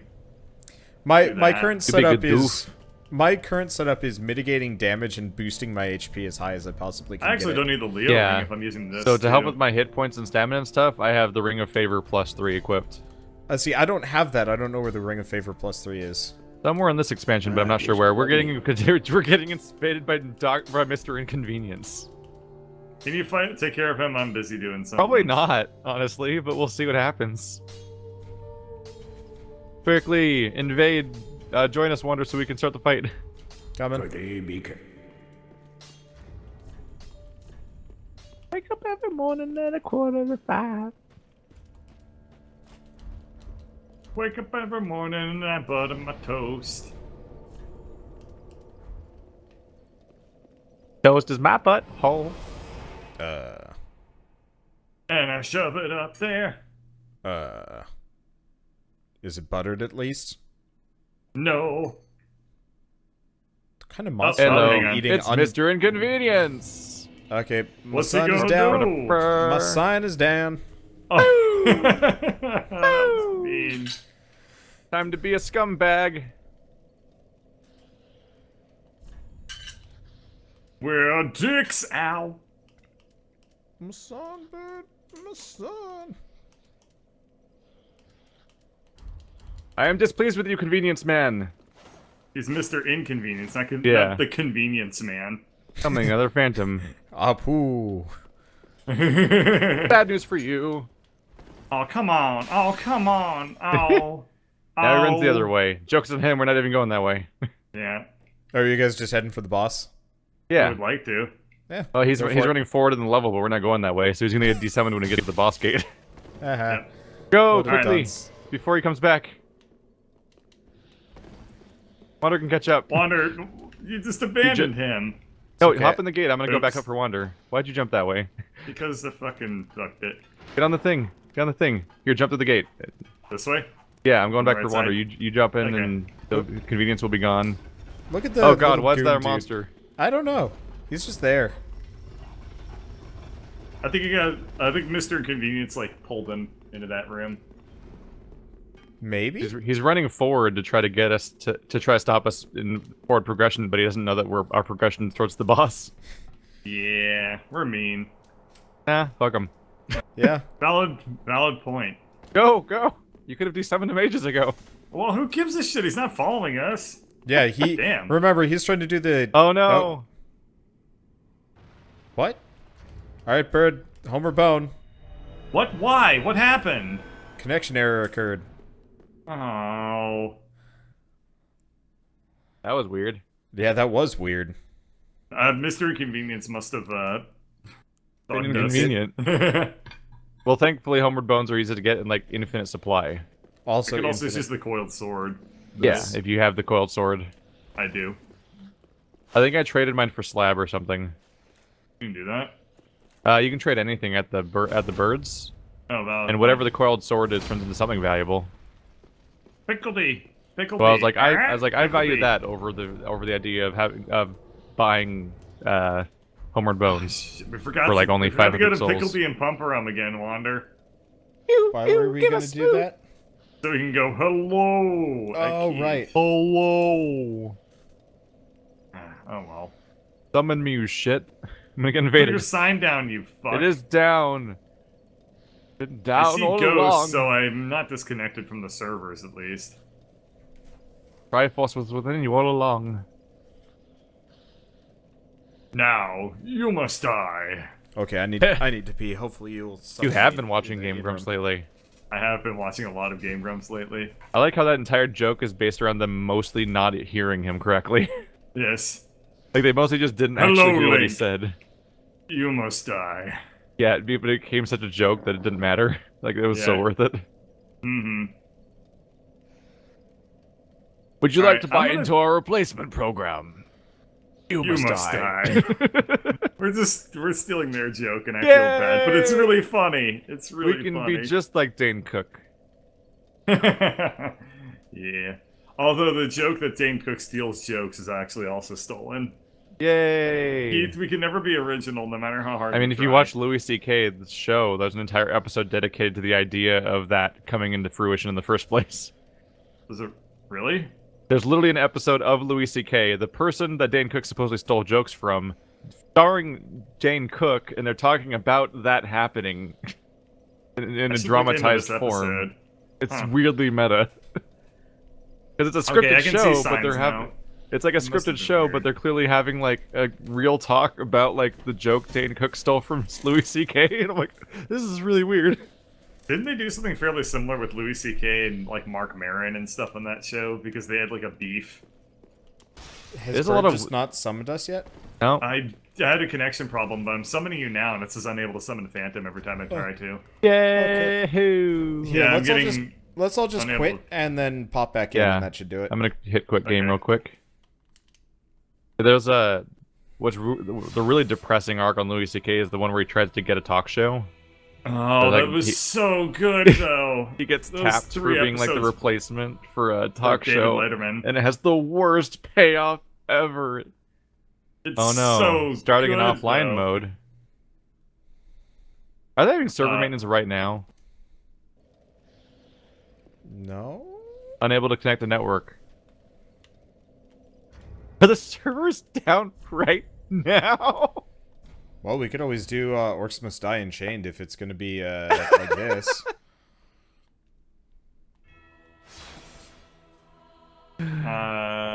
Oh, it might be like maintenance time or something. No, it's logging me in. I'm online. Just quit out, come back in. I'm gonna go to the main menu and look if there's a notification. I didn't see any notifications, and I'm online, so. Checking network connection status, logging, retrieving data. Patch as usual, server maintenance March 27th, we're fine.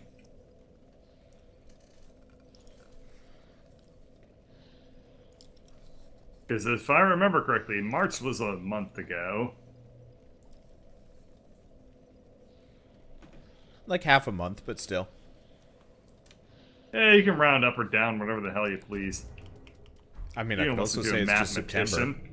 Yeah. When you round you straight to hell. Was that like the badass, like, mathematician? Like, I'm gonna round you down to 0.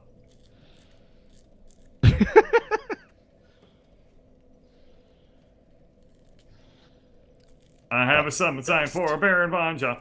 Summon Phantom. Let's see what happens. Summoned. You're being summoned. You by 0. No, that's not possible. I am the Undefiner. It sounds like a really crappy Batman villain. Like Golden Age? Yeah, like Golden Age Batman. Like, oh no, I'm gonna have to use my most cunning detective skills to defeat the Undefiner. At times it's really hard to recognize just how dumb even existing characters are that are from that era, like the Riddler. Well, think about the Joker and realize that, like, the Joker is absolutely fucking insane. Even that's like an evil clown or something, but like the Riddler. Yeah, I like to give you word puzzles. Made of question marks. Yeah, the weird part about the Riddler is he just really wants to prove that he's smarter than Batman, and that's like the entire point of his existence. You guys are always wrong. Well, you can tell us. You can also tell us. It's literally always jack off. Yeah, well, I don't care or know. Every time we do it when they see it again. I don't know or care or remember. I'm just mostly baffled that you're both always wrong. God damn it! Oh. You just die. Oh. You distracted me with bullshittery, and now look at the consequences. Oh, we didn't die. This is your fault. This is your fault. So I wanna see like one of those like kind of Golden Age Batman shows with like the really stupid villains and stuff like that. Yeah. But it's actually like really fucking dark and like characters die left and right. Yeah, and it's like so Gotham. But like old Gotham was like, you know, very much just like cartoonishly, you know, violent and whatever. And it's like, oh no, it's the Riddler's gang. They're here to do quizzes and shit. But they have a bomb, but Batman can solve it. And then like Batman doesn't solve it and blows up, and then it's just like, what do we do now? Shit. A Batman episode or TV series where Batman dies in the first episode, and the rest of the show is the villains reigning supreme. I feel like you should leave people on like 5 episodes. That's kind of what Gotham is, because Batman doesn't exist yet. Yeah, kinda. Just straight up has the Riddler on it, and he's weirdly well done. Like the most prominent characters in that show are the Riddler and Penguin. Weird. Is that show still going on? Yeah, No. I think so. Oh, it is? I think it's like 3 seasons in already. Nice. Oh. I just don't. Alright, so smartest man in the elevator, Keith. Which side do I go on? Always left. God it's damn always it! Left. I missed it.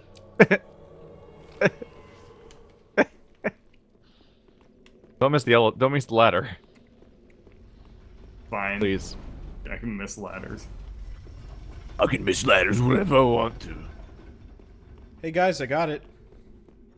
First What'd try. you get? Oh, good for you. Yay. Yay! I'm really, I'm really proud of you, sport. But like Gotham's not like an amazing show, but it does like just unironically just inject all the really weird, campy bullshit Batman characters just into it and just takes them seriously. All right, enough talking about bullshit. It's time to fight a dragon. Yeah, the ultimate Batman Who's villain. your favorite imaginary dragon? I like that band a lot. Imagine Dragons. Does that answer your question? Because it shouldn't. It works. This boss looks pretty radioactive. But like in all seriousness, like what is your favorite dragon from media? I just got here. Fuck you. I like Chromium from Magic the Gathering. For an obscure-ass dragon reference. Fire on I don't the know, I never really ground. thought about my favorite dragons. It's kind of weird, because I probably do have one if I think about it. Uh-oh, Yeah, I don't know. fire. Looking directly at me. Yeah. Yeah. He That likes means the you. laser beam is coming for somebody. I just Wander, you lived! Wander. I don't know how. Oh, fire's It's back. an Easter goddamn miracle. Aside from the, the main one. I've just been blocking. It seems to work. That's good. Holy shit. Kurgan not Mon uses prepared. tail whip. It's super effective. It does not lower defenses, it just kills you. That always bothered me. It's like you think Tail Whip would do nominal damage. What's the name Yeah. of the crap? What's the name of the move in Pokemon where you just go really fast? Swift agility? Attack. Agility. Swift attack. Alright. Ah! Kindu, That was way more than I thought it stop! would. You're supposed to be Kindu, not Kin Dead. Kin don't. Don't. Kin dying. Indeed. I'm changing weapons again. This one's too slow. I'm digging the Wolf Knight's greatsword. It, Oh, he's ready. Oh, that's the one. I'm dead now. You're fine. You're dead. You're dead. How I always die now. Apparently, I get What's grappled. that one dragon from Harry Potter? Smog. No. Yeah, I like Smog. What? So are we gonna black separation crystal? I guess there was a bomb it? dragon Yeah, in I the fourth can- Harry Potter. You should probably heal up. Yeah, I would what- like to. But like, wasn't a I'm character scared. or Returning. anything. Okay, you're Yeah, good. I know. I'm doing what's called trolling.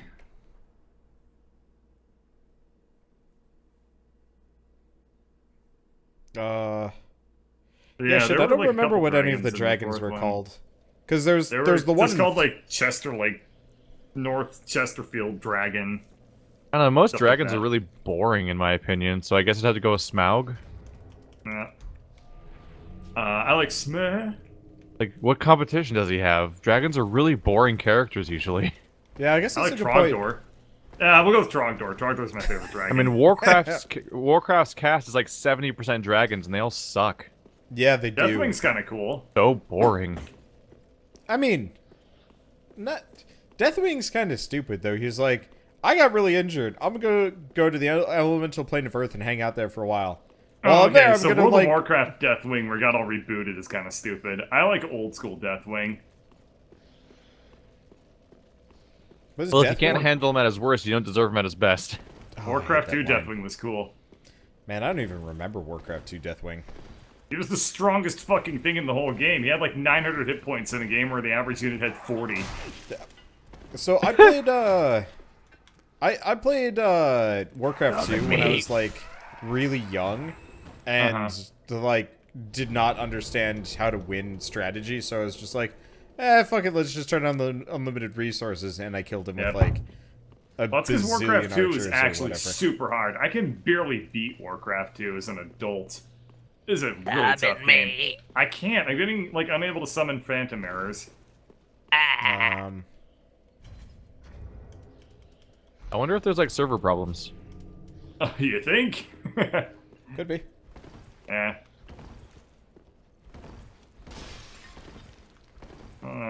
I'm trying to summon Wander right now, and it's not letting me. I'll move my sign a little bit. I mean, I could always try yeah, why don't summoning. you try summoning? That song has some weird lyrics. I got my head checked by a jumbo jet. Wasn't easy. Wow, you know a lot more But lyrics than I nothing did. is. They do that shit where they do that shit where they make one word multiple syllables. Yeah. Like, it doesn't fit. Just make it fit. It is. And then that person ended up becoming, like, a extremely talented hip-hop artist. Blur is supposed to hate that song, from what I've heard. Do you guys have your signs down? Yep. I'm gonna put mine down now. I wasn't able to put it down for forever. Mine's down now.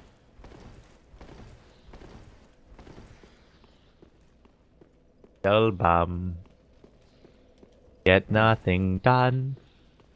I get your coffee Hey, and oh. TV. Beetlebum. Please hurry. Wonder if I'm. Wander has no idea what the fuck is going on. I wonder if I'm the one having the issues or something, because like I'm not seeing any. I mean, of no you one's guys. summoning me. I think it's just this is Dark Souls today. Yeah. The end of the world as we know it. There you both come. I'm being summoned to another world. Yes. Oh, baby. Oh, much better. All right, I am prepared to die. That's the first game. It's okay. I've just been prepared to die 1 through 3. I've been prepared to die for 5.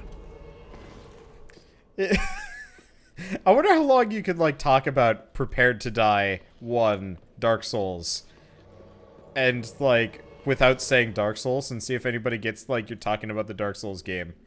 You know, like as though Dark Souls was the tagline, you're just Prepare to die 2 and My prepare favorite to game is die called beast Prepare to mode. Hey, we all did it. What was your favorite boss in Prepare to Die? I liked Big Dog Soup. God, it'd be Prepare to Die Origins, Prepare to Die 2, Prepare to Die Beast Mode, and Prepare to Die 3. Jesus. Yeah. As if the marketing for this game couldn't get more obnoxious, you somehow found a way. Aha! See ya. Who doesn't, Right, who doesn't fighting want a the game boss, called then? Origins? I've never actually names? seen the sequence in which the dragon What the comes fuck down. is this? There's just a sword on this table. Is this like we're holding a funeral for the sword? Yes, it's a sword funeral. Oh, Guys. okay, You can't come down till there's a health bar. I know. Yeah. The dragon just looked very dead. Yeah. Well, the dragon looks really pissed off too. Now he's very mad. I lunged forward when I landed on you. That's fine. It was the weird. I didn't want He you to be on top of immediately me, started Keith. with angry. Yeah, Yeah. this Does first wave that. is actually kind of terrifying as shit. Uh-oh, he's gonna bite you. If he Don't do roars, he shit. does the grapple that just ruins you, and it sucks. Yeah, well, you can also not be like you and Yeah. avoid getting eaten. I'm not used to being in front of him when he roars. That's my new problem I gotta deal with. You're supposed to be our clutch, dude. His most stabbable point seems to be the spike on his chest. Like rib cage is so stabbable from down here. Uh-oh.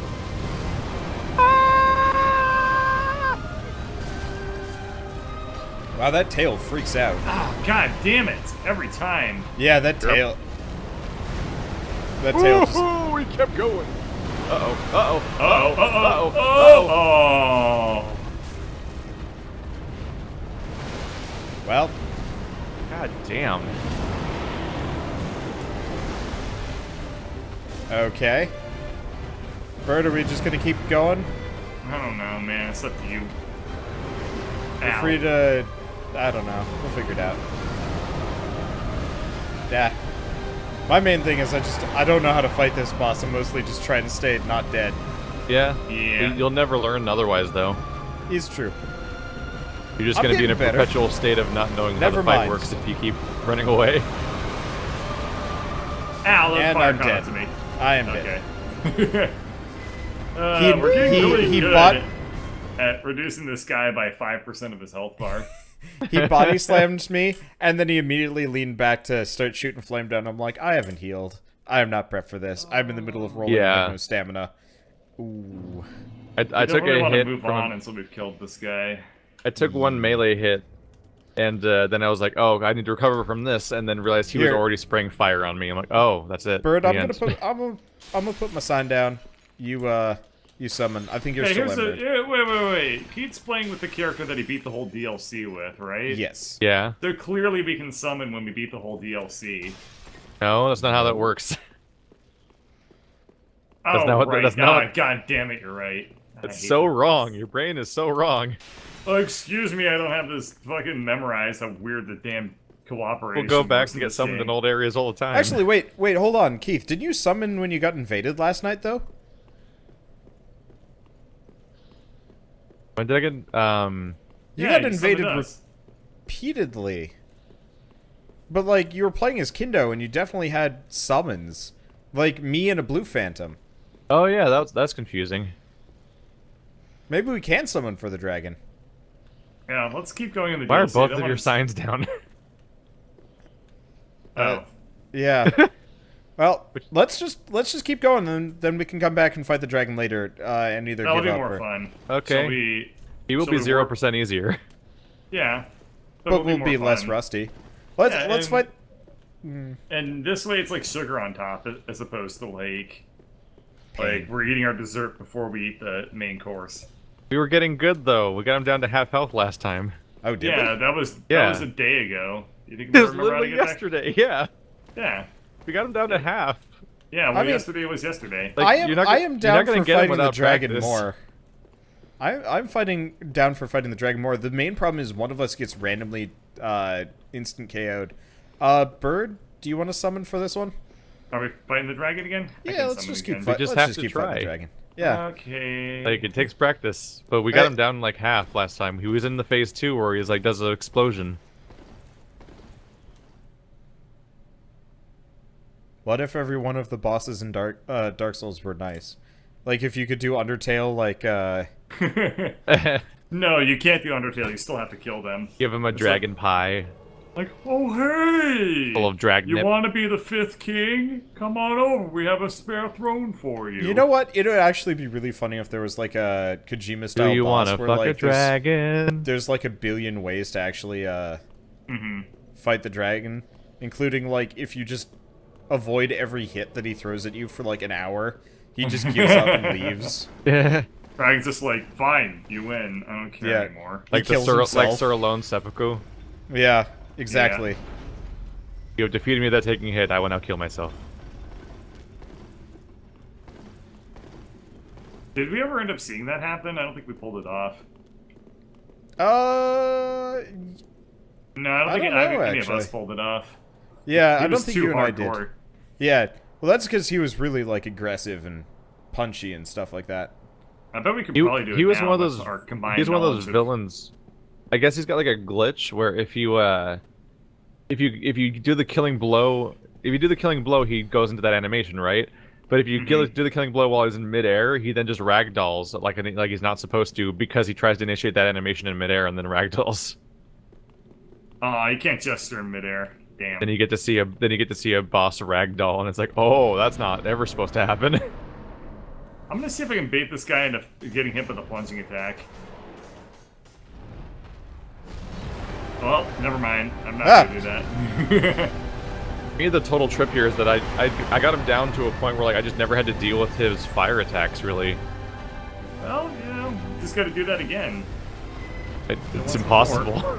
Yeah, man. Well. He's shooting at you guys, or being initiated, but his attacks are happening because of your locations and stuff. And I'm like, this fucks with everything. You know, one of those Dragon Slayer bows. You know they work. Oh, that's true. We could just actually have somebody. Oh shit! This guy. God, I'm dead. God damn it! So much arrow, so much fire. He like hit me 3 times and then breathed fire on me. Or die. That also isn't acceptable. I guess so. Whee! Hit him in the face. Oh no. Please meet you. With a coiled sword fragment. Bam, bam, Docky the meter. I summon my friends. My sign is down. My sign is down. God, that song is a victim of having one of the worst charts I've ever seen put in a video game before at one point, because they charted, I think it was Lego Rock Band, and they have the awesome riff at the beginning, but then during the chorus part, they just play one note over and over again, and they chose to play the instrument that they chose to go chart it based on the guitar that was just playing one noise over and over again instead of the one that was still doing the riff. I'm like, I'm just pressing yellow over and over again. Whoa.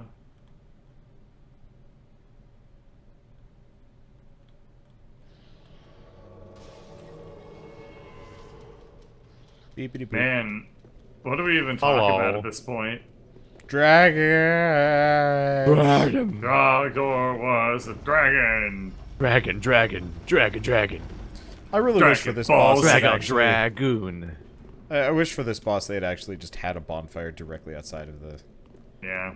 Like, if you're gonna have a really hard... close, we don't even have to fight. No, it is really close, that is true. But, like, there's still travel times. Just amused that the Japanese name of the Drakengard series is Drag on Dragoon. Like drag dash on Dragoon. I'm like, what? Huh. I didn't know like that. They're just doing like dragon names in its name. I'm like, what? I want to say dragon twice without ever saying dragon. Yes! Oh, it happened! Perfect! What did you do? I rejoiced through the fog gate and fell down mid-gesture. Fair enough. I fell while pelvic thrusting. I don't think you understand. I don't think you have the right amount of excitement for this. Excitement insufficient. Beep boop, I am recalibrating. Please insert video game. Oh, he's gonna charge us, isn't he? Nope, he's turning around. Nope. He's gonna come over to try and breathe fire on me. Ow! Oh, that's a spike up the old noggin. Ow. Ow, that's a tail up the old butthole.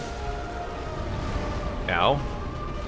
Who's you dying as you are? God. The fuck? Wow! Did you see how much he, like, spun to hit me there? I was like, I'm fine, he's nowhere near me, and then just like, wham! The Phantom can do so fast.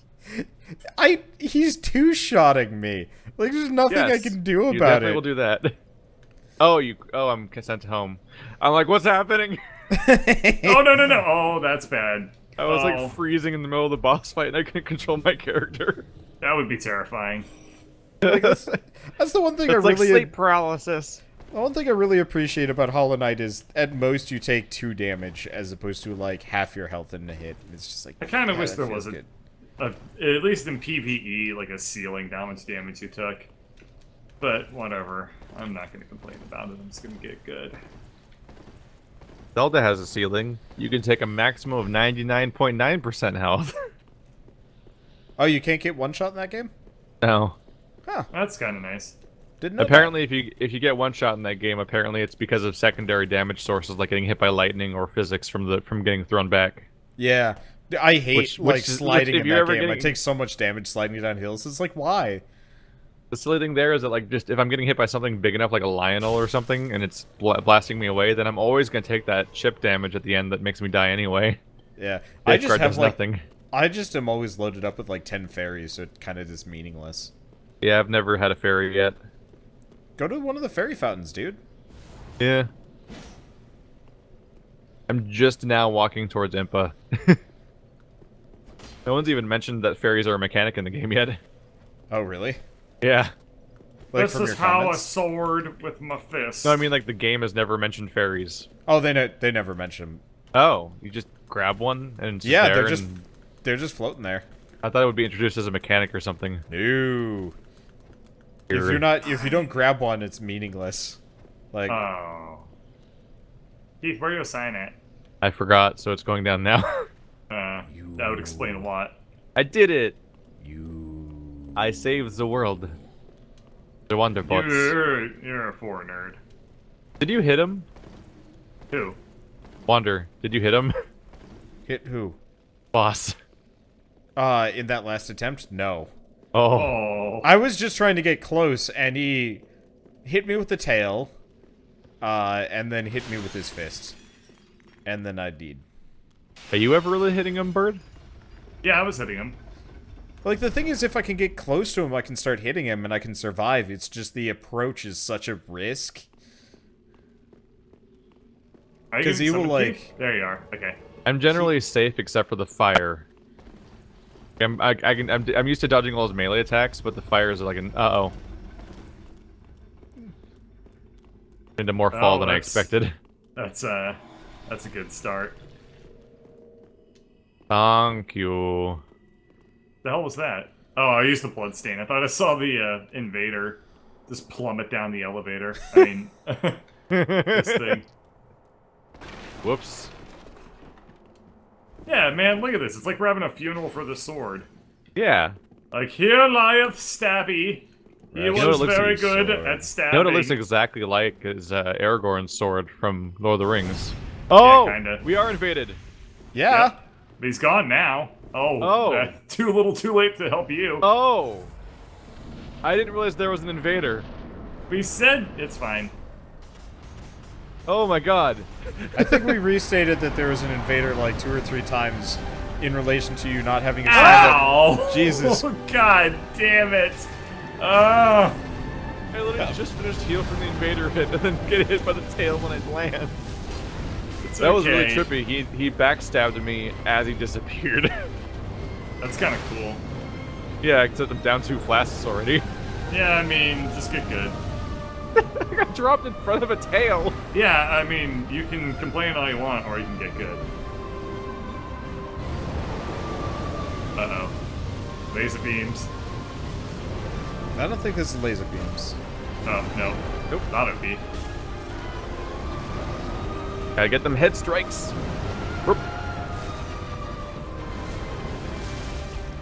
That dealt actually no damage. Yep. Head strike. By the way, try and call out when he's doing the fire. Ow! What? Yeah, sure. Mainly because I can't see it when I'm in like butt range. Oh, he's about to do something. When he does what? Fire now. Yep. When he's breathing fire, like at his down. Like straight down. Yeah. Because if he's breathing fire that's gonna hurt you when you're under him, it's because he stands up. Well, yeah, but I can't see that because I'm focused pretty hard on his ankle. Because he doesn't shift that much. Mainly because he's shifting all the time, and like, good luck. Okay, this is more obvious. He's pretty drunk. He's breathing down. No laser, right? Okay, good. No. I have not been able to catch up to him. There's a tail slip. Oh, shit. He went like a full 360. Yep. Oh, he's true. God damn it. So many weird quirks to deal with. Man. Breathing down. Like, by the way, I'm gonna do 3 tail whips in a row. Yeah. Uh-oh. Tail whip. Wasn't a thing before. Damn. Fire down? Yes, okay. This will probably not be a laser. That's laser, yep. Okay. I like at the very end where he does the second little laser, like back across. It's to be a gigantic. The really dangerous part. Yeah, that's the worst part. It goes super fast. Yep. Because that's actually like accurate to what you could do with a mouth laser. Yeah. It's like you could just whip it around. Whip it around fast. As opposed to like being relatively fair about it. Tail hits. 3 tail hits. Nice, that was good. Here's a tail whip. Never mind. Nope. He's swooping. He had it curled though. Yeah, but he was rotating instead. Oh, he's there. Oh, okay. Fire in the sky. That was a good time for heals. We're about to hit phase 2. See? Yeah. You're doing it good. Yeah. Because we're all fighting him as opposed to one of us dying immediately. By an invader or lose all my flasks. Laser mode. Laser mode. He's gonna whip it. There it is. Jesus Christ. He's a real scurry Durgan. He is. Yeah, he is. That's going right for that's me. the easy this is attack. bad. Okay. No, that's the least threatening thing he does. And I'm dead. Oh. Keith, you jinxed it. You jinxing. You jinxing jinxer. That's the easy one, though. That's the attack that doesn't kill yes, anyone. Yes, we get it, Keith. It's the easy God one. Damn it. Oh. Oh. Well, we almost at phase 2. Yep. Progress. I didn't die first. Yay! Yay! And I was sure I would. That wasn't a that bad was a spot. that was a real rough start. Yeah. Getting invaded and then getting tail whapped. Yeah. It was also, I think, the same attempt where I took gravity damage. Yeah. And I got took gravity tail whipped damage on the elevator, initially. then got stabbed by an invader, then got tail whipped on my landing. All those were really funny, though. They were. They were really, really funny because they didn't happen to me. But in a way they did. Oh, yeah, kinda. Wasn't it really funny when you did the really easy attack and then you died?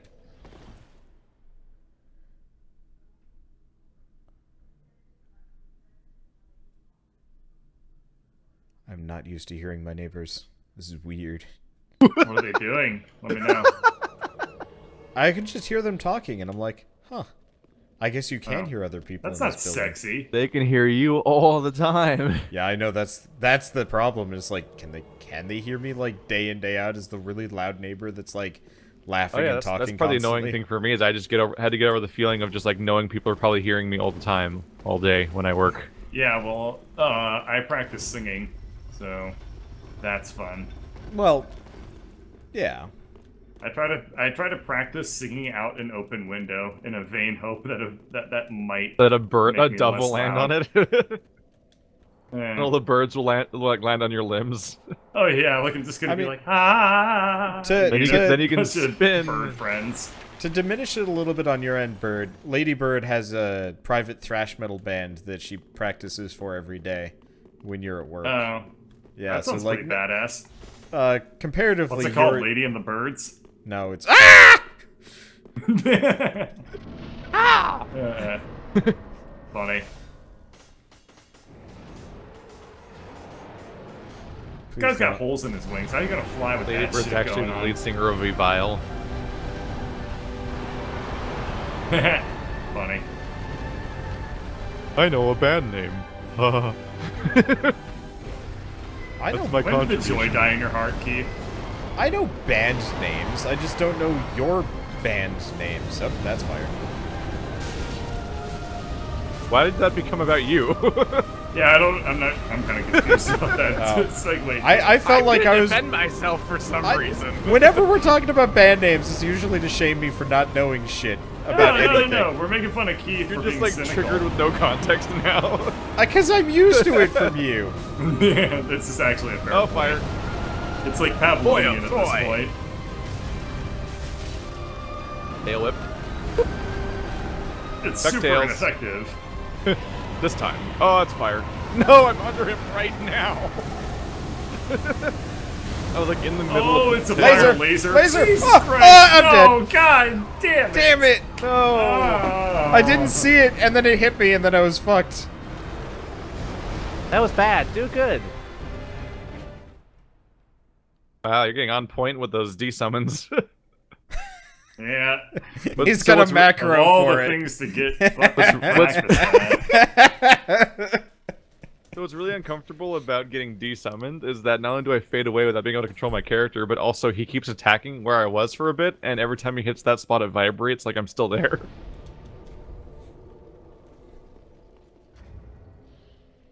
Yeah.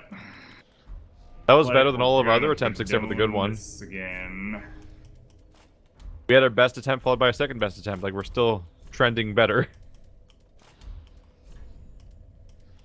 Gotta stop doofing it. Oh, is that all? Yeah. Okay. Doofing's bad for your health. Doofer. Excuse me? Wow. That was offensive. Wow. Way uncalled for. Like, geez, dude. What do you mean, you doofer? What do you mean, fur? Just breaking down. Doofer, I hardly know her. Well, when a breaking man down loves a wolf insults. man. We're getting stupid. We need to kill this boss soon, or we're just gonna start commentating. It's like I'll just turn this into an audio-only podcast. Bird, at least we don't have to kill this boss 3 times. We only have to kill it twice. I'll just name it 3 Nerds Make Noises. That's what it is already, dude. I mean, honestly, we technically only have to kill it once. And then yeah, we just, that's a good point. Fuck it, we beat it. Yeah, you know, I'd be fine with never killing because it's not a part of progression. It's not in the way of anything.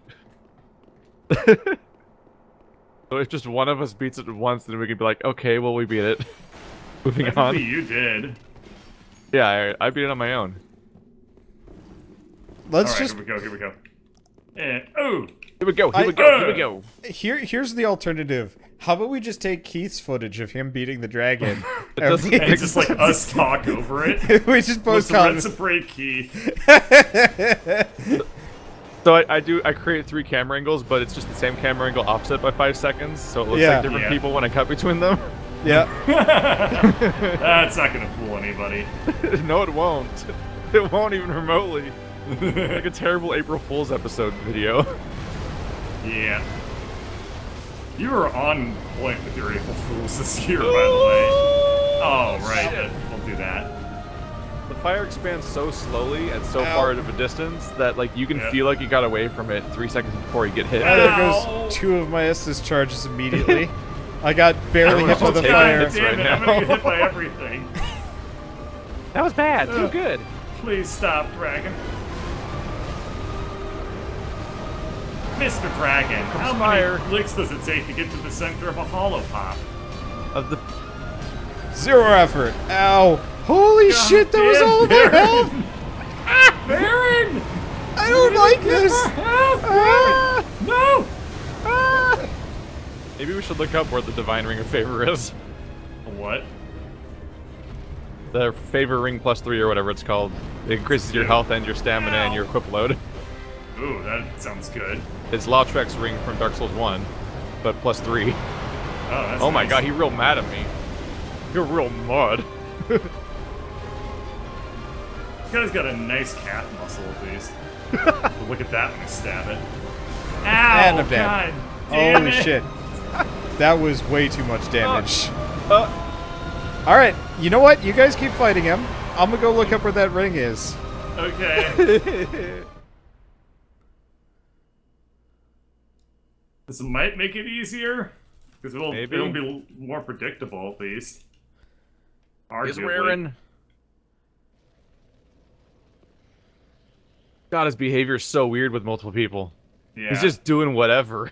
Yeah, he's pretty arbitrary, and that hurt. That hurt, and I'm dead. Oh, there goes the host of Embers. Goodbye. Who the hell's messaging me? Someone messaging me on Discord? Who dares?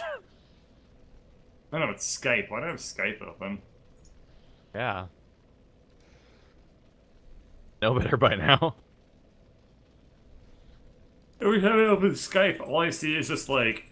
Why do you have Skype installed? I don't know. I open up Skype and it's just like, Orlando Boobsbury has added you as a friend. Angela Letitz has added you as a friend. Nowadays, I only get messages on Skype from friends that have been hacked. Okay, so the Ring of Favor +3 is like in a really obvious and easy location, and I feel stupid that we missed it. Where is it? Remember the swampy part with the angels? Yeah. It's like there. There's a swampy part of the angels. Beginning? This DLC? Yeah, this DLC. Yeah, where the pyromancy lady is. Where the hell's the pyromancy lady? In the swamp with the angels. Yeah. With the creepy angel things over within the Earthen Peak ruins, that sort of thing. Yeah. I got that confused with the previous DLC because we haven't been there in so long. Would fat rolling help or too slow? Armor doesn't matter so much in this game, sort of. So even if I was like fat rolling, it would not. Not go well. Yeah, I've never found defense to be that useful against bosses. So I will admit that last fight definitely highlighted me switching my armor around is a bad idea. Originally, the tail whip would take off only half my HP. That time it would take off 3/4. So if I was at all injured, I would just die. Woo! Woo! Yeah, so Bird, if you're going to get the ring, I assume you are. It's that first route as you go through the area. You should see the route? Yeah, you should oh yeah, that first route. As in ROOT. Sorry, my accent is a problem. I see that up there. It's not an accent, they're dialects. homophones. Words. Yeah. Dialect. No, the words are homophones. They don't pronounce them differently ever. Yeah. How do I get onto this rift? It's one of the ones you walk up. Like, it's just From where? super rampy. Right. It's behind like one of the shacks. What did you call me? Hang out near where the or not hang out. There's like gonna be 3 or 4 salt shakers at the base of it. Oh yeah. Armor is for people that expect to get hit. Well, there's also a wolf ring +3 for increased poise. Yeah. That's not as helpful. Whenever I think of increased poise, I just think of like a person standing very dignified. There's also a ring of steel protection +3 for increased physical damage absorption. That I don't think of anybody doing anything. And a Havel +3, Chloranthy +3, and both serpent rings are +3. A Havel +3. Huh. Yeah. Ring of favor +3, got it. Well, that sweet equip load.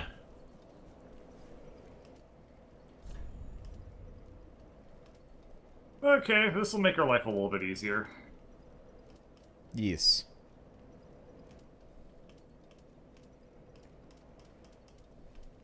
So now Wander will have less of an excuse when he gets hit in the butthole with a laser beam. Well, no, the laser beam is still murder. 1.05 patch, save us.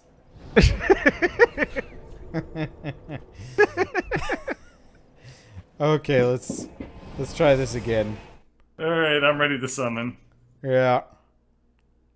Let's see, did we beat the final boss? Hell no! This ain't even the final boss. That increased my health by like a dime. It was like, there you go. Every little smidge helps, Bird It Catcher. increased my stamina a lot, so that's good. Wow, yeah, actually, it really did. Still totally. Where the fuck? I closed Skype. Where am I getting Discord notifications from?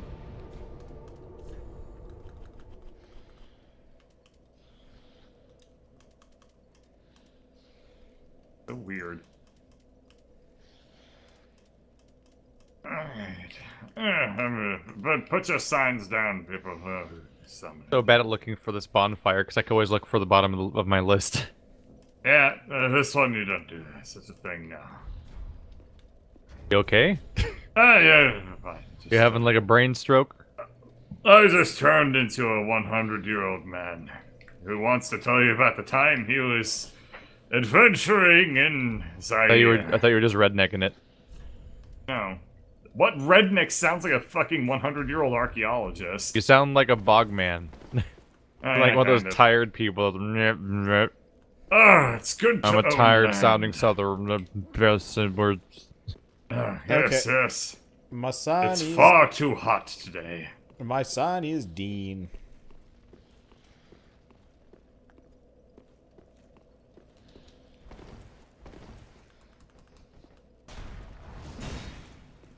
Oh. I forgot I'm I could looking do for that. a sign. I don't see it, no.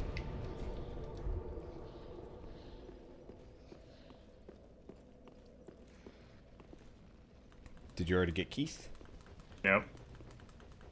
Kind of miss how like convenient that tool was for Dark Souls 1. That mod made it so nice, yeah. It made it super nice, but it's just one of those where it's one of those where it also kind of like notified you. It's like, yeah, they're in your pool now, and the sign would show up. And this one is just like, buh? Like, you know, you never know. It'd be great if there was an actual server browser. Or yeah, it'd be great if this wasn't arbitrarily ridiculous, but we say that every time. Where are the signs? I wish to summon. I mean, do you want me to try and summon again? I forgot to ember. I see the signs now. I have summoned and I have summoned. I'm gonna go back to punching myself in my elbow. Punch, punch, punch. See, does this Okay. boss have any weaknesses? It's fucking kind of. Stab it 700 times. That's its weakness. Emotional appeals. Technically lightning. My favorite weakness. Oh no. Oh, he already left. Oh, he's over here. I'm just went 10 feet ahead. I don't know. You could be challenging the boss and we really have to book it. That'd be pretty funny. Oh man. I got bulky. You got... Bulky, Yep. the snow. Oh. Wow, none of us. Okay. Oh, Jesus. You did get bulky. Oh, Your face Jesus. You need, like, a beard for that helmet, though. Ah! Oh! I was inside the wall for a moment there. I am the Wow, Milkwood you gonna Knight marry of it? Burlington. Um, Of Bulkington. I mean, it's seen better days, but Bulkington. I think I can. Oh, I think I dude, can find don't be better shallow. architecture. Jesus. He can hear you, man. You're I mean, inside of it right now. I was everything deep. I was not shallow at all in my embedding. That doesn't excuse. I'm not saying It's not like you can be like, oh, I only put the tip in, therefore we're not going to get married. Like, it doesn't work that way. No, I was like up to my thighs in wall. Wow. Weird. There was a scene like that in American Gods. It was very uncomfortable to read. Huh. I'll let you read that book and not tell me what it's It's about. actually really good, but it has some like weird shit in it. I'll let Well, you if read it's the about book of American Leaving Love Gods, I Forever. assume it's about, like, Johnny Appleseed and shit like that. Oh, it's like Thor and shit. Actually, Is no. that American? What the fuck? Yeah. What? Whitewashing, cultural appropriation. Uh-oh. Laser beam. Laser. There it is. Laser. And it's going that way. And what the fuck? Oh my Yeah. god. It kind of just picks an angle, honestly. That was extra fucked up. He's just flaming forward now? Yep, looks like it. I was afraid he was coming back. Oh, I missed my chance. Damn Ow, it. come on. Oh, Whenever he this is- flames forward like that, I always try to hit him in the face. That's like that's the time when his head just stays in one spot for a long time. You're gonna get hit by fire right now, aren't you? Nope. Oh boy, No, he's that was fine. close. Face. Ah! Oh! I don't know if you saw that, but he turned his head real quick and brought me with him, and it was Face kind of vulnerable? Oh, you quit. Never mind. it was kind of an instantaneous like I don't know where I am anymore, and it worries me. Alright, here we go. Okay. This is That's going like- kind of well. Nobody's died yet. Yeah. Ow. Challenge accepted. Yeah. Oh, that's a fire. Oh no! Nope, still got me anyway. Baron. Shit. Oh, fire again. Doing it again. Huh. Well, Fuck up that tail, Ricky Bobby. God, the tail is so weird when it's getting hit. It's just Yeah, 'cause like it wobbles hammered and everywhere. torque into the ground. Face strike. Hit. Rearing up again. yeah. Jesus, that has range. Oh, that was a bad roll. Crap. I was staring up Blocking. the ceiling of the cave because I'm so far away from him. I was like, I guess I'll look at the environment for a second because I look at something. Hit him in the face. Oh. Alright, this is kind of going Wow. well. So I put on Havel's ring to wear heavier armor, and then put it on Ring of Steel protection and as much armor as I could. And it's How's that kind of working out for helping, you? honestly. Yeah, I'm blocking all of his hits. Ah, Not that God one. damn it.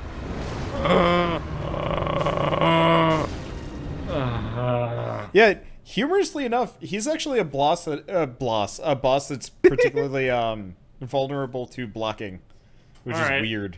I can go fat. So you're on no fire. problem with that. Well, like even as long as the fire doesn't hit you from behind, the only danger is the laser. Iron Dragon Slayer helms. I mean, the Dragon Slayer set's probably pretty good against this guy. The Dragon Slayer set is good. The Firelink armor is pretty good. I think Dragon Slayer is just too appropriate to not wear. I've got half Dragon Slayer and half Dragon Scale. Oh my god, this is so heavy. Yeah, I am at 103% equipped load. Let's put on a Havel ring if I have one. Somebody was saying that Pestilent Mercury is good against the dragon. Unfortunately, none of us can use that spell. I don't even know what that spell is, to be honest. It's like a wide area damage over time. What's it? I don't actually have Havel's ring. I actually have Pestilent Mercury. I know when we had a spellcaster.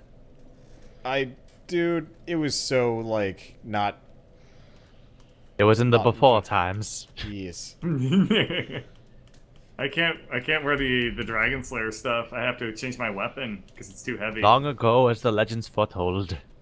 I do have some lighter weapons I can use, like a mail breaker.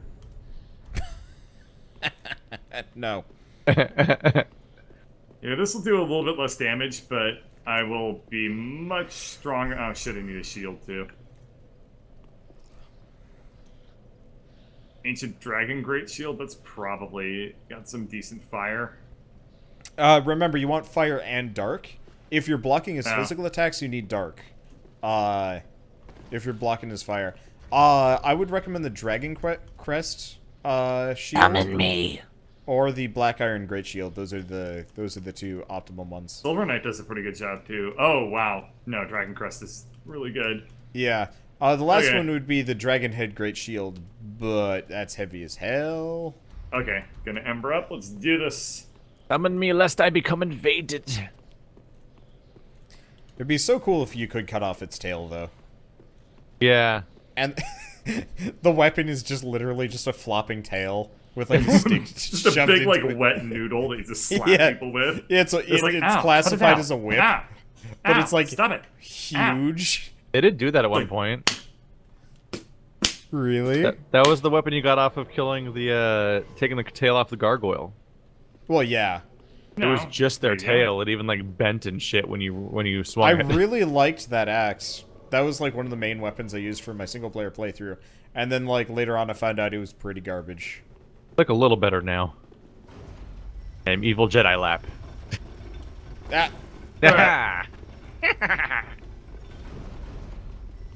Don't worry, I'm Lappy. You can trust me. My chat wants me to use the doors. No. You could stand there and stand there.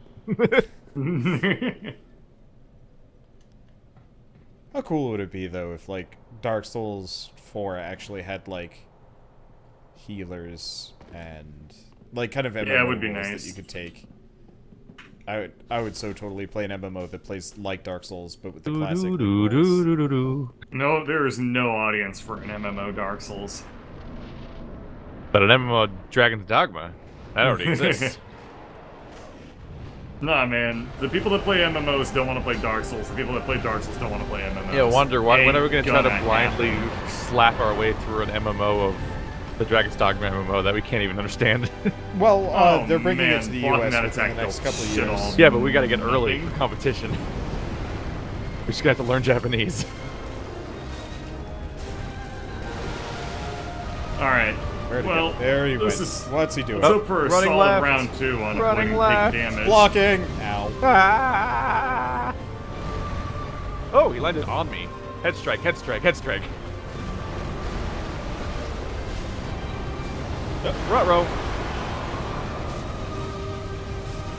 I'm so fat. I'm so and fat when tail I whip. Or roll. Oh, don't get baited. That's the bite. That's the scary bite. Oh, that's a fire.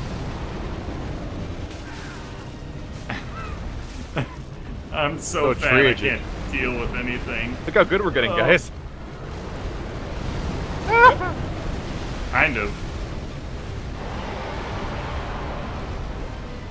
Oh, slow the fuck down, man. I want to fight you. We're so fat. Come back. Come back, Donut Dragon. Customize all the... Oh god, is he doing down? No? No, he's doing customize all this armor and I haven't been hit yet. Oh my god, I got a 3-hit combo on his head. That was worth getting hit for. Nice, I can't see anything but Dragon Tail. It's like hitting him 6 times. It's so good. Yeah.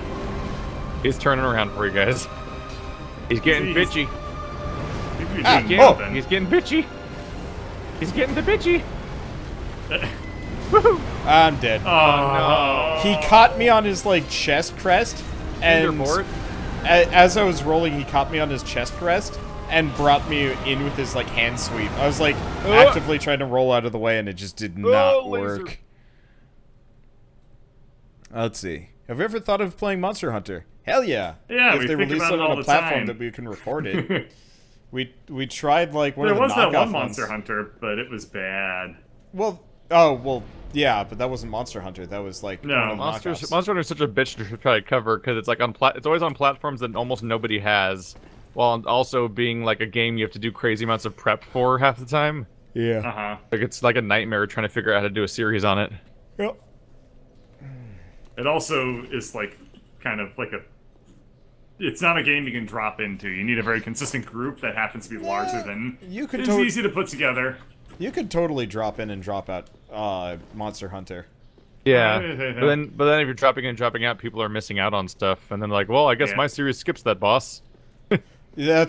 I was thinking more of like the random like trying to go back and finish off an armor set. Oh shit! All right, let's just use that was a miscalculation. And I'm gonna switch back to nudity. Hey, Shrine Bonfire. No, no, no, no, no, no, no. Okay. Oh, that was scary. Consequences of Shrine Bonfire are low. I didn't mean to say Shrine Bonfire, but yeah, whatever. Oof. Okay. We can do it, you guys. Nudity. Funny thing is that now this is taking longer than it did for me to do it solo. He's just so chaotic. He is crazy in multiplayer. Doing shit everywhere. Like the entire series has been a series of warnings for this exact thing eventually happening, where it's like a perfect storm of a chaos super boss and co-op.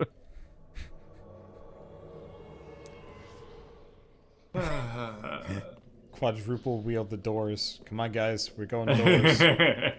Put one set of doors in your right hand and one set of doors in your left hand. You just don't move. Yep. I heard you like doors, so I got you doors. They should call this Door Souls. Get it? Medal of Honor Door Fighter. Welcome to Anor Londor.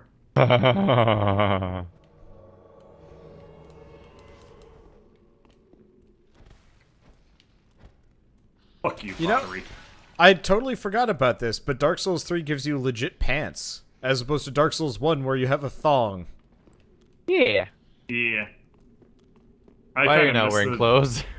Because it really like hinders me to wear yeah, armor. so Bird is an always nude. The moment he puts on clothes, he's like Samson, he loses his powers. Yeah. Do always nudes accidentally paint themselves orange? Is that like a novel from the 80s that I've never heard of? It's an Arrested Development reference. Oh. I thought it was like the android's dream of electric. No, then there's a character in that show that's a never nude. Yeah, exactly. Yeah. He bathes and sleeps and so on in pants. But there's also an episode where he's blue. Reference over. So it's David Cross. Yes. Yeah, well, I figured it would be Tobias Funk. Junke. Yeah. Every joke is about how he sounds like a sexual predator. Here. He keeps turning towards me, and I don't trust him. He keeps. That's a fair. He keeps looking at me funny.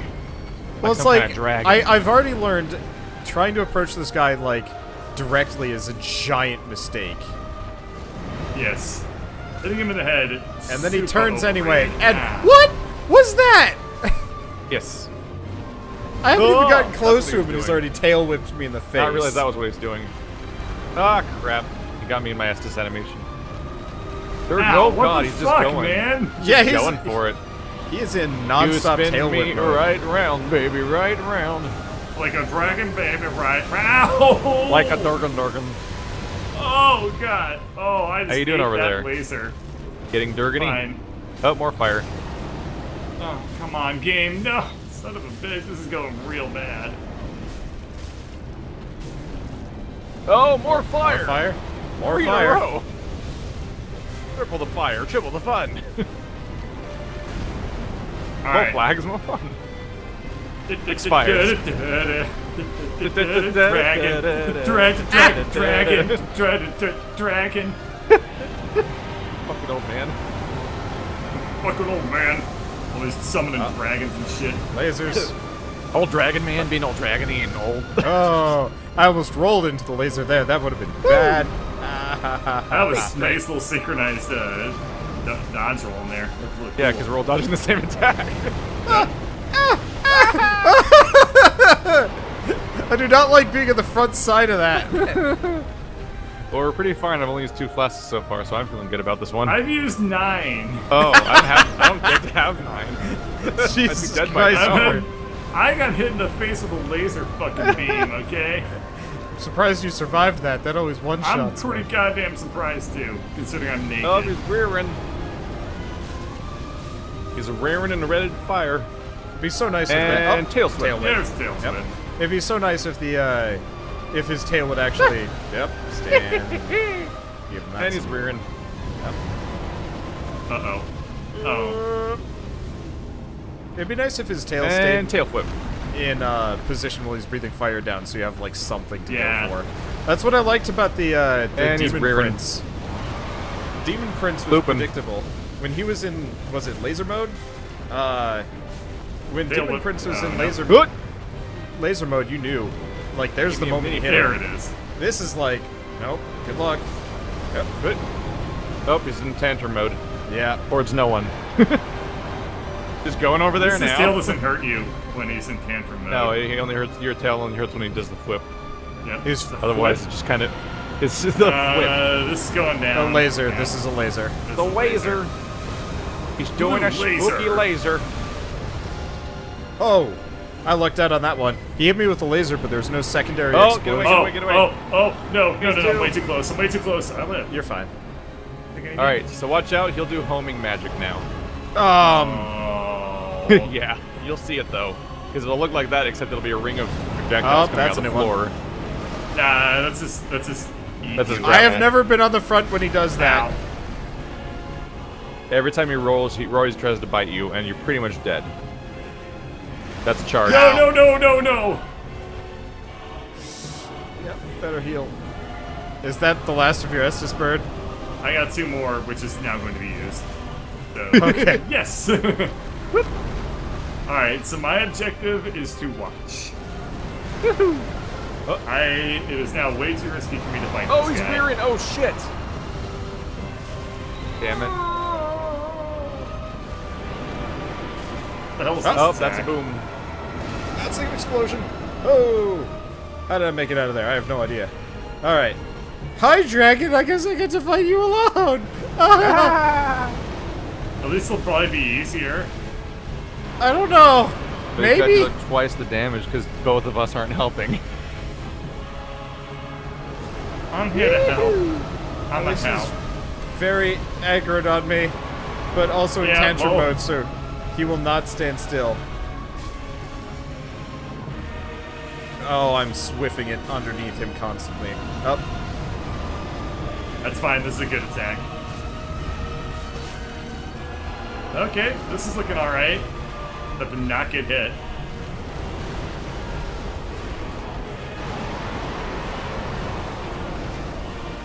I could try, like, distracting him a bunch. And just, like, pull away from him. A lot. We might be able to be very strategic about this, who knows? Oh, shit! That hurt. Oh, that's an AoE. Explosions. Oh, man. Okay. Okay, I've got 2 Estus left. Alright. That's probably bad. Uh-oh. What is that? Oh, That's that was the bitey. roar. I don't know what the hell that was. Yeah, I don't know either.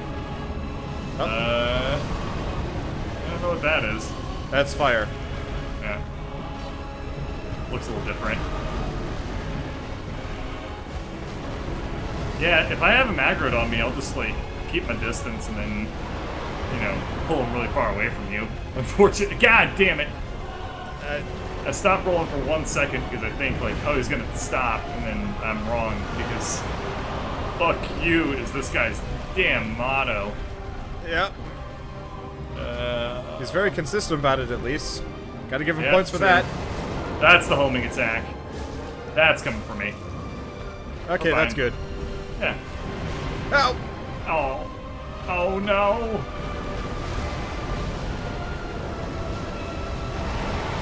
Jesus Christ. I'm dead. Well, I'm not. Oh. I mean, I am dead. Yeah, okay, sorry, I thought, well, alright. You guys lasted a while. Where was Help Yeah, at? we did. He was down to a third.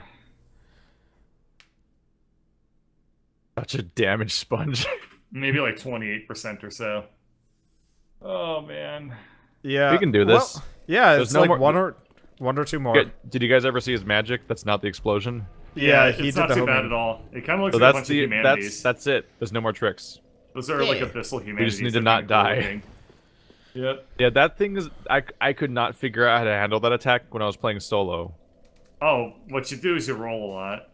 They all just changed. They all charge the same person. I'm just like, and I would just die.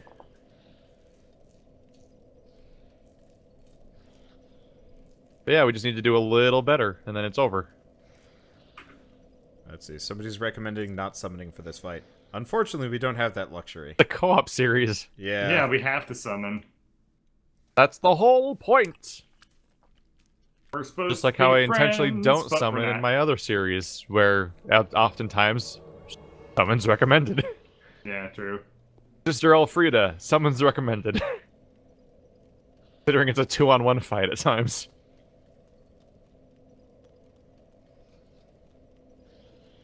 I didn't even summon Slave Knight Gale for that fight. Clearly Nice. meant to happen. Scripted into a specific phase of the fight on purpose.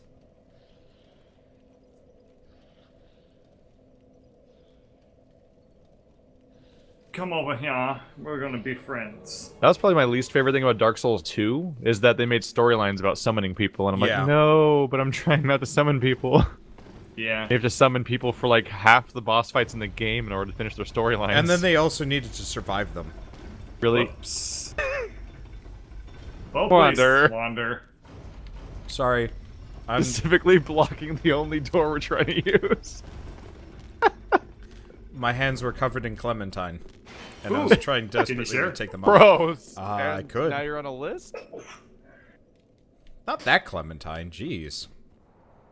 Oh my darling, oh my darling. No. Oh Bad my song choice. darling These Clementine. clementines fit in my hand. Clementines fit Don't in your leave hand me, and Lee. melt in your mouth.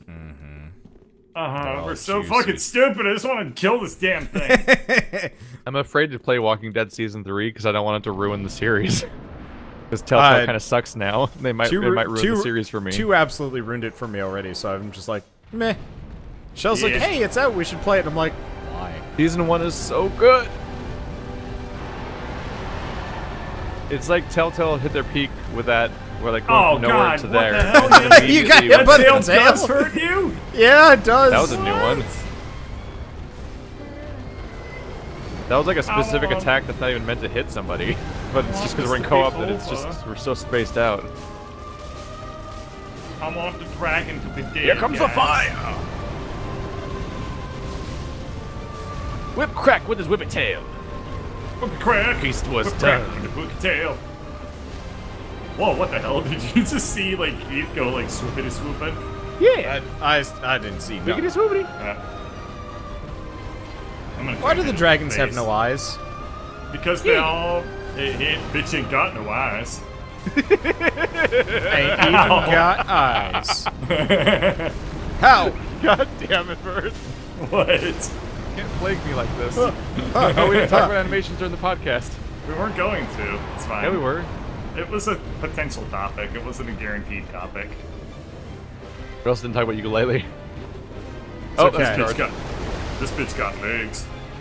Bitch don't got no eyes. Ain't even got eyes. Even got eyes. How's it feel? You said you're gonna have to die one day. How's it feel to be a bitch? The delivery on that is so fucking funny every time. Every time. God damn it! Oh. Dude, Keith, God damn it, Keith. How's it feel, Kindu? To be a bitch. God damn it! I want to beat this guy off. I have warped out. Did you say you want to beat him off? No, Laser Beam, Laser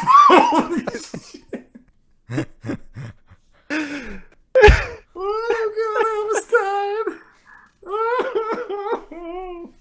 It's okay, Bird. We almost got him. It's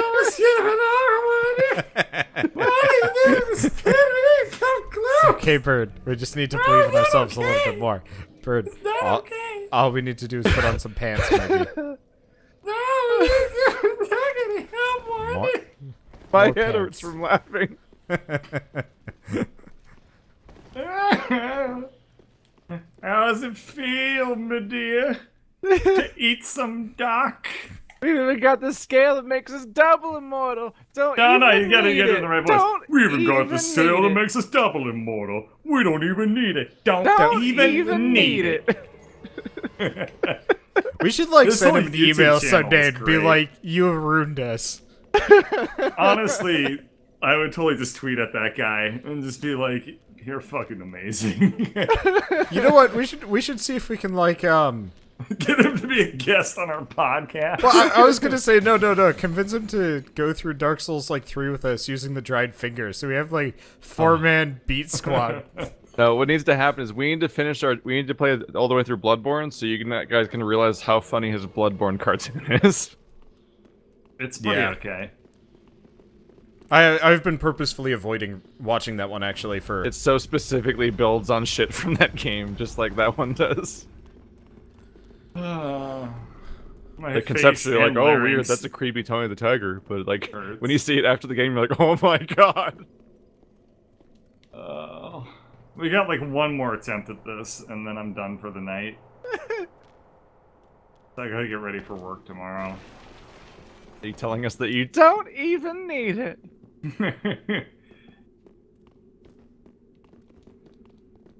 Every time, it works so consistently.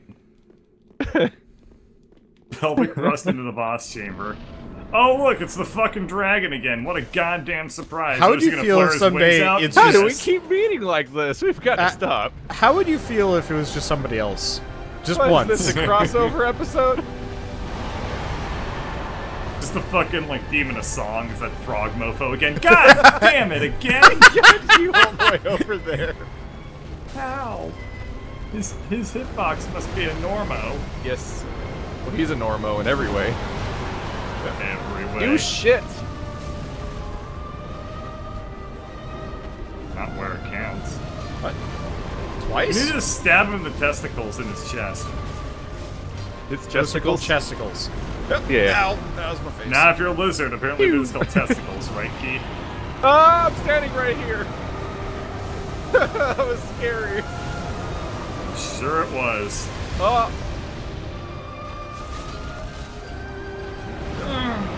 Why won't this be over? No. Son of a bitch. Oh, my darling. Oh, my darling.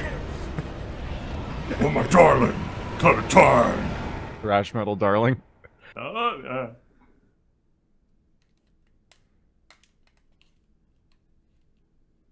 Imagining the singer from Painkiller, but singing bad. I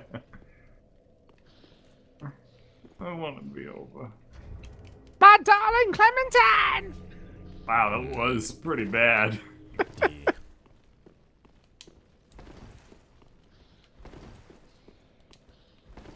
If this is any indication, our Destiny runs are going to be atrocious.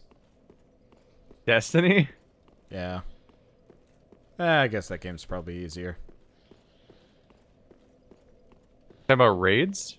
Yeah, if we do them. Yeah, I just need to figure out how to fill out the group. Yeah, I mean, mainly we just need to find another group of 3 YouTubers to team up with.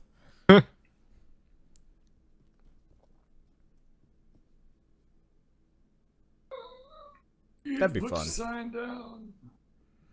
Oh, you guys died? I warped out. Oh. You died way saw too you. early in the fight, man. You must have assumed we were really calm about that boss fight. I was just like, the moment I saw Keith go down, I'm like, well, bye. I was mixing up lines like stuff like, "Oh, that was really bad," being in response to like Painkiller, Yeah. as opposed to the attempt.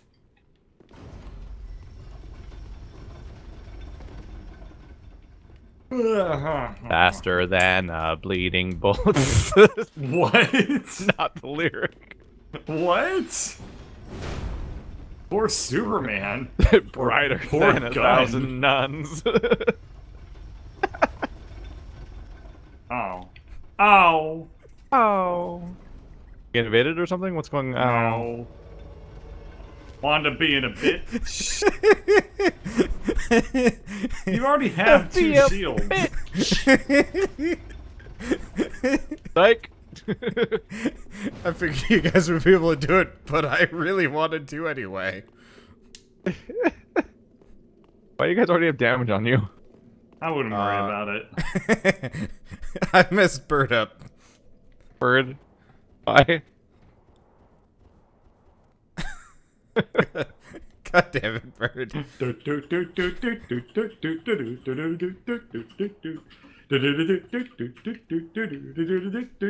All in favor of watching Bird fight the dragon alone? No, no, Say no, no, no, aye. I'm going down, I'm going down, I'm going down, I'm going down, I'm going down.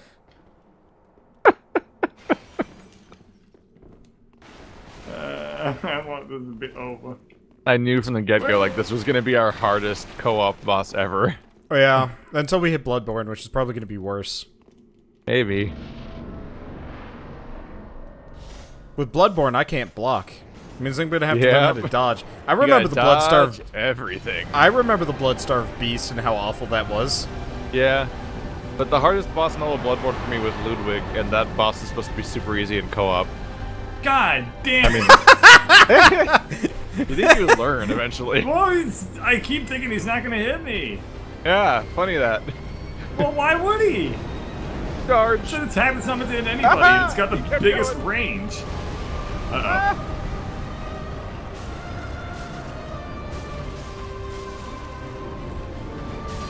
Oh, I love it, and I can get a full 4-hit combo in on him. Oh, what you say?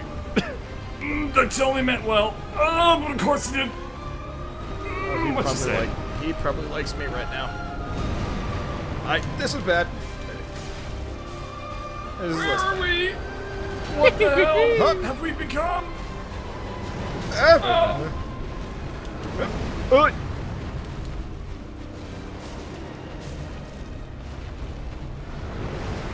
He keeps like shimmying in scary Yeah. ways. Ow! He's doing weird stuff right now. Have you guys ever seen the SNL parody of the end of the OC? Yes. Where they just play that Oh, song what you over say. and over again. Yeah. That's all I know that about was that. Like, That's the only reason I know that song. I want to say that was actually the first video I ever watched on YouTube. I don't know what OC, I don't know what the OC is, Yeah. really. Oh. That was the show that came from. All I know is it's called, I know it stands for Orange County, I think. No, the OC was a show where it ended with somebody getting shot while, Shit. while, what you say, played in the background. But I only know about it because of that exact video from SNL. Yeah. Where like 17 people all got shot and they played it over and over again. Yeah. What you say, what? That's a really good song. Ow. I don't think I've heard it. Did you know that, God, what's her name? What's the name of that artist again? Can't Come on. remember. Guess who's running? she That has- so ready because we're goofing so hard. Oh my god. She's one of the few people that has have a good a attempt. Sabbath Erdos number. Yeah, Imogen Heap published an academic paper. Meaning that she, I think she might actually also have she might have a Sabbath Erdos Oh, fire. Grammy number thing? Bacon number, that's what it is. I'm pretty sure she has a Sabbath Erdos Bacon number, which is, like, really hard to acquire. I don't know what that is. Because it's really hard to acquire. Ah! Huh. So, you know, 6 That Degrees went- of Kevin Bacon? Yes. Running left really doesn't work. The academic research paper version of that is called Erdos. That's an Erdos number. And then the pop music version of that is called a Sabbath number. I'm going to die. She has I did not die. How did I what? Yep. This is going well, kind of, except I only have 3 Estus flasks. Yeah, I'm goofing pretty hard right now. Like, we're doing okay. We're not dead yet, but we are not avoiding the hits nearly as well as we could be. Right. Because no one's... It'd be really bad if we were a boxer. We're just we're catastrophe low at the moment. That's a laser. I'm just gonna run away, frankly. See how that works out for me. Yep. I actually find when he's going in laser mode, I just charge him. Yeah, I can never make it in time. But if I just run away, then I can, like, sort of... Like, he has the maximum range for the horizontal part. If I stay way in front of him, will he just keep trying to burn me? Yeah, I've noticed that. For you guys. What the fuck? No! What the fuck? No! Why? That was the good one. That was the good one. It wasn't. It was literally as he enters phase 2. His phase 2 move was connection error. I know.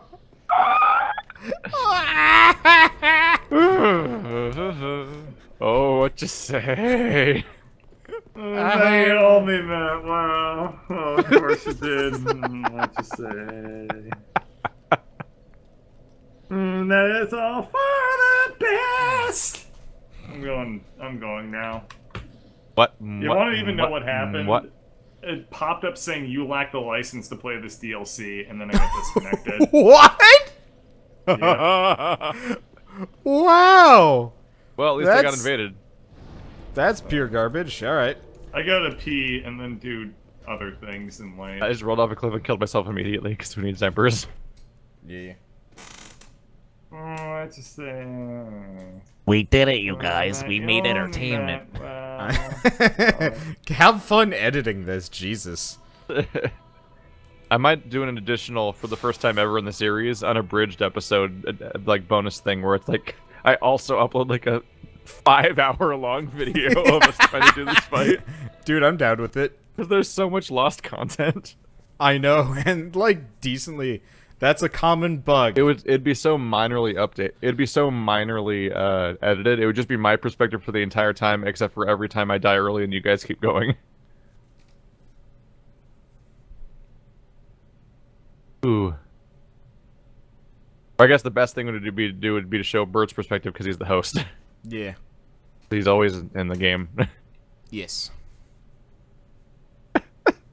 I mean, one day other option will be defeated. I mean, we only have like 80 more embers to go.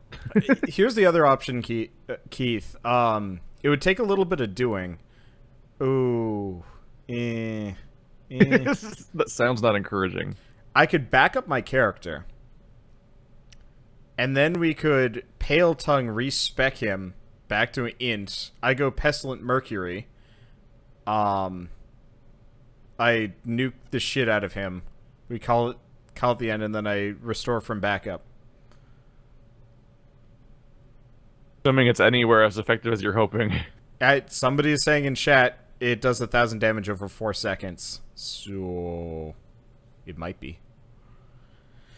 I don't know. But you have to stand still and cast around him.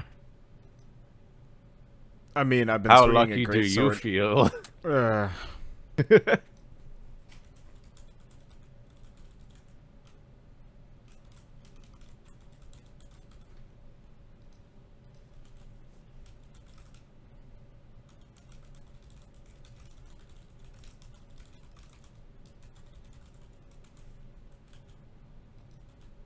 Okay. Well, I'm gonna be getting off. See ya. Yerp.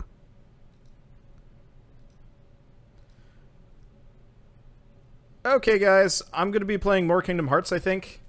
Because I'm tired, and I want to play that game because it's fun. Let's see. So why are we doing that? Because we want to beat every boss in the game at least once. Just because. So yeah, what's up next? I was thinking we'd play Kingdom Hearts. We'll just continue our blind rush through that game. Have some fun with it. Because I'm down for some relaxation. Unfortunately, my entire setup seems to be kind of pooping itself. That dragon just wins on stat checks. We're not even bad. It just... Ugh. Just gonna kill us. Let's see. Is the meteor the second boss you guys are doing in Dark Souls 3, or will we double back? We're gonna beat it once, and then we're never going to, we're never gonna fight it again. Let's see. Am I done with Rain World? No. I will be playing Rain World probably tomorrow. I think it'll be tomorrow. I have to kind of determine. My problem is I've been doing a lot of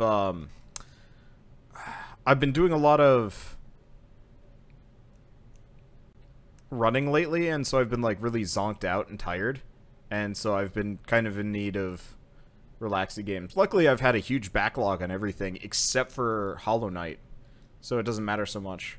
But Hollow Knight's been bugging out like crazy, so I haven't been able to play it anyway, which kind of sucks. Let's see. Oh, if we finished the DLC to come back. Oh, no, that is our second boss that we were fighting. We will continue on later. Okay, I'm gonna quickly slap together some kind of Kingdom Hearts thumbnail. Just so the good people of YouTube know what I'm playing.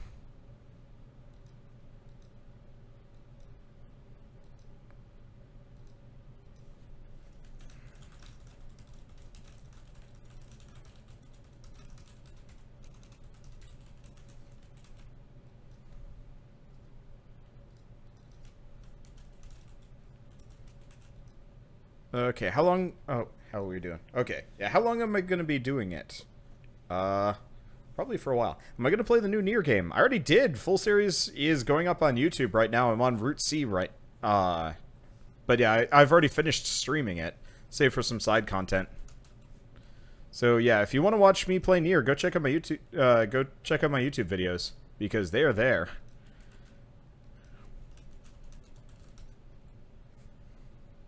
Why is Kingdom Hearts 3 listed? I guess they're just doing it preemptively or whatever. Okay. So this is going to take a moment. I guess I can switch things over so you guys at least get to see my PS4 intro screen. Like I said, I got to do a quick thing. Or no, I guess like last night I'm going to have to set up the beanbag chair, which is going to take a little bit, because I want to be comfy. I want to be made comfy. There's not a whole lot of good promo art for this game. I guess this will do. I'll have to do a custom thumbnail.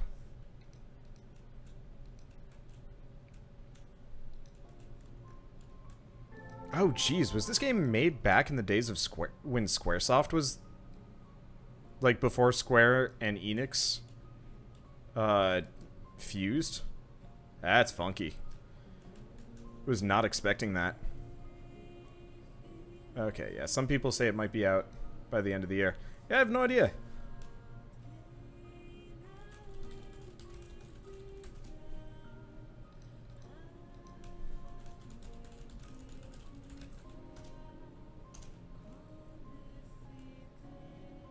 Okay, I'm almost done. Sorry for the delay. Stream announcements. Okay, there we go. Is my PS4... Yep, it's up. Okay. Last thing, and then I'm gonna grab the beanbag chair. Where is it? There it is. Okay. So I'm gonna be right back while this game launches. I'm gonna get my comfy setup.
Might actually have to buy myself a TV or something if I'm going to be continuing with this series.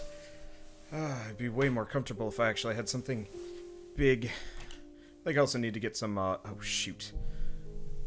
I also need to get myself, a better mic stand. Mine falls over if it's poorly balanced. And it's always poorly balanced. Which is not great. Oh, that'll be something for later. Okay.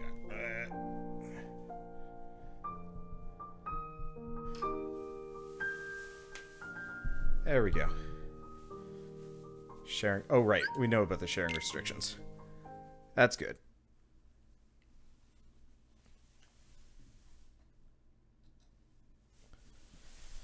Let's see. Am I going to be playing Little Nightmares when it comes out? Yeah, I think I will. Little Nightmares look neat.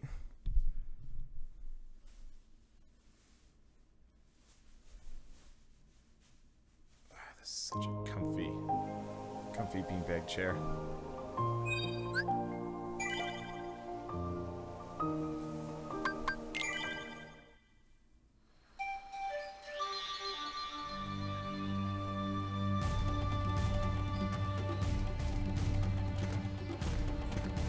Alright, we're back. We've got Tarzan. Oh, right, we're gonna... I think this is the jungle sliding thing, right? It's been a little while. Yeah, it is. Oh, right, I forgot my problem with this one. We get to see nothing but Tarzan nipple for the first start. Or the first part. After that, he, like, leaves. We don't have to worry about it at all. Well, okay, every once in a while. Thanks, Tarzan. You truly are... There's no way that I can slow down, is there? Ow. Oh! I see. I forgot we have to go over those. Do we actually take damage from that? We probably do, actually. Huh. Alright. This is also, like, way louder than the rest of the game normally is. Well, that was fast. Okay. If I remember right, there's like the... Oh, hello, card. Slide 3. You know, I don't remember what that does. Okay, well that's fine.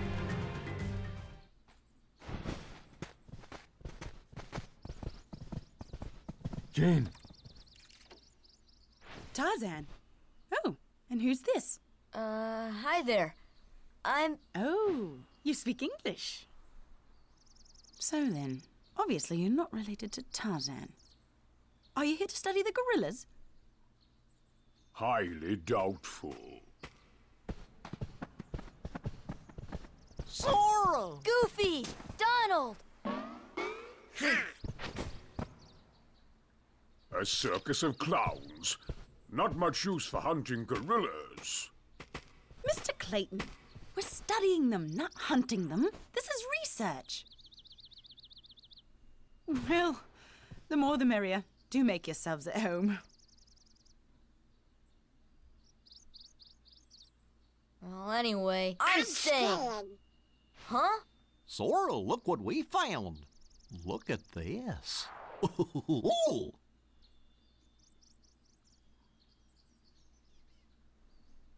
What's that? A gummy block. It's the same stuff used to build our ship. So that means the king could be here. So we've got to work together to look for him. For now. Fine, I'll let you tag along. For now. Okay, we're gonna protect G. Oh, okay, so we get to choose our party.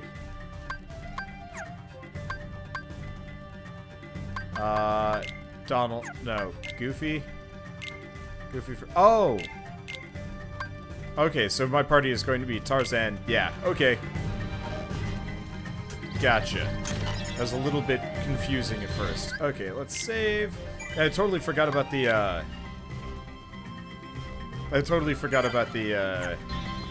the party changing mechanics. I thought they always, like, just guessed it in and did whatever, but no, there's actually, like, direct stuff. Anything to do with this? Research note 3. Replication experiment. Replicating items. Huh. Okay, that's confusing. Like, very directly did not want me to read that for whatever reason. Slide 2. Oh, we're getting... I see, we're getting slides for the projector. Now I know why we're getting these.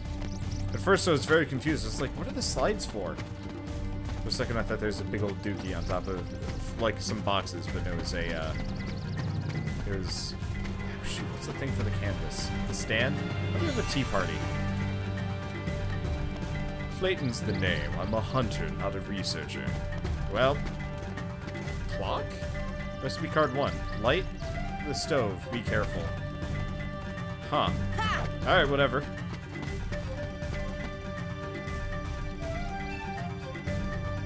Oh, shit.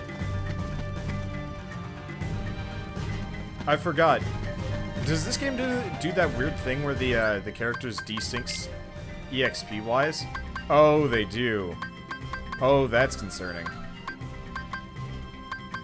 Alright, well, screw Tarzan. Let's switch him back out. I totally forgot about that part. Okay, party. Goofy for Tarzan.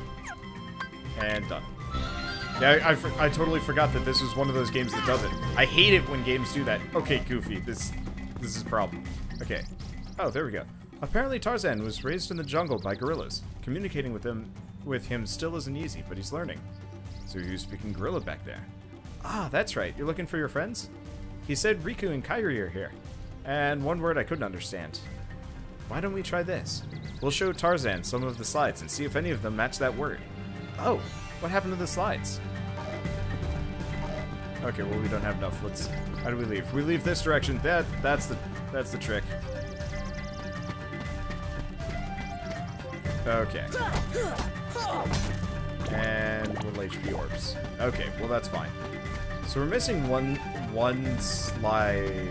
At least one slide. We're missing what? Slide 3? I think it was slide 3. I don't see it around. Oh! I don't see it around here, but we do have a Trinity thing. It's better also because Trinities and EXP and stuff like that. Okay, we found a bunch of Dalmatians in the chest. That's messed up. I probably needed that box to get somewhere. Thinking about it. Maybe? Doesn't look like yours. Oh, yeah. We needed that box to get up there. That's where the other slide is.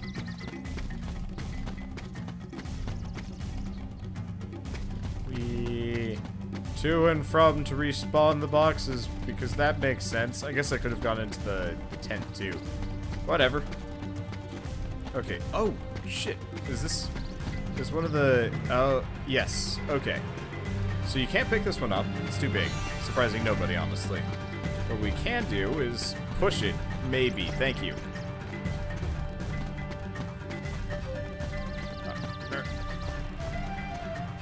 Block pushing...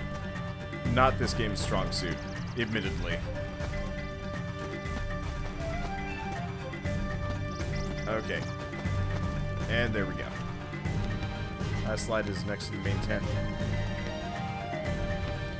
Oh. That's how we do it. We screwed it up, I think. Let's see if I can push it. Nope, it's stuck in there. Yeah, one of the slides is directly on top of that tent there. And so I have to get up. Actually, maybe I can... Oh, maybe I can shimmy up the pole and jump. Nope. Because, yeah, you can see it up on top of the tent right there. Unfortunately, we don't have, like, an easy way of getting up.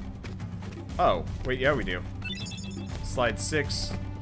Well, that was... I'm bad at puzzle solving.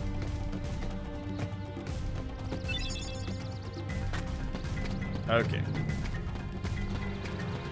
Well, that should be all of them? I think that's all of them. Okay, there we go. What's wrong, Sora? What? Nothing. This place. It just looks so familiar. But how? I've never been off my island.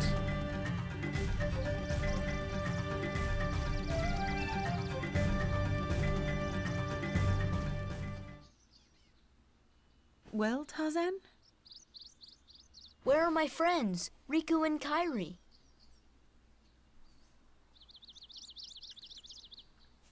Hey, I thought... That leaves just one place. Young man, we've been in this jungle for some time now. But we have yet to encounter these friends of yours. I'd wager they're with the gorillas, but Tarzan refuses to take us to them. Really, Mr. Clayton? Tarzan wouldn't hide... Then take us there. Take us to the gorillas. Gorillas.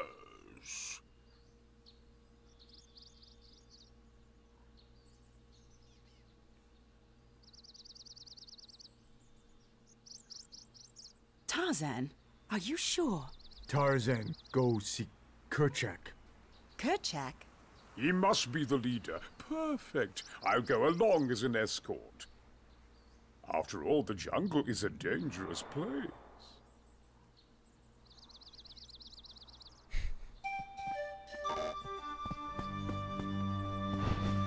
It is fascinating seeing the difference in the character, like... What? Oh! That was not immediately obvious. Come on! Fire!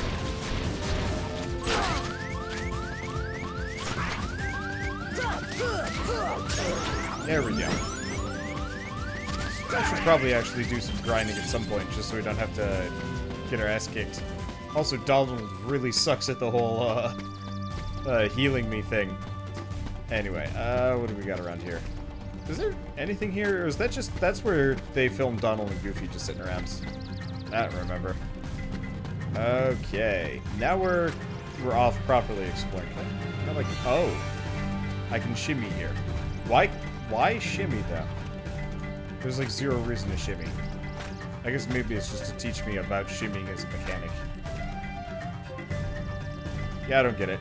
I can't wait until we make it to the giant whale. The whale is always my favorite part of this game, I think. Like, all the other levels had their issues, but the... I don't know, the whale just felt really good. Comparatively. Okay, where are we going? Oh. Oh, there's another one here, so I guess I'll do it. Did we just hit a dead end?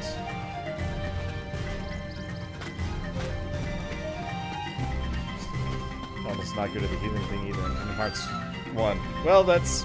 or Kingdom Hearts 2. Yeah. I mean, ultimately, I'm gonna load myself up with the, with heal instead and just hit people. The spells aren't the greatest. Like, do we go the other direction? I'm just gonna go talk to... I'm gonna talk to Jane. Wish I could go too. Okay, well, this is meaningless. Do we think we go this way? It seems unlikely. Hippo Lagoon. Oh, yeah, this is where we go. Yeah, this is the level I saw when one of my friends was playing this. He was playing through this area. And it was like magic to me, because I only had an N64. You know, I might have had a GameCube, just barely at that time. But there weren't a whole lot of games like this, because like Tales of Symphonia wasn't out yet. I think I might have had Phantasy Star. No, wait, the Phantasy Star games didn't hit. What? Oh, come on. Alright, whatever. I don't think I'm going to be able to make it through there until later. I don't think Phantasy Star hit until a little bit longer. Okay. Does this actually take me anywhere useful? Oh, yeah, straight out of the area.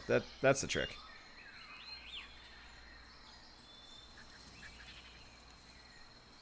Kerchak, please listen to me. I know the nesting grounds are secret, but I trust them. You see, I want to help them because, well, they need us.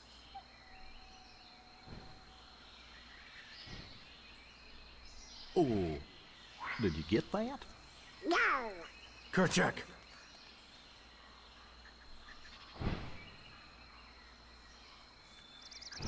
Kerchak.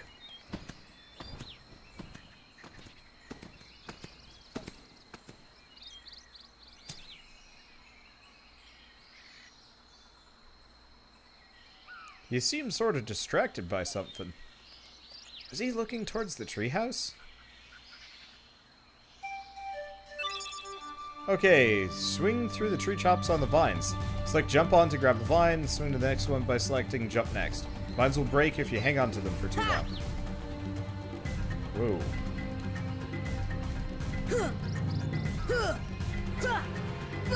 Okay. Well, okay. Is confusing. Ah, but we do have a chest over here. I wonder what happens if I fall. I probably just reset to the very beginning. Well, Goofy and Donald just get to hang out there. And there's more dogs stuffed into a chest. I don't get. Alright, whatever. Okay. Jump on.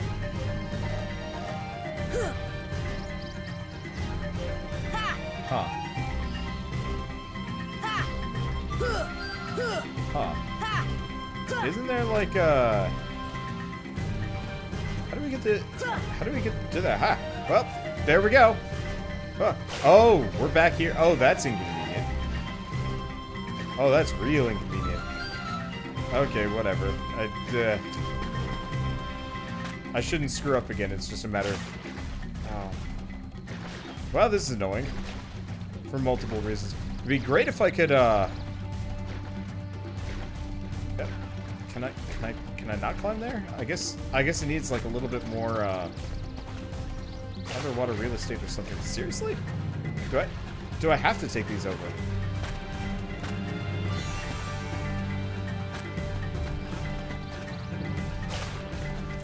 Kingdom Hearts platforming. Not perfected until the next one. That's for certain. Okay. Well, that's fine. Oh,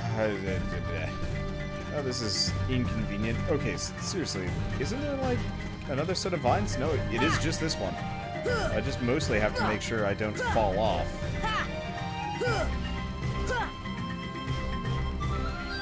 What about that other one? I have no idea.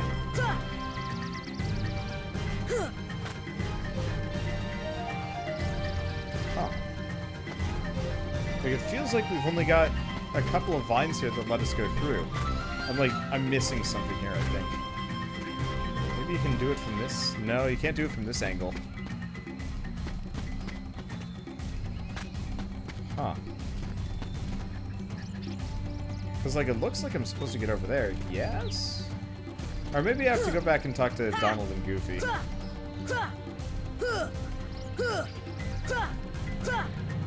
Or, yeah.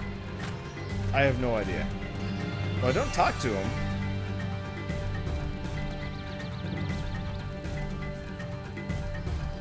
Okay. Yeah, I don't remember how I got through this area. The first time around. Like, I feel like there's supposed to be a trick to this. This is where my friend was stuck, too.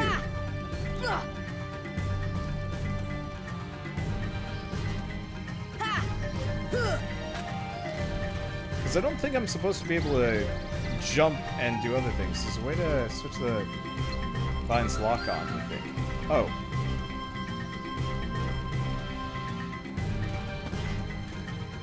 Okay, yeah.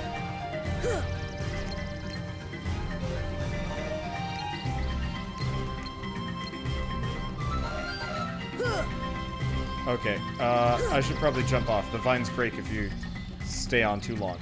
Okay, I think... Okay, so we jump on. And we jump off. Okay, that is...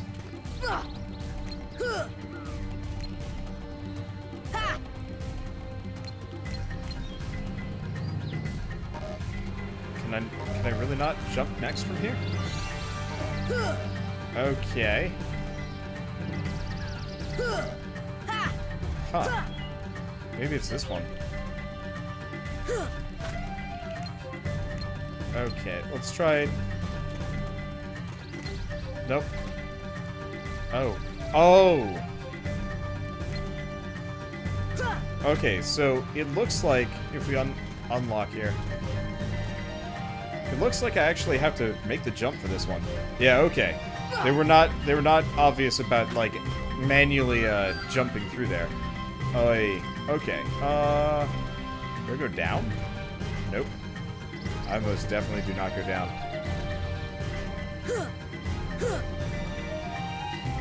Okay. Scary. I don't want to fall down because I'm not sure where it drops me. And if it resets me back to the very beginning, that's just going to be rough and annoying. I want nothing to do with having to restart. Oh, but there's a save point, assuming I don't screw it up. Unfortunately, old-style gameplay and cameras...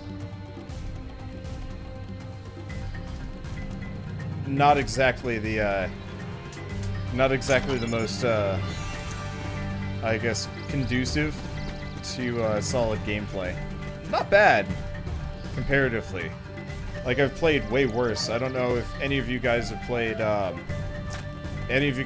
Space Station Silicon Valley. That game was my jam when I was a kid, but whenever you had to do any kind of, like, jumping... Ah, shit. I'm on the wrong side. Okay, if you have to do any, like, jumping from vine to vine, it just immediately works, badly. Okay. 3. No! Crap.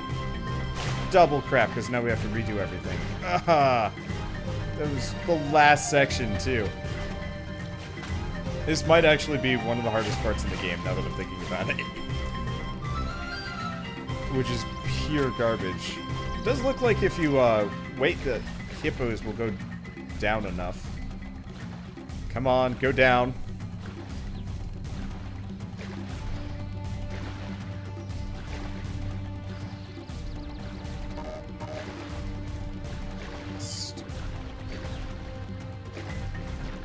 Okay, well, this hippo goes down. I guess the other one never submerges.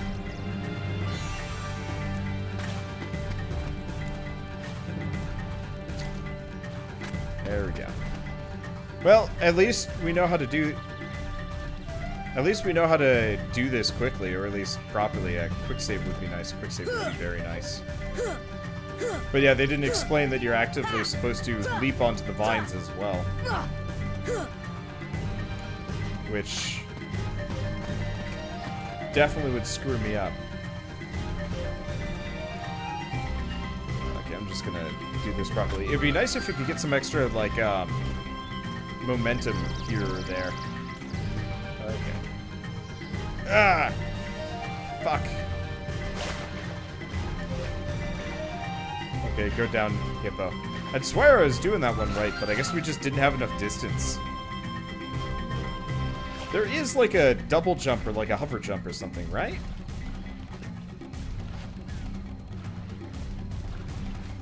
Let's see, you can shimmy your way past the hippo area.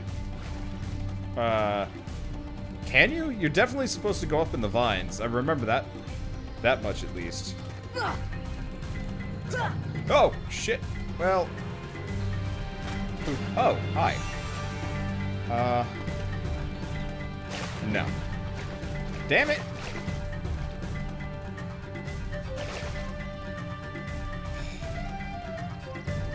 Platforming! Ah!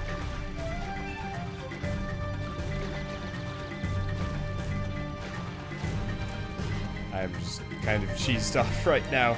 I forgot how awkward this was. Okay. You get hover later on. After oh yeah, it is Neverland. I forgot about I forgot you do get like a flight or something.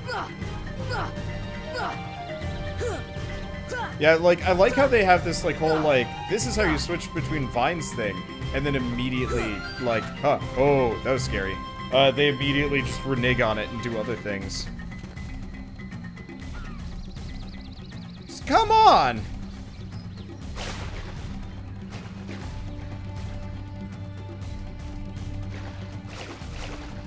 Like, the problem is, too, it's, like, impossible... it's kind of impossible to tell, because they're coming directly at you, and you can't get the camera to be, like, right in the middle.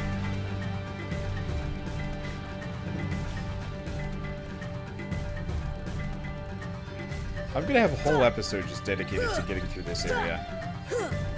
Because, yeah, once I get onto the vines, I'm mostly okay-ish.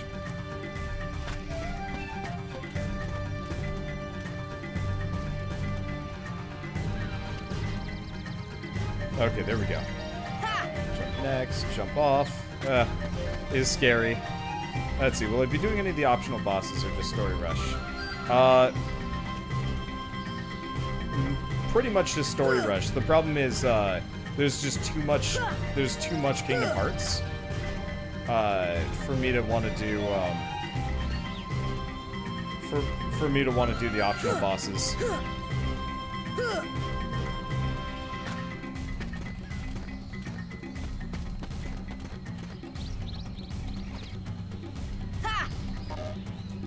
Okay, there we go.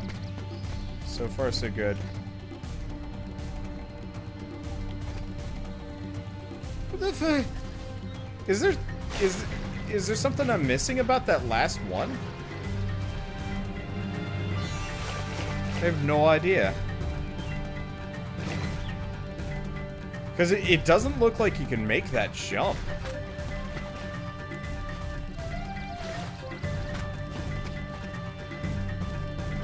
Like, I'm glad this doesn't do damage, but, like, this is like a White Palace hard. I thought we weren't gonna make it there for a moment. Because, yeah, this makes sense. This I can do.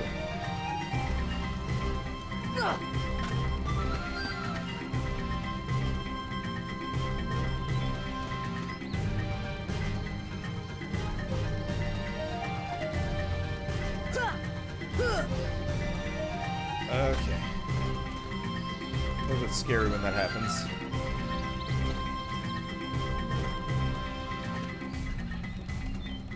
Okay. At least it doesn't cost me too much. Yeah, those, like, extended air periods are scary.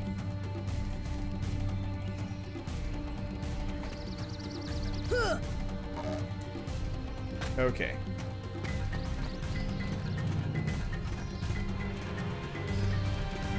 I guess I'm just supposed to edge it out a bunch?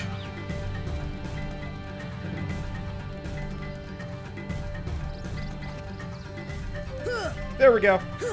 Okay, didn't screw up. Now I'm gonna save. I'm gonna save so hard. Thank you. Whew. That's good. What's this? I have no idea what this is. Try time trial. Fuck no. What? Now where?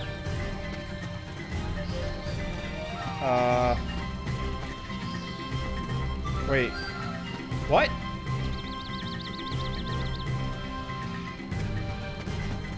But where do I go?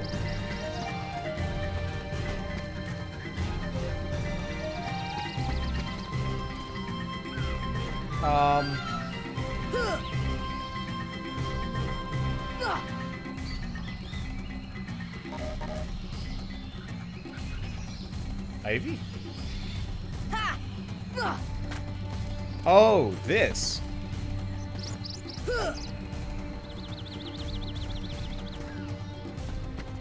Oh.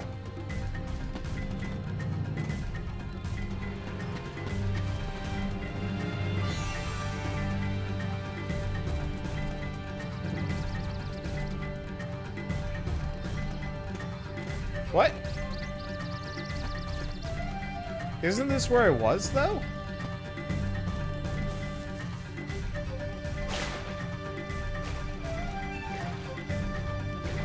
What? Did we just unlock this Ivy, or did I totally just miss it? Because this lets me go up.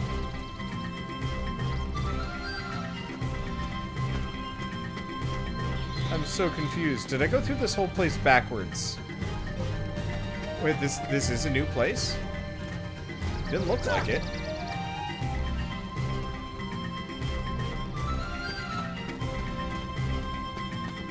Because, yeah, this brings me back to the camp. This ain't a new section. Not here, anyway.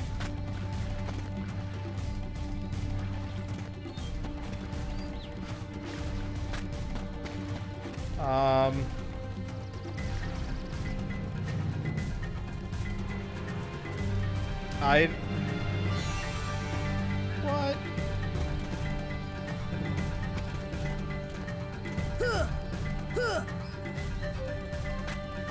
Okay. Yeah, maybe I should have a guide open for this. I'm not doing great. Yeah, so maybe the reason why this has been blisteringly hard is because I've been doing it backwards this whole time. Oh, that's exactly why.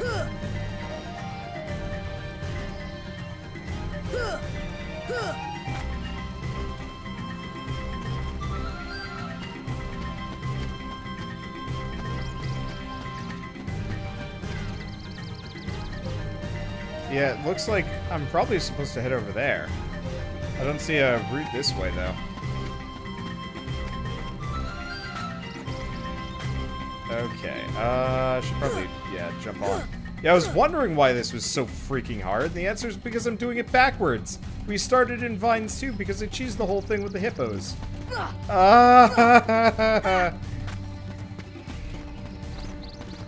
And so if I hadn't cheesed it with the hippos, if I'd been paying attention and just took the hippo route, I would have noticed I spawned directly next to some ivy right here. This ivy looks climbable. There we go. Alright, we're back.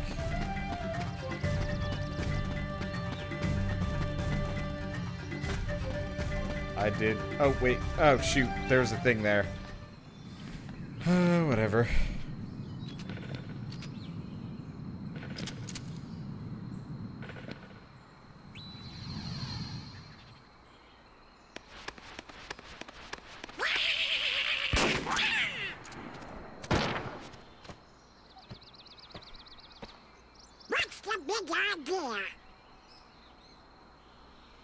Wait, Kerchak, please.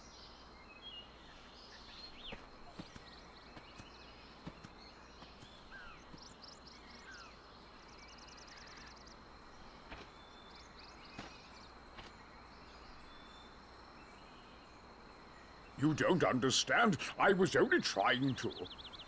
Ah, a snake slithered by. You see, I saved that poor gorilla's life.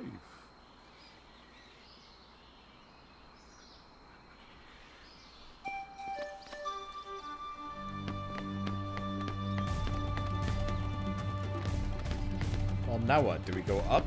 It doesn't look like I got the ability to go up. Not from there, anyway. We do have a vine over here, but it does not look climbable. Okay, well, I am lost and confused as usual. I guess we could try hopping from this barrel, but that doesn't look like... Nope. Okay, well, off we go. Wild Blue yonder and elsewhere, I guess. Oh. I see. That's what this barrel is for. Go get the Trinity thingy. Yeah, I probably should actually go get the Trinity thingy. Let's go get that instead of dealing with barrel nonsense. At least for a little while. Unless it, of course, triggers more story stuff as I adventure around here. Okay. Do we got anything... We never really did check if there's anything, like, out around here. And there is, in fact, a thing. Not that it really matters too much. Unfortunately, it's mostly just, like, healing items and stuff. I like loot gathering in games, but it always kind of sucks when it's just like, oh yeah, well, you just got like a random consumable, and it's like, but I need things that are like long-lasting and stuff. Okay, so the Trinity thing is right here. There we go. And let me guess, more Dalmatians? No, Thundara. Oh, well that's actually a little bit better. Okay. Oh, there's just a straight up rope right there. It's probably a shortcut. I'm not entirely sure. You know, this tree house is where Tarzan was born? I unfortunately don't remember a whole lot of... what? Oh.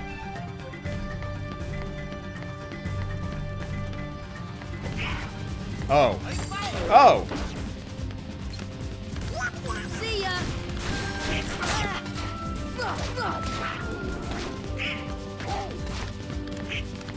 Okay.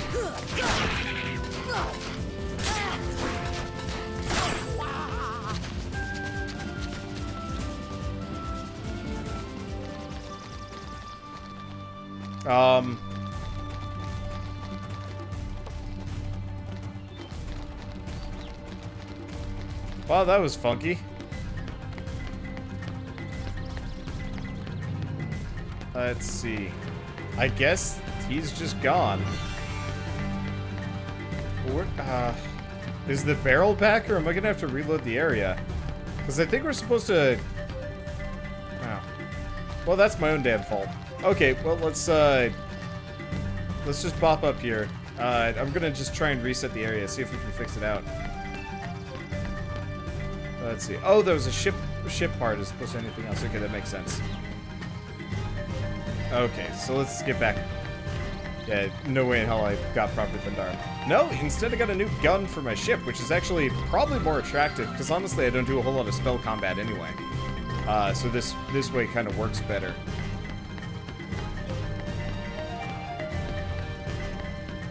Nope, the barrel's just gone. Huh. Well, I could have gotten up there for a moment, but yeah, I guess we just go straight back down.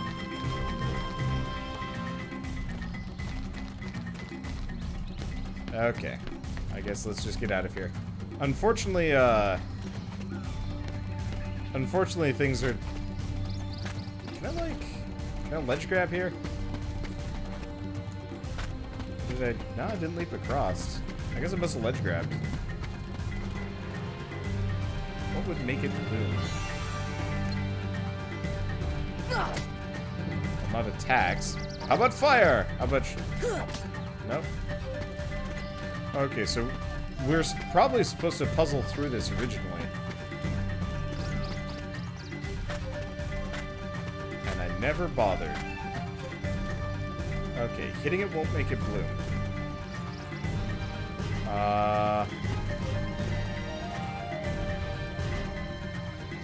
See if it... Okay, see if it blooms by casting magic on it. Well, I can't do fire or thunder. I don't think we got blue. So what am I... Okay. Okay, well, I guess I can just get out of here. It's probably like Blizzard or maybe Cure. Oh, I'm out of MP. That's why I can't cast anything. Whatever. I can make the jump anyway. Okay. Down the tunnel. Yes. Does this give me... Yeah, that gives me MP. Was there a save point even back in the shack? I don't think so. Hi, Tarzan. Welcome back, I guess.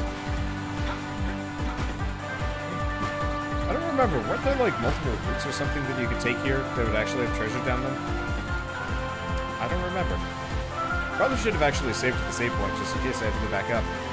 But then again, now that we know we can go through the whole vine route... Come on. First jumpable vine, and it's a trap. I guess I could just take swings at it. I like games where you have regenning magic. Okay. Anyway, let's just head back to camp. Maybe that's it. Well. Come on.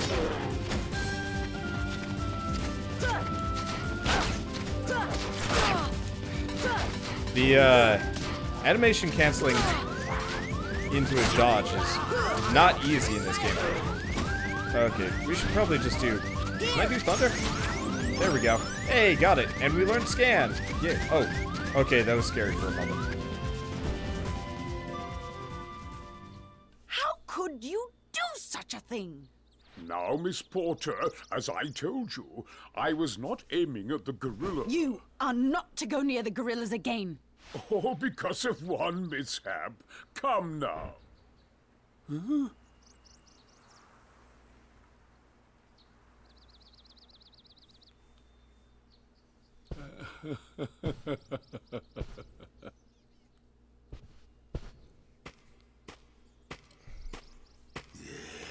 What am I doing with these imbeciles? Blasted gorillas! I'll hunt down every last one of them!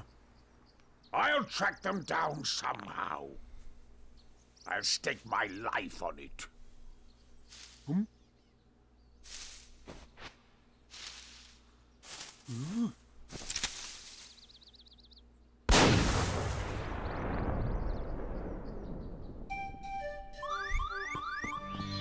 We seem wildly unconcerned about that.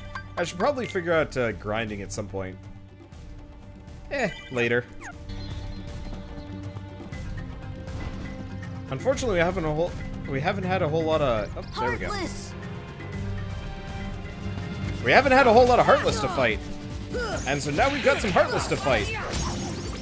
And the only reason why I came here was so I could pick up the Cure spell, so I wouldn't be,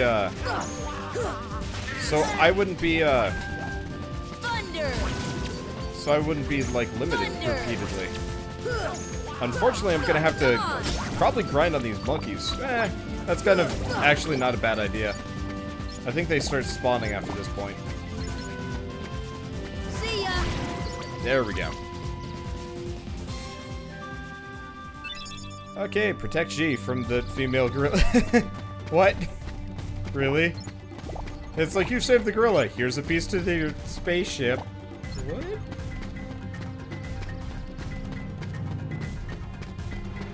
But yeah, I want to get Cure before I go back. Thunder.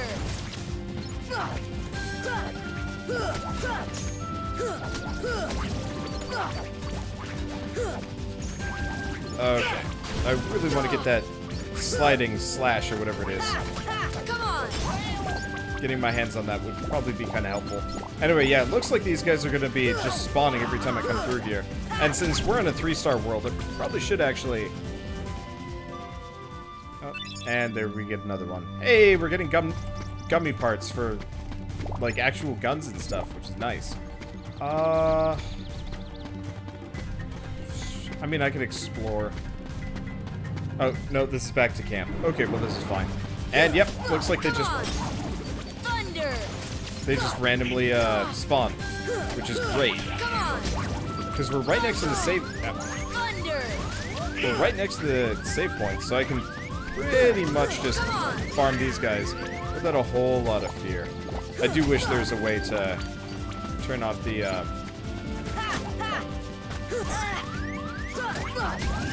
I wish there was a way to turn off the emergency noise. Oh shit, there's female monkeys. I was not banking on this. Okay, we leave now. Can I leave? Can we just go back in the tent and heal? Yes. Okay. Yeah, we're just gonna grind off of these guys for a little while. Now, remind me again, when you die in this game, you just get sent back to the last save, right? Not like the beginning of the area or whatever, like it actually games over you? I don't remember exactly. It'd be great if, Oh. Come on. Fire. I don't remember what the trick is with the mushrooms. See ya. Come on. I really do not remember what you're supposed to do with the mushrooms along the way. I'm gonna just smack him in the face, even though I'm fairly certain it's wildly incorrect here. Okay, I guess I'll just keep resetting the area until we get the proper enemies. Monkeys? No, I guess I'll area change.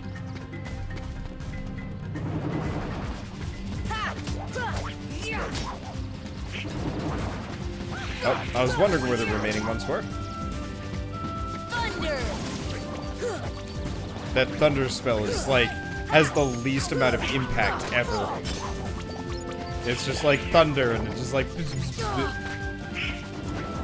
Thunder.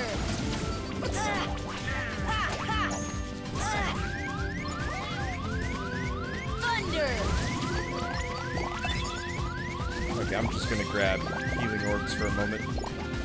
Wish there was a way that you could actually manually pick your allies back up. I guess there's like revive and whatever. But that's not so reliable. At least they give me potions and whatnot. Oh! There's a regular Heartless. Oh, those female monkeys are worth bang comparatively. Alright, I'll take it. Also take fighting regular Heartless. They're kind of a blessing right now. Interesting that they're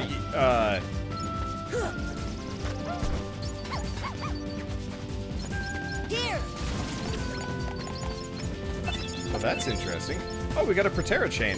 Okay, so Something about those female monkeys definitely drops a hell of a lot more loot than normal. That's handy. Should probably throw the Protera chain on Donald. Dude does... Ooh. Yeah, dude does not take hits very well. Okay, a couple more like that and I think we'll be fine. Is this back to camp? No, this is to Cliff. Okay, back to camp we go. No regular Heartless, just shadows of the generic ones. Details. Nobody's spawning here. I'll have to figure out what the mushrooms do at some point. Anyway, I'm just gonna keep grinding here. It's not exactly the most compelling, but we definitively need it. Plus, fighting here is gonna make the boss fight actually beatable, and then when we go back to the previous two areas, we should be able to just kick ass. Oh, hi. Thunder! Thunder! Ha! Ha! Ha!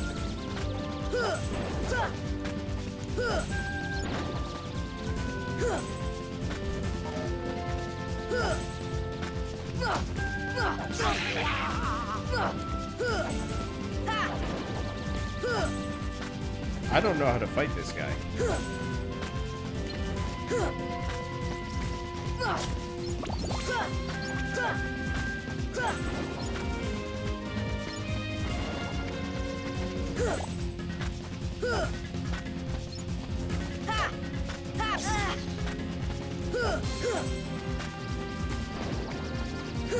I don't know.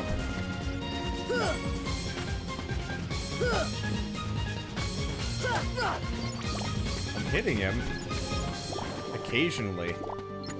I do not remember these like kind of mini game dudes. Okay. We're hitting him and we're getting EXP per fight. Oh, and there's the rest. Including a lightning stone. Well, handy. I tried magic, but no, he was actually a shell game boss. Or enemy or something like that. Which is weird. Okay.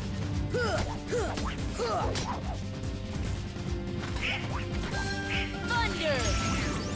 There we go. Max HP up. Good stuff. Thunder! I'm just gonna... Oh, jeez. If I actually, like... If I actually focus fire lightning on these guys, they go down. Unfortunately, so do I. There we go. Oh, hello. Oh, right. We saved another gorilla.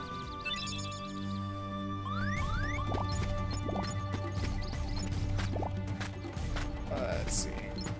Yeah, this is why I want Cure, so I can actually heal myself in the middle of,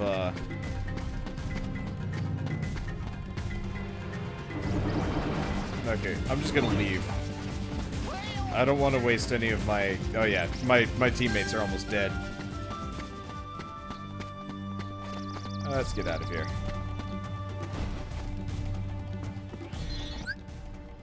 Let's keep saving. Now remind me again, the way health works in this game is your like meter just keeps like wrapping around until it like loops around bottom, right? Or am I mistaken? I don't exactly remember.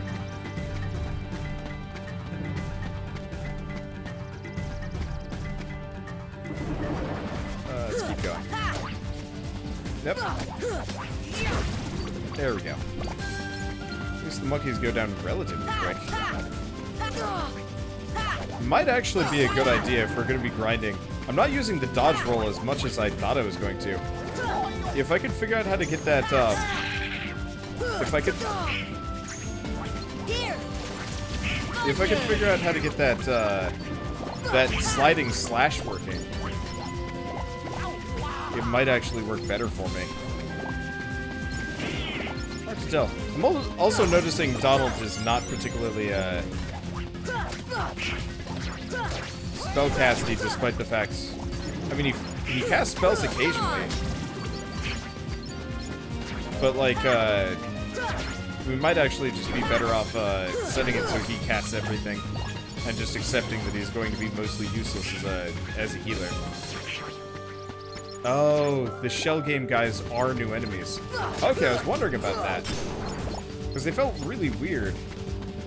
Well, it's actually kind of neat that they've added a bunch of new enemies to make this more interesting. Because I don't really remember the female monkeys that much either, but maybe they were in? Okay, well, considering Donald...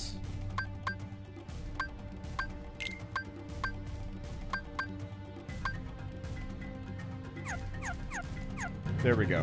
Yeah, considering Donald keeps dying on a full MP bar, we might as well just, set it so he casts everything always. He is garbage. Oh, we'll get better at this. Or, mainly the team will, like, max out or something like that. I mean, the other option I could do is just forge ahead a little bit. Let's skip the shell game enemy. He was interesting, but he took too much time. And I'm not terribly interested in fighting him. We got spawning around here. Monkeys! These guys do too much damage. I guess it's because I have not,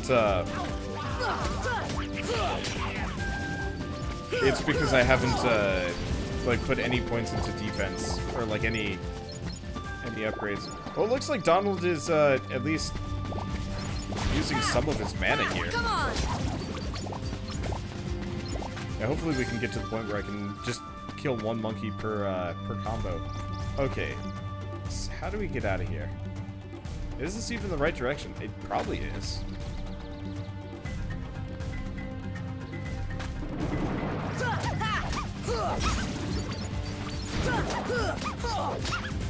Lots of the female monkeys.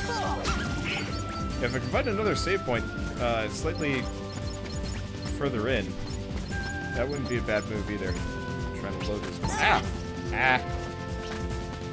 That's actually a really adorable enemy type, though. Like, I love the Heartless designs. I don't know, just all the other enemies in this game just never quite felt as Oh!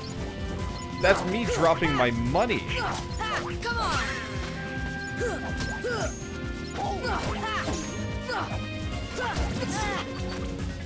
Thunder.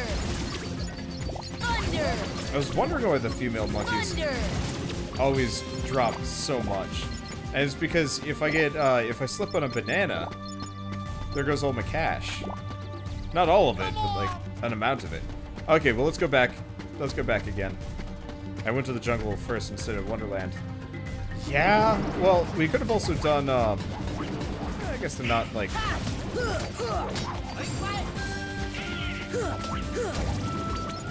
Not totally under level. I just want to pick up the, I just want to pick up the cure spell, because if I can get the cure spell, we don't become indomitable, but, we definitely have a much easier time of it. It just takes a little while to get. And unfortunately my team is just not suited for this. Not right now. Alright. I mean, I could go back. I think I could just warp out. Ow. See ya. Thunder. Thunder. There we go. Just... Ow. Don't kill me, monkey. There we go. Okay, let's load up on some healing for a moment. Yeah, see, Goofy can fight people. Goofy can fight people, like, perfectly fine. It's just me that's... Well, not even me, it's Donald that's the useless one. Oh, that's okay. Oh, hey. Shell's hanging out in the chat. Wake up, Donald. There we go. Literally, he's the only one left. Alright. Well, this is acceptable.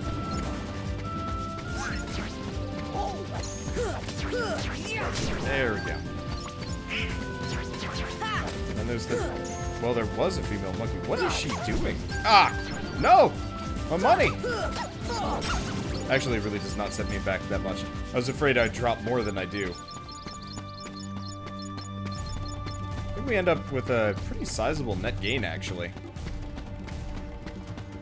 And no... Well, let's go back to the tent.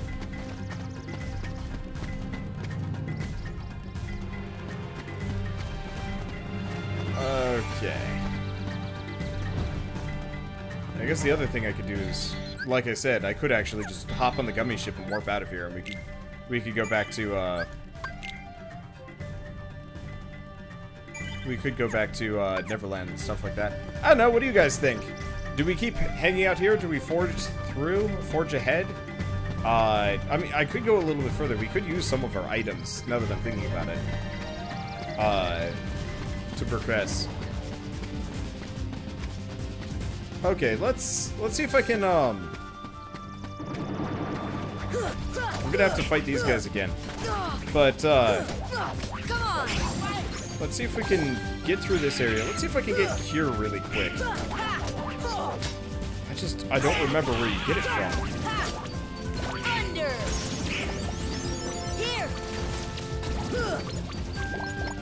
Okay. I guess the other thing I can do is be really liberal with my usage of thunder. Seems like that actually works out fine. Okay. Yeah, finish this world so Wonderland's easier. That was part of the... That was part of the consideration, because if I can like beat this world, despite the challenges of the challenges being presented, I mean, we're doing better already, so that's a plus. Hi.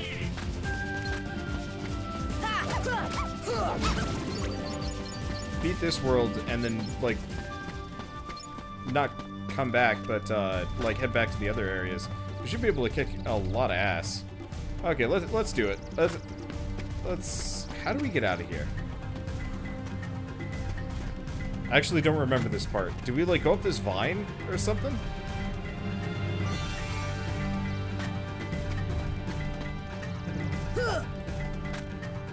I actually legitimately have no idea where you're supposed to go.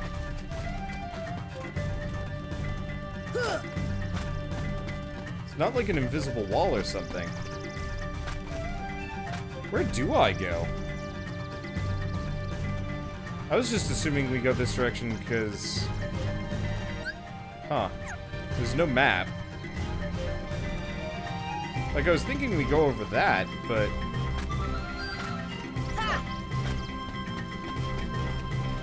There's also, like, this weird, like, shimmy spot that seems completely meaningless.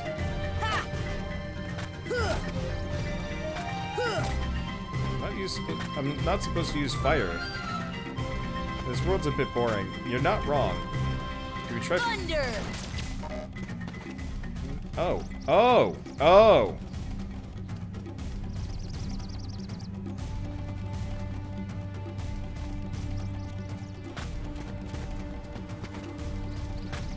Nope.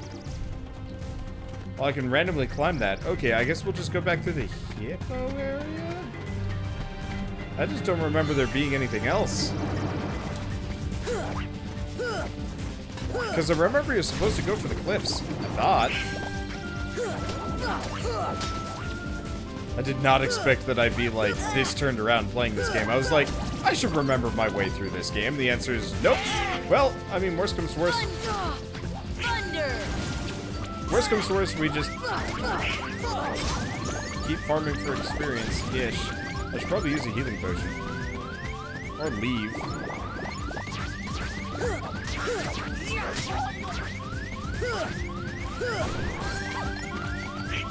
Okay. I always forget how annoying that, there we go. Perfect. This noise is always just, like, kind of the worst. Trigger one more scene before going to the cliff. Okay, maybe I have to talk to Jane or, Jane or something. Well, I mean, it's not like I've wasted any time here. We did desperately need to grind. Because we've fought nothing. I've just been, like, rushing through the story and doing other things. So when enemies presented themselves, I was just like, I could fight them. Or I could just not. Okay, I'm not gonna chase, because that'll trigger an area transition. Give me your money. Okay, well, that's fine. Let's see. What mode am I on? I'm on normal mode. I am actually kind of surprised how hurty these enemies are. But yeah, let's just head back. I think part of the reason why I'm just taking so much damage is just because I don't have the proper equipment. And, I'm doing things out of order. Okay, let's try talking to Jane. Maybe that's the trick. The gorilla in the treehouse may be in danger. Please protect the gorillas. Oh. So we go back to the tree. Why do we keep going back to the treehouse?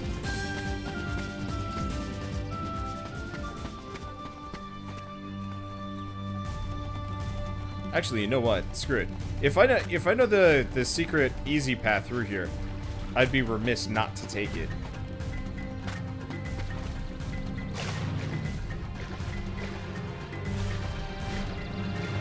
Yeah, backtracking in games, especially when it's like not obvious when you're supposed to backtrack, is like the bane of my existence.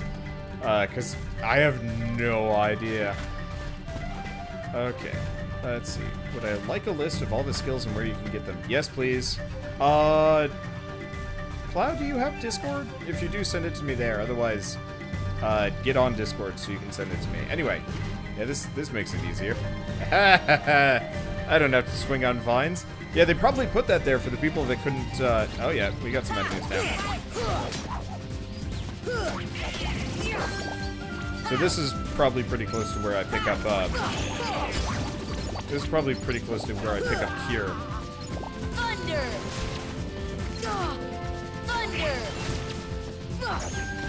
I do appreciate, Thunder a lot more now that I've gotten, like, this far in the game. But oh yeah, I'll get the random stuff. It's probably all gonna despawn though. I wish that had a larger pickup radius or something. Oh, that's fine. Okay, let's see, abilities, Sora. So we have Scan. Oh, view their HP during battle. Well, that'd be nice. Oh, looks like I can equip everything. Well, that's handy. And Rocket and Jackpot. What's Jackpot again? Oh, yes. And Berserk. And who cares what Tarzan has? Actually, Tarzan's pretty beastly, but still. Okay, so let's get back up here. Oh, good night, Shell. Oh, it's weird. Seeing as I almost never respond, I should probably preface this. Is there, like, combat down below? What? Why did it... Oh, there's probably enemies inside. Shell is well, not long distance right now. She's visiting her family for 2 weeks, which is why I haven't been playing a lot of the other stuff that I normally play. Yep, there's the monkeys. But it's part of the reason why I'm actually responding to or chatting. Okay, so how do we slide? I have no idea how we slide. Thunder! At least I can explode them with thunder. Yeah, I would have considered magic, but since it's so hard to get your hands on like magic orbs in this game, it's kind of an inconvenience. Okay, we're still considered in combat. Yes? No. Okay.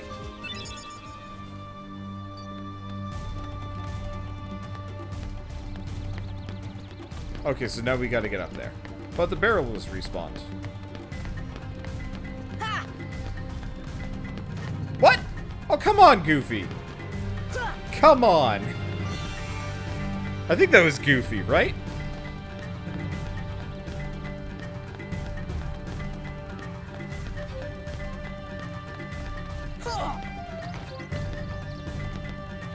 Okay, there we go. I don't remember if there's a save point around here. Kinda hope there is, just so I don't have to worry as much. Is there anything actually out and around here? The answer is no. Why? Alright. Oh, that's fine. I was kind of expecting I could, I was kind of expecting there'd be, like, a treasure chest, but I guess not. Alright, whatever. Let's just keep going up.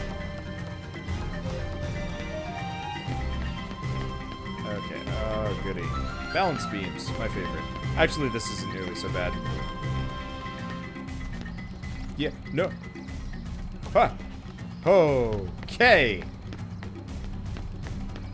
That could have gone bad in a large number of ways. Okay. Am I not supposed... It looks like I'm supposed to go out to the rooftop.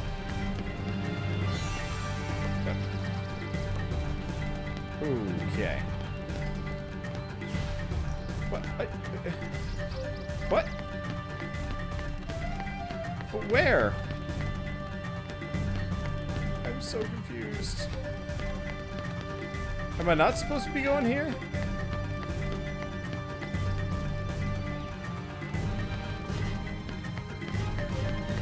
You have the physical walkthrough in front of you, so you can do guiding. Please do. I'm so lost. Like, oh. Was I supposed to save that one gorilla? I was supposed to save that one gorilla, and then we're good, and then we go back. Right. I remember now. Okay, I don't really feel like fighting these monkeys. They might kick my ass. Plus, we got a save point right down here, so I'm just gonna take that down instead.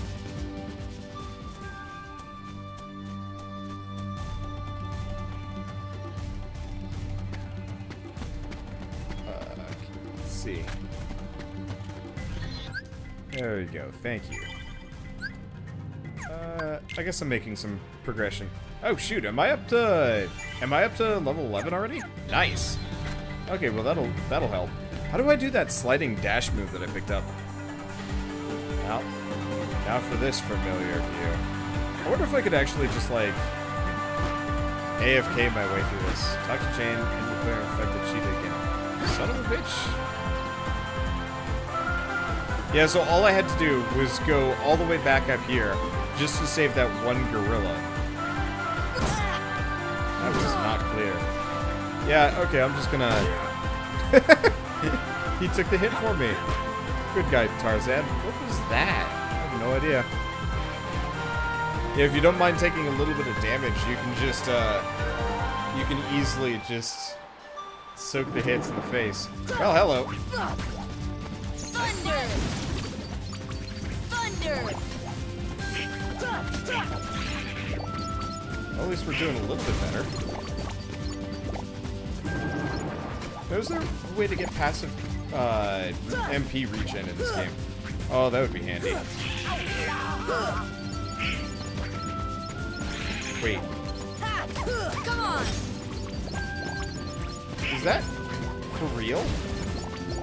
If Donald or Goofy also trip on the banana peel, I lose money? Oh, that sucks. I'm just gonna grab what I can and then we'll come back. Oh, got them all. Yeah. Let's get out of here.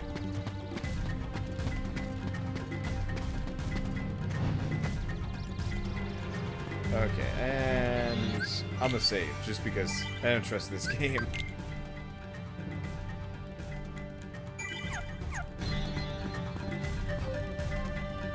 Okay. Do hope Mr. Clayton is safe. Okay, good. Now we're done. Sorta.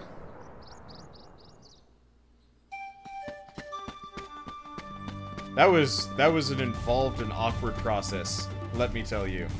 I guess a lot of you guys probably figured as much.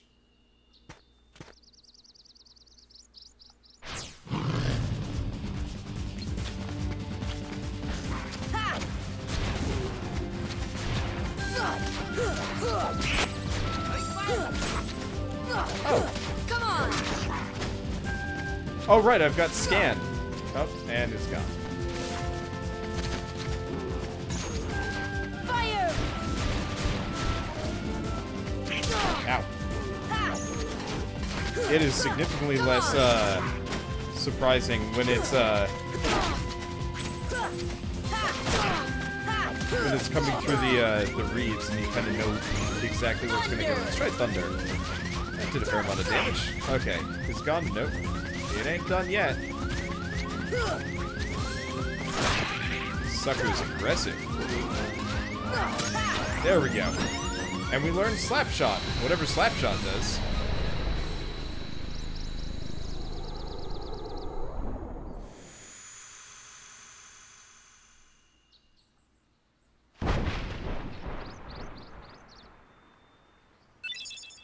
Obtained White Fang. What, did we just reach into its mouth and rip out a tooth?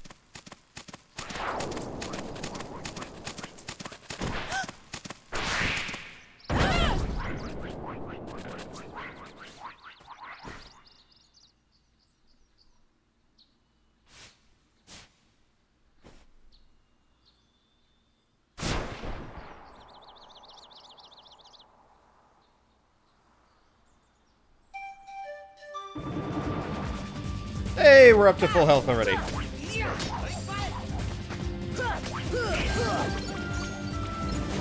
Let's see, where did Wander get thunder? I got thunder from the Coliseum.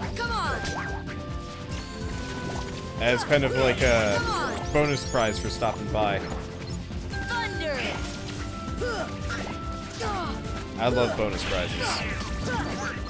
Almost as much as I like consolation prizes. Yeah. Okay, oh. I'm locked onto this. Aha, with that. There we go. Luckily, the lady monkeys are not particularly beefy or aggressive. They just mostly have the banana peels that are annoying. But she herself ain't bad. Also, hey, we got a mana boost. Somehow.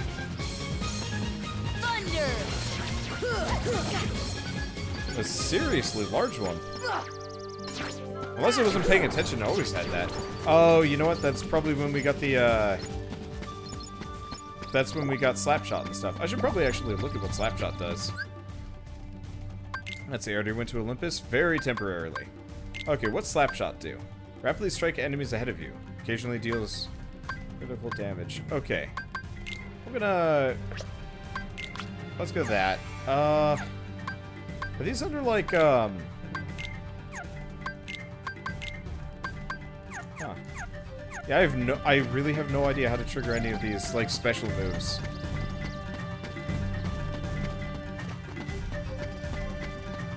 Well, whatever. Thunder! Here! I'm just gonna keep chucking thunder at things. It's nice having an AoE move that just, like, rolls into enemies. Ow. What? Where is she going? She's going places. I don't know. I just don't know where that. Look at all that money. Oh, that's my money. Okay, that's significantly less cool. At least these guys actually pick up money for me as well, so if we just kind of plow through the meat of it all, we get it. Alright, well, let's go this direction. Hey, where's Jane? What's wrong, Tarzan? Something's coming. Something's coming. Jane, danger. Jane, near treehouse. Fuck, go, no, come on! Stop telling me to go back to the treehouse. I hate that place. I don't like the treehouse. I really don't like this world. I got through this place like mad easy the first time I ever played it. And this time around I'm just like...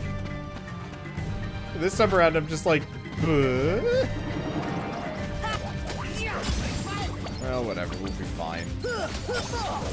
Like I said, the extra EXP is very, very welcome.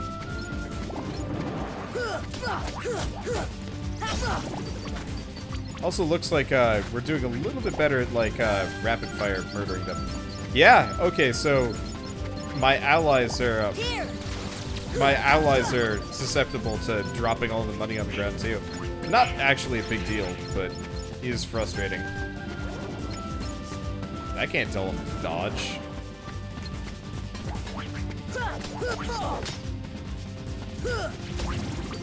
Okay, that was sliding dock.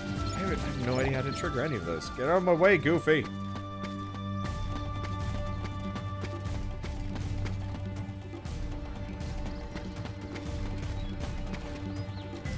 Okay, well, at least we know the easy peasy shortcut. I'll have to come back later for the treasure chest. I actually don't know if there's... I don't even know if it's possible to get up there.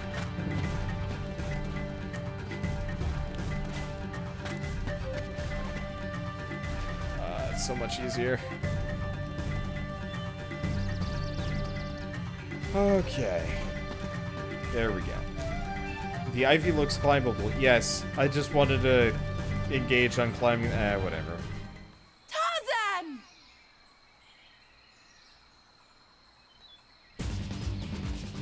The big black fruit looks suspicious. You know what looks more suspicious? The monkey. Okay. Yeah, it looks like getting the combo moves back on is gonna make a difference. We're actually clearing distance now.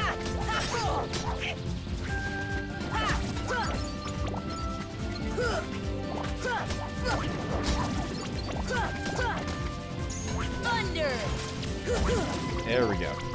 It looks like we're kind of getting into work. Okay. Come on.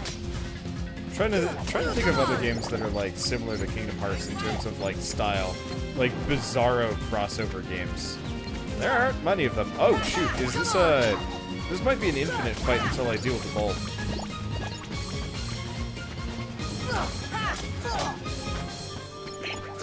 Come on. It's just at the end of the world, but still.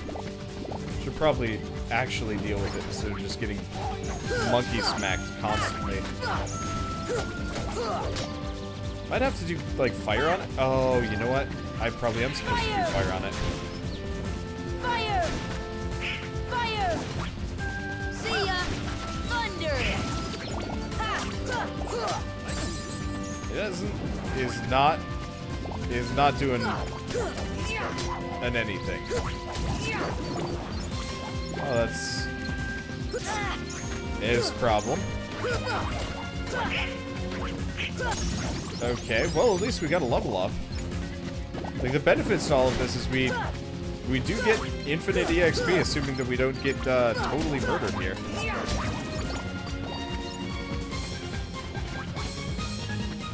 Oh, there's this.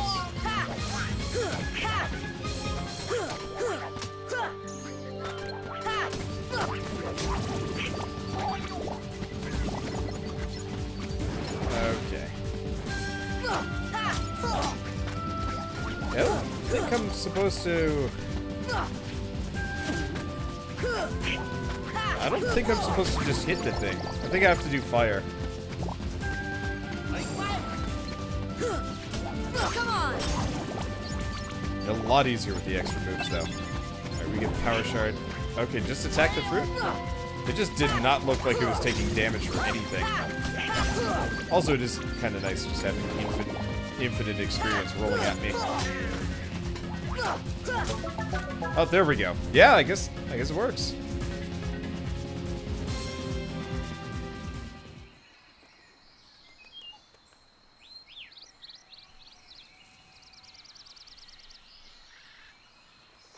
Clayton came to the tent, and that's the last thing I remember. Clayton? Gorillas trapped. Turk ran. We must help the gorillas. Where? Here? No. What?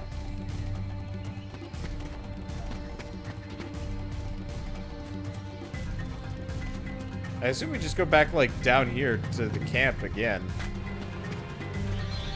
I'm gonna save, just in case. I guess it's not a big deal if I have to go, like, back down and stuff like that. Alright, well, there we go. And, yeah, I don't even care about, like, jumping over stuff. Like, all I have to do is just tank it in the face. Why dodge when you don't need to?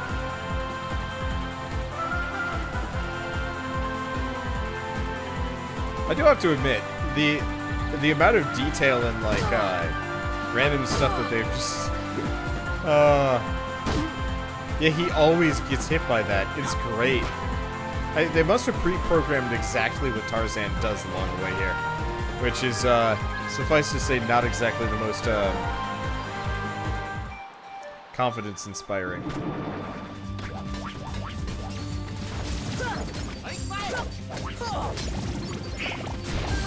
Please don't tell me to go back up to the treehouse. We might actually... I might have actually screwed up there. I might have actually had to... Okay. Unfortunately, I'm kind of, like, reliant on Jane being around to actually tell me where to go. So she might just tell me to go back up there. Or she might not be around, period. Which could be worse. Okay, well, let's just pop in. Please tell me. Cutscene. Nope, she's just not here. Oh, goody. Oh, we could just warp out. Okay, go to the cliffs. Okay. A lot of gimmick enemies around here.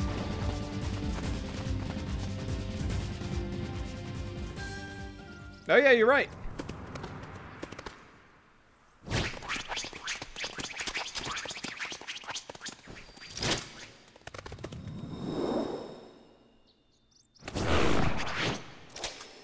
No!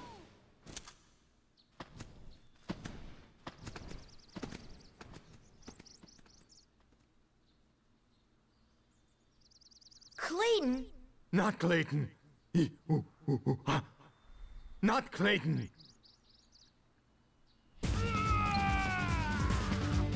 Come on! What? Oh, he shot me.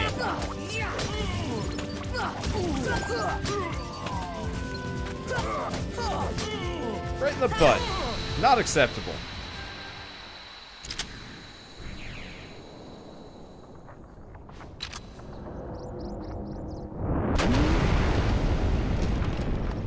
Wow. What did you have to eat? Turbo Chipotle?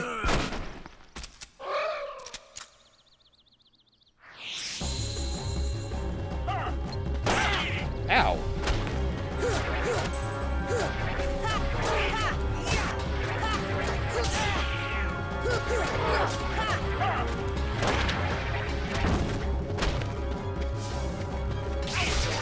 Here! Okay, now's a very good time for items. No, damn it!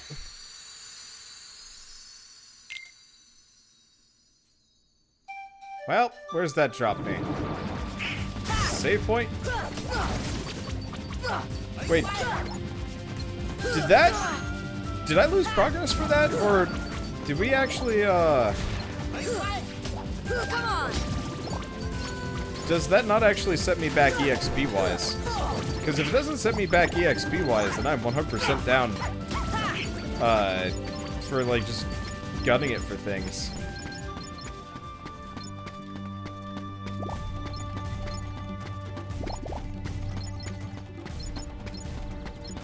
Okay, this is the camp. This is cliffs. Like, I'm just gonna head for the cliff. Let's see, it's the same cutscene, so I don't know. It doesn't set me back. Awesome. So that means I can be a hell of a lot more risky with my adventuring. Because if death isn't actually, like, an issue,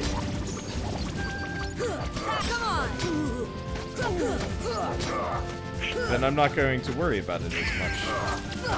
There we go.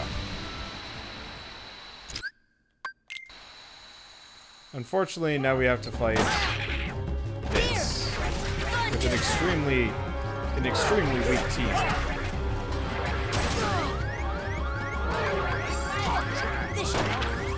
I hate the fact that that's like a nested, that's like a nested menu.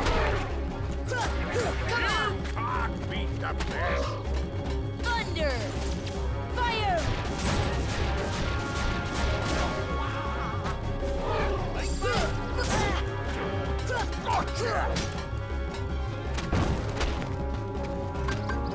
Here!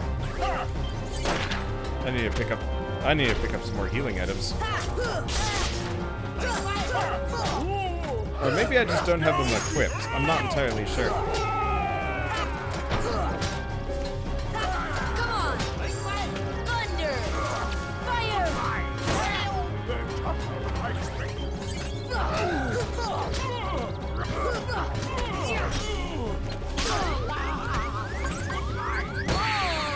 Damn it!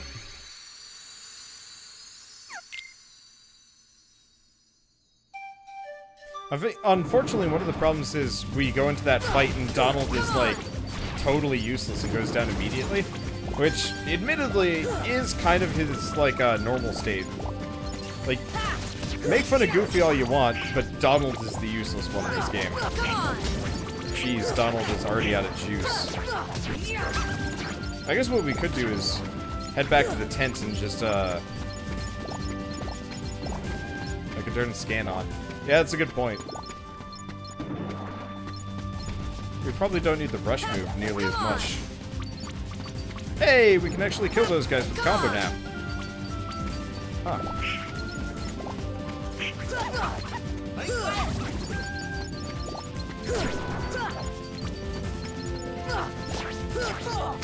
There we go. I'll have to... I should see how my, like, item... quick...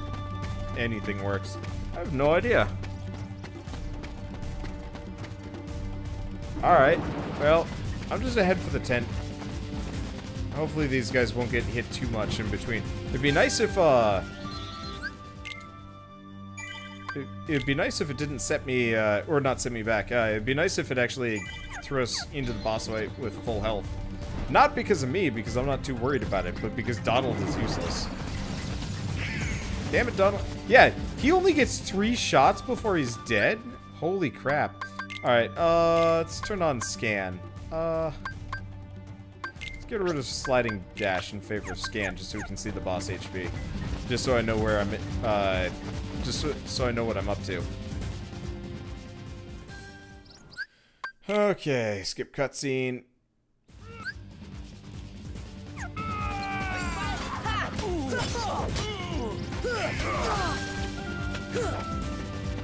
What? Come on. What was that, Clayton? He's like... Getting my ass kicked by... Jesus Christ, alright. Well, that was rough.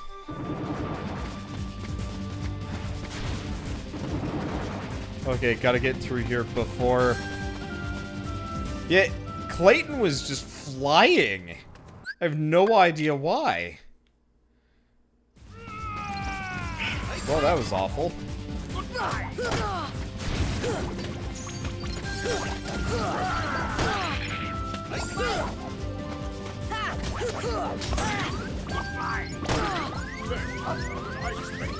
Just shooting non-stop.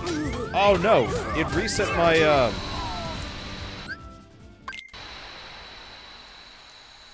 It reset my scan.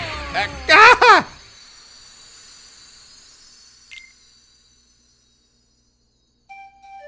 Come on.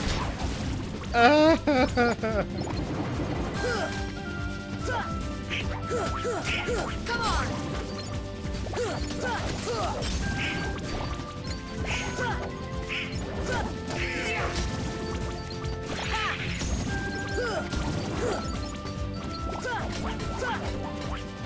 Wait, do I have scan on or do I not?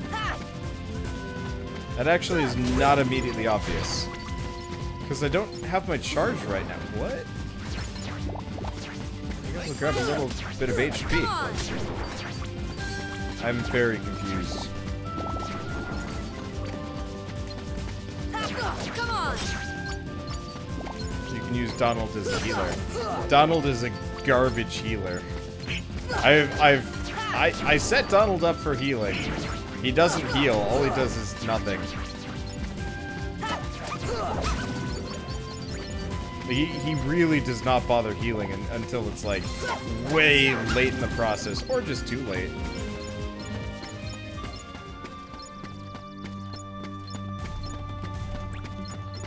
Alright. Yeah, the problem is I end fights like full juice and these guys ended with nothing.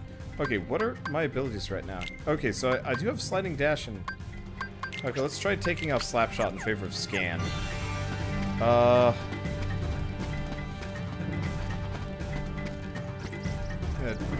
Let's see, did his healing preference get reset? No, he's just useless. Like, when I had his healing preference, like, maxed out, it just did not do any job. It just didn't work at all. Okay, so let's customize Donald again. Let's make it so he never uses those. Because yeah, originally he would just sit on his magic forever, and it's just like, well, this is useless.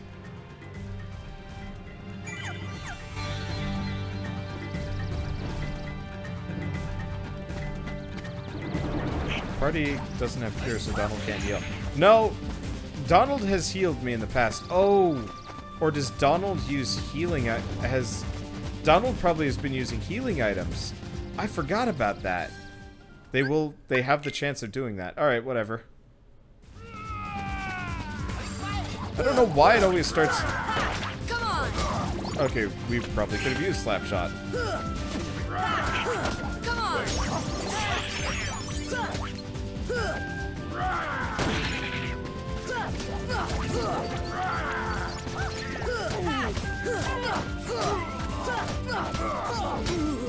I have no idea. There we go. Right in the butt. Okay, skip the cutscene. He just leads in. Come on.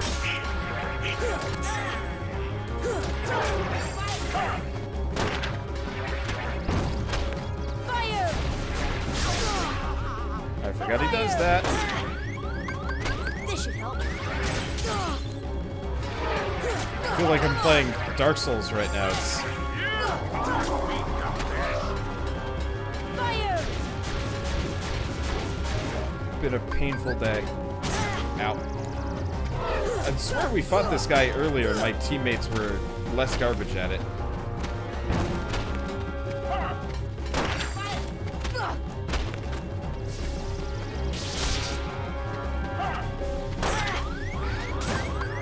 This should help. Come on. Let's go! Come on.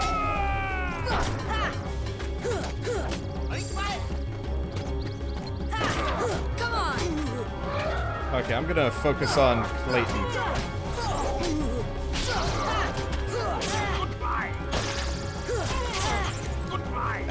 Shit. I have two guys shooting ranged attacks at me. And he's got his own healing moves.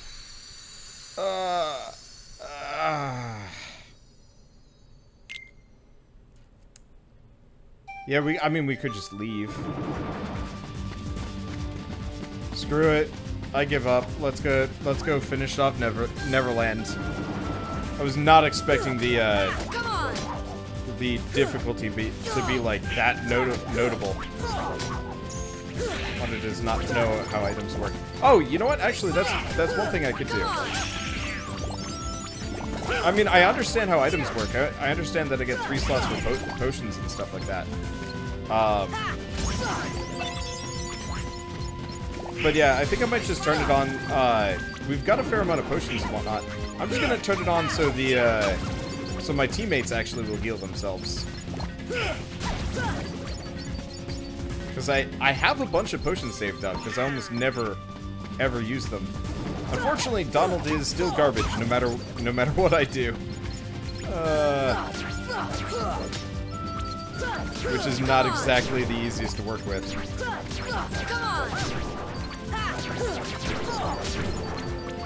But yeah, there's not an easy boss fight crammed into a very, very small location with 2 guys that use ranged attacks on you. At home!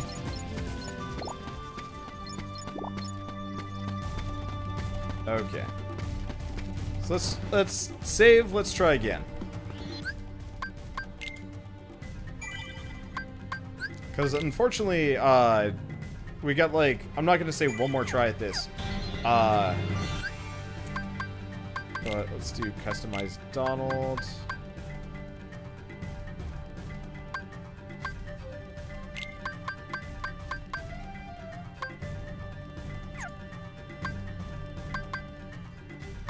Oh, interesting. Huh.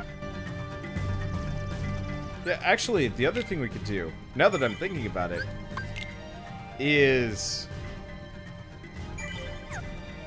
party Tarzan for Donald. For the most part, I don't want to be switching my party out, but I bet Tarzan's going to be a fair bit more helpful than, I bet Tarzan's going to be way more helpful than Donald at the time, like, for the time being. Okay. So we're going into this fight relatively fresh. And we'll actually have a third party member that doesn't suck butts. if I can hit this guy. I'm getting shot from behind. I should probably actually...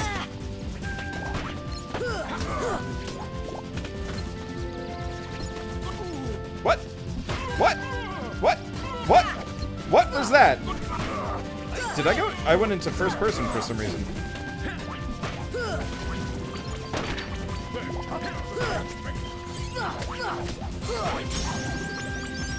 Okay, well, Tarzan leveled up, which is kind of completely useless. Oh, so he does run out of goons after a little bit. Well, that's handy. There we go. Oh, they can't use items if you don't equip them. You have to auto-equip... Oh, you have to equip usable items on these guys? Man! Yeah, that was not immediately obvious. Ow. Well, no, Tarzan uses healing items.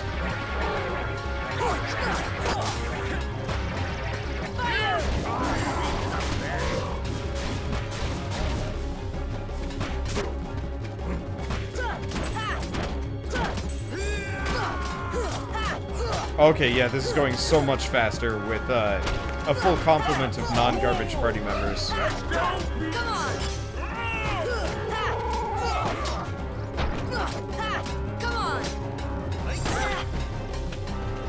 Unfortunately, I'm trapped.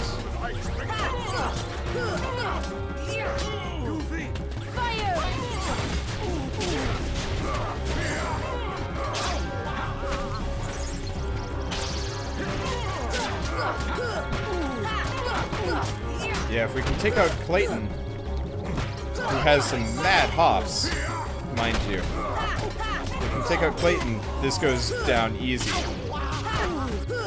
There we go. Yeah, Tarzan is way better at not dying. And doing damage and stuff. Well, that was comically easy, now that we fixed that.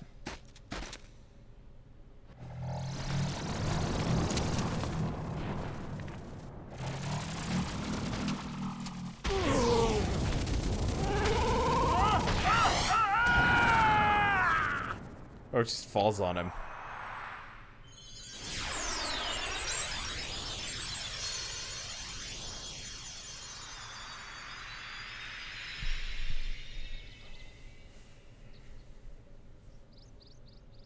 Attain the power of healing. Learn the spell Cure. Yay!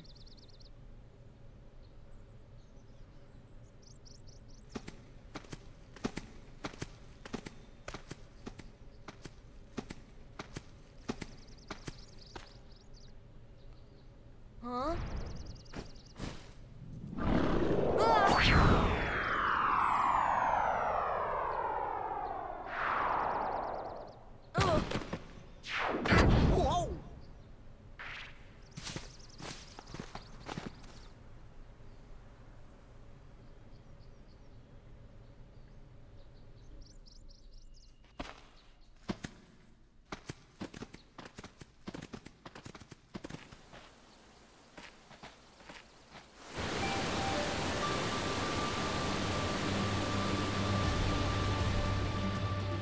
Tarzan home.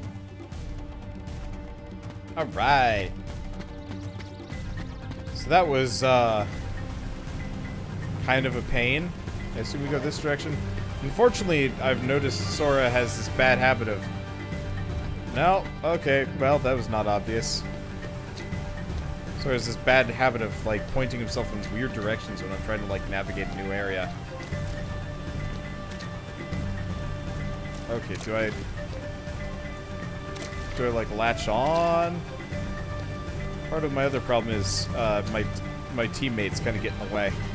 All right, well that's easy enough. All right, so we find a bunch of Dalmatians. Hey, we do get up here. Oh, I could have just taken the vines, couldn't I? Whoops. Oh no, I was supposed to take the vines. Well, for starters, let's get back down here and then I'll go back up. Okay, so we got a Mithril Shard. What else we got? Anything down low? The answer is no. Oof. This camera is ukulele all over again.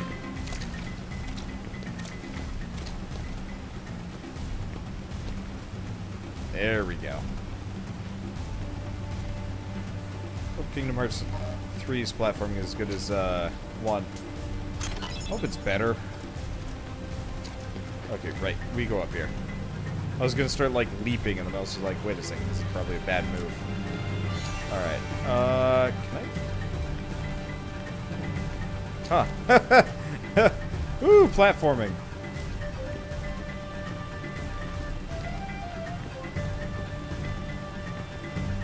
Is there? There's like nothing left around here. What am I doing? I guess let's just get out of here. Alright, well that was weird.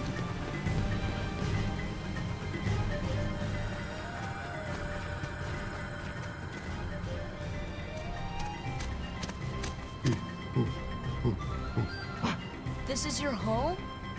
But that means... Huh?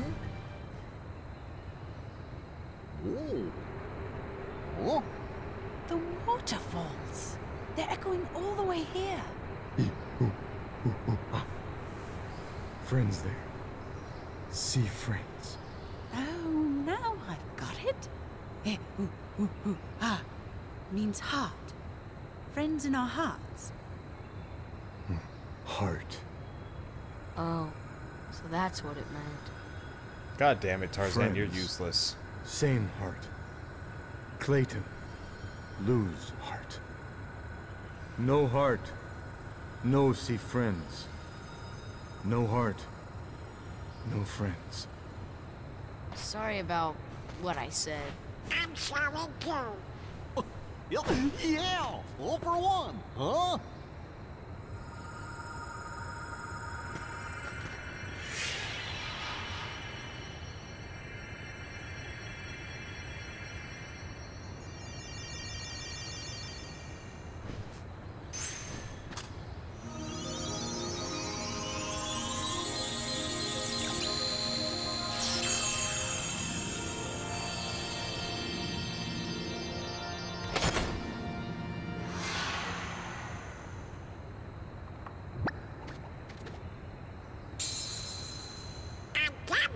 But it's sure not the king's. I think someone has a new admirer. No. Daisy would kill me.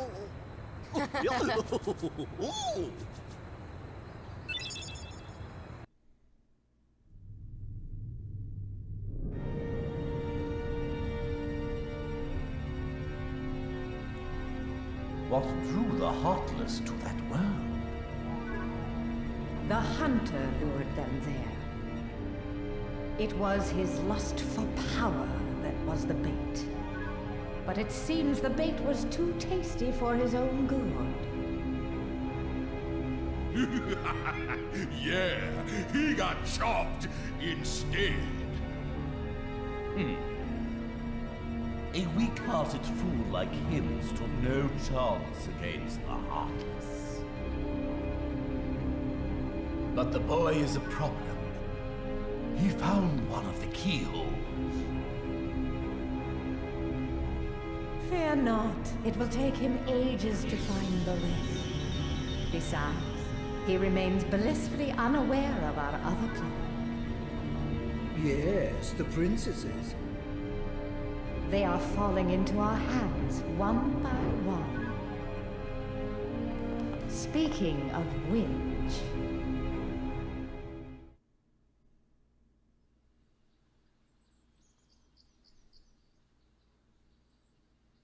Well, I guess we better get going. Where is your ship, anyway? Well, not too far. Sora, Tarzan, friends. Sora obtained the Jungle King. Upgrade the Keyblade with keychains. Different keychains will add different effects to the Keyblade. Access the equipment menu to use a keychain. Red Trinity. Does this cutscene change depending on the, what world you tackle first? I don't know. Anyway, the gummy block that came out of that glowing hole. It's not like the others. Wonder what it's used for. I don't know. Maybe Leon will know. He might. Back to Traverse Town then? I want a pilot! Hey, stop it! Oh, come on, I'm the Keyblade Master. I don't care who you are. No! Here we go again. Okay, so first and foremost, Gummy Garage. I got some weapons to toss on this thing. Alright, so let's do Gummy Ship. No, we want to do Garage. Blueprints. So have we got any of these? Cindy. I'm leaning... I like Cindy. Let's see what I can do. Garage... Fish. Let's see if I can actually switch some things around. Unfortunately, I don't remember exactly what the, I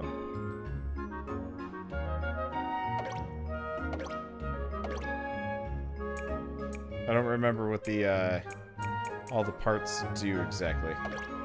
Okay, do I not have, like, a ton of different guns? I do. Okay.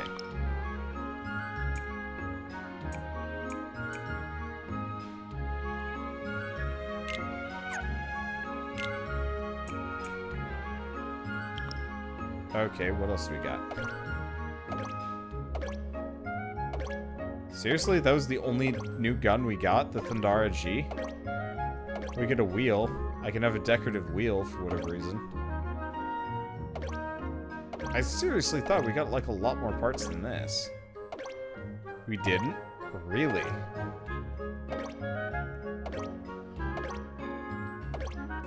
Well, screw it. Alright, I've just slapped a new gun on. Okay, and yeah, we need to get some more guns. Put that Aeroga on there. Oh, did I have an Aeroga? Okay, sorry. Not fully paying attention.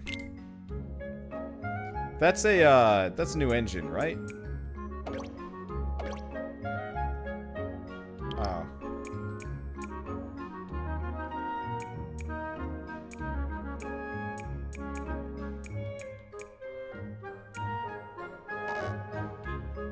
Okay, wait. Can't attach any more engine gummies. Oh, I see.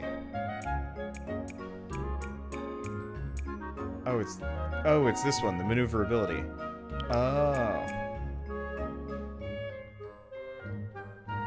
Honestly, I don't mind making this thing into kind of a weird monstrosity. At least for the time being. How do I get them to rotate again?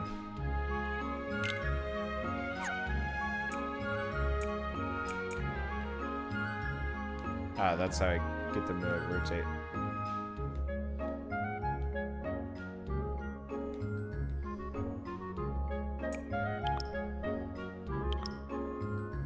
I forget how to... How do I... How do you get it to move down? Because I don't want to... Okay, screw it. Bizarre monstrosity. Question nothing. Alright. Well, I don't have anything else. Slap this wheel on somewhere.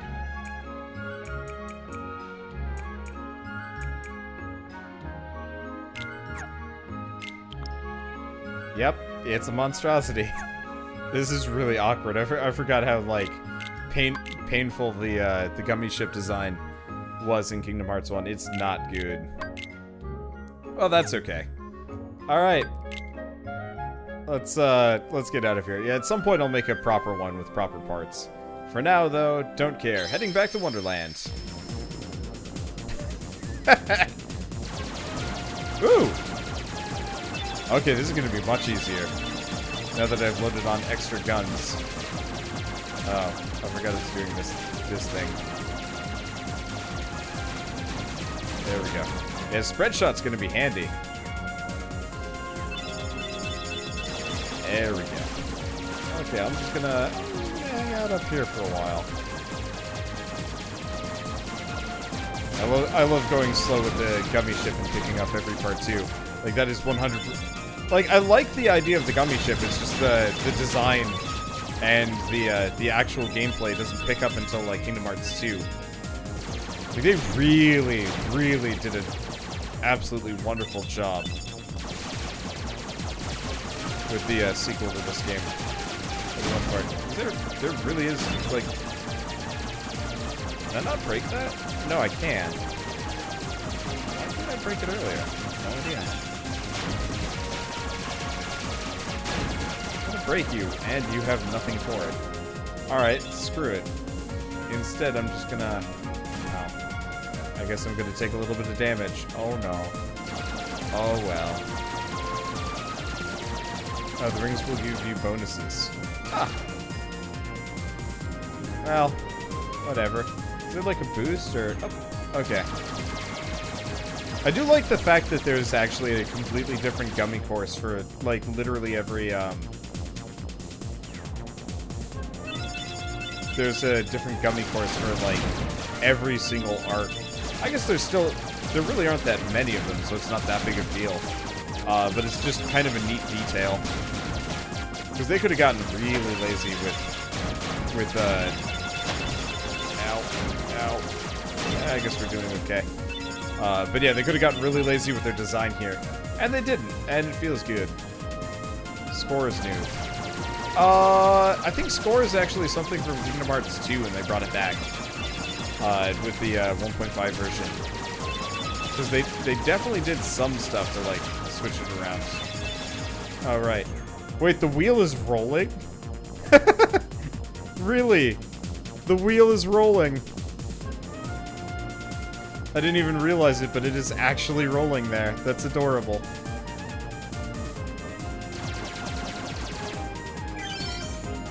Alright. We got another wheel. Yay. Alright, let's equip that healing move.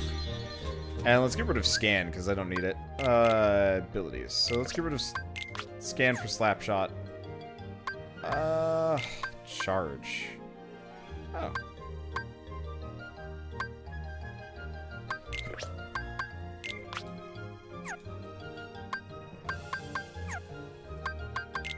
Okay, Sora. Oh. Well, I guess we have this. Okay, I guess we might as well save, seeing as we haven't. Not that it really matters. Anyway, it's time for us to go completely beat down Wonderland, seeing as we did everything out of order. Man, I don't even remember what the boss was.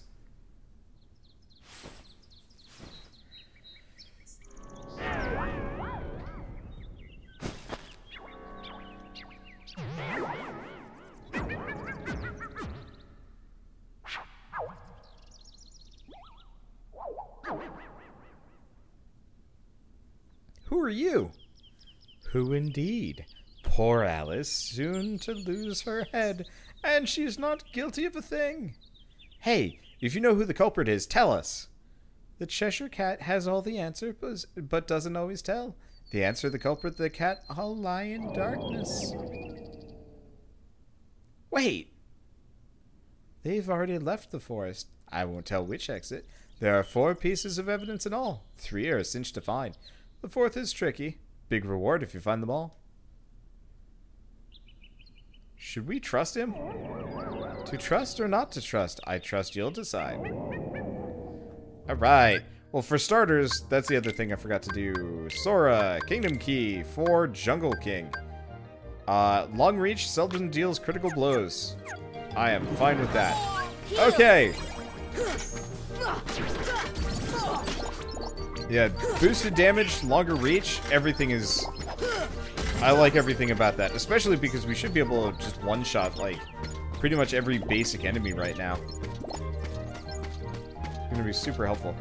Okay, if I remember right... Thunder! See ya! These guys are magic. These guys respond to magic, right? I have no idea. Well... Come on! Too late to care now. Let's just beat our way through everything. I'll figure out the flowers later. Remember, there's definitely like a... There's definitely some trick to getting them to open up. I just don't remember what it is. Come on! And at this point, it doesn't matter too much. Okay, do we have anything in here? Ah, right, we do have a Trinity spot. Yeah, I know I'm out of MP, but that doesn't matter too much.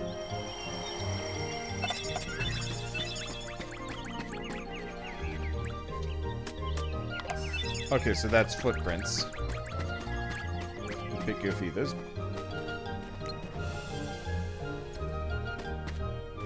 Okay, was there... Oh, right. You could climb the mushrooms. Was it here? No, okay, yeah. It is here. No! Well, I pressed the wrong button.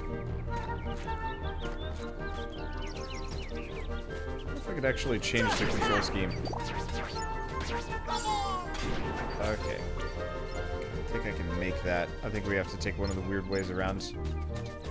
Let's see. If I remember right, some of these have, like... You have to come back, like, way later to get, though. Well, let's go to the bizarre room.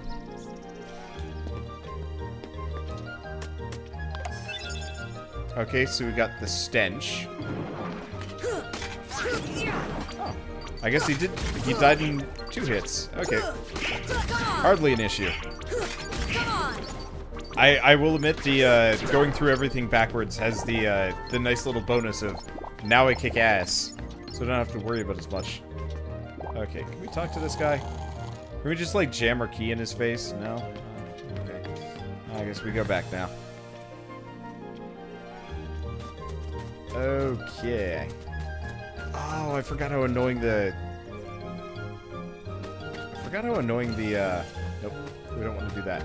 I want this flower. Now, I believe this one is fire. See ya.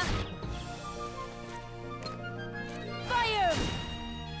Really? Thunder! Okay, I really have no idea. It's supposed to respond to magic, but... Well, whatever. I'll get more magic. I'll come back later. Unless lightning is red. It is possible. I really do not recall. Well, that's okay. Anyway, anything over here? Nope. I wonder if you can actually completely... Oh, interact with it. Yeah, I guess we could do that. Alright. Can I push this boulder around? I know there's a way to get it to move. I don't remember. Okay, let's interact with the flower. Give me an ether. Oh. This should help. They don't react to magic. They react to, giving them things. Well, okay. Give me a potion. Here. Okay. Well, I mean, at least we're not, like, getting garbage items or anything like that. Give me an ether. I don't even know if I have any of those. Items or, Let's see. Yeah, I don't have any ethers. Alright, I'll come back later for that. And what do you want? Give me a potion and I'll make you bigger. Oh. This should help. I forgot you could scale up around here. Which is used primarily... Oh.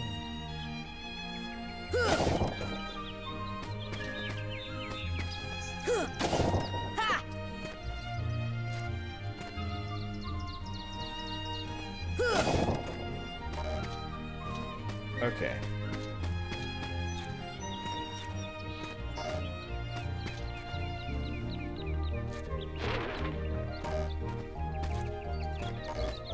Is that good enough? No.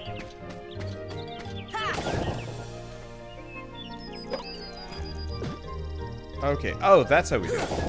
Okay, now we switch it. Now we eat. Unfortunately, we need to be big, but we got to get on the other side of the tree.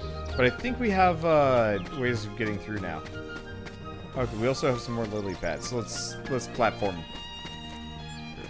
Yeah, there's got to be a way to turn giant on the other side of the zone. Can I even get in there? No. Okay. I don't think that actually gets us anything particularly useful. Okay, so what do we got back here? I forgot how inventive this was. Like, this is actually really, This is really well designed. Uh-oh.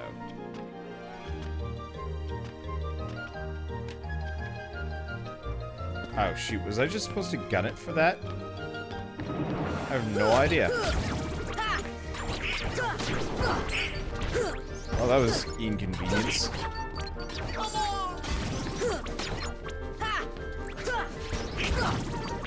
There's gotta be a better way to get to that, but I do not know.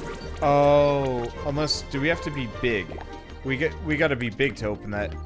We probably have to change something about the environment to get that one to work properly.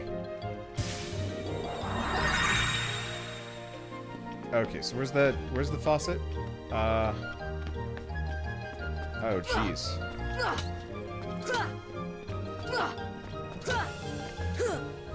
Nah, it doesn't look like it. I was expecting it to be one of those where we'd shift things around, but yeah, it doesn't look like it. Okay, I'll just try that again. Maybe all I have to do is make the jump. Or maybe I have no idea. Anyway, it's blue things.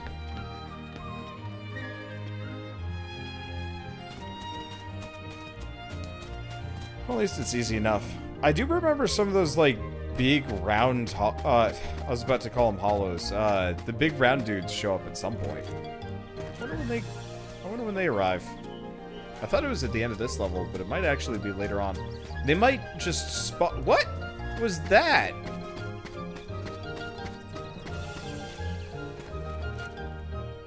I have no idea. We got, like, hooked on the edge or something and it just slid us off. Yeah.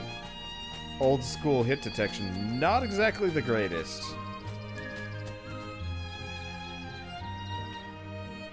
Yeah, I gotta land on the tap. You're not wrong. Oh yeah, I guess you can make that jump. The main issue is just Donald. Well, look at what you found. Nice going. Now we can save Alice. Don't be so sure. She may be innocent, but what about you? What do you mean? I won't tell, but I'll give you something. Obtained the power of ice. We learned Blizzard. So we actually learned Fire and Blizzard from here. Or was it Thunder? I swear we've, like, learned 2 things there. Okay, well, I might as well save just because we're here. Yeah, I like how interesting this level is, but I totally forgot how small it was. Like, everything's interconnected, but it's also, like, teeny. Okay, so let's give it back. Thunder and Blizzard. Okay.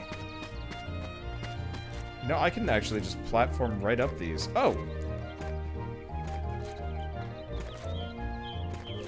Come on. Ah!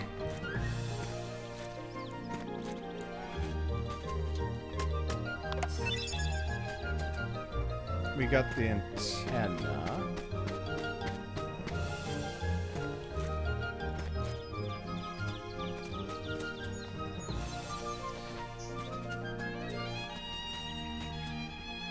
Okay, we also get whatever this is, as goodies. Oh, no. It's just more Dalmatians. Too big to eat. There's a lot of little secrets all over the place here. I dig it. Alright,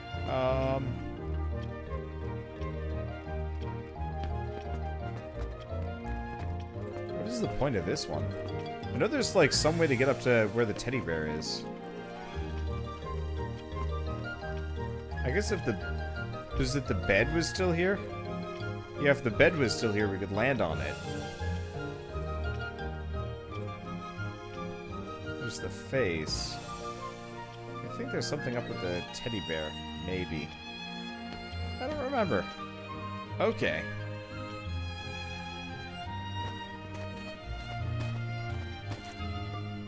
Oh, and we hit our head. Access my skills for the bonus spot. I won't be fighting Sephiroth. I've already fought Sephiroth once in this game. Yeah, I gotta learn to glide. Well, that's fine. I think we've got every bit of evidence, if I remember. But yeah, as much as I'd like to do the, like, really endgame bonus content at the end of each of these games, I I just don't have the time to, I don't have the time. If I want to play every single Kingdom Hearts game, I just do not have the time to do, like, to hundo all of them. Who are you? I'm Sora. I'm Goofy, and that there's Donald. Pleased to meet you, though I wish it was under better circumstances. So you got mixed up in this. Okay, do we talk to the rabbit? Maybe we do.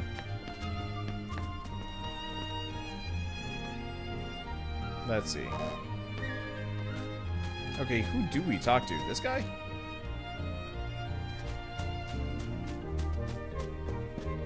Maybe it's this guy here. Or this guy? Yes. Okay, we have evidence. I believe we have all 4 of them. Now, show me what you've found. Well, that's certainly a lot of evidence, but I'm still not impressed. Cards, bring forth my evidence.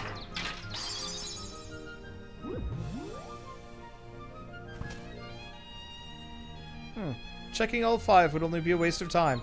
Alright then, choose one you wish to present. I'll decide who's guilty based on that evidence. What? After all the trouble collecting it? You dare object? Then you will lose your head. Now choose one box.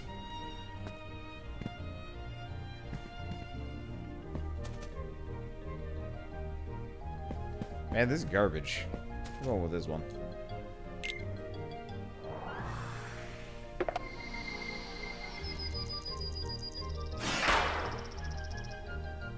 Oh, right, it's all a trap. What? So you're the culprits? Wait, this can't be right. You're all guilty. Seize them. Sora, do something. We have no choice. Let's take him.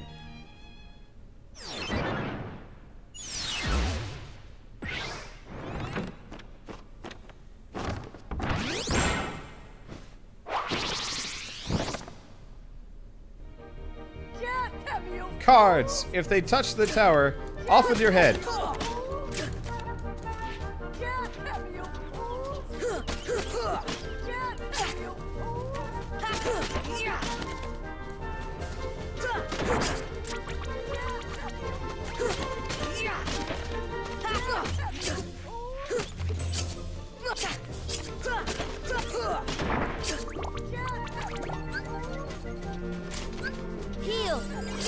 Yeah, now that I have the ability to heal myself, I guess I should probably actually just beat the tar out of these guys. Oh no, they just keep getting back up. Alright, well, I face tank McGee. That's the trick. Okay. Are we good?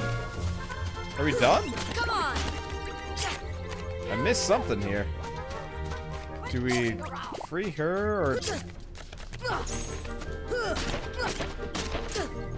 Thunder. Oh.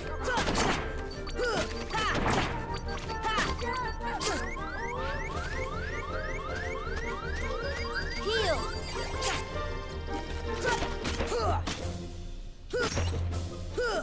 Yeah, I thought you were just supposed to hit the, I thought you were just supposed to hit the,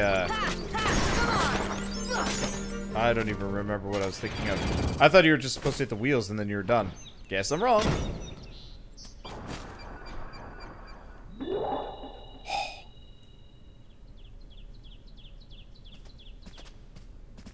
She must have gotten kidnapped while we were fighting.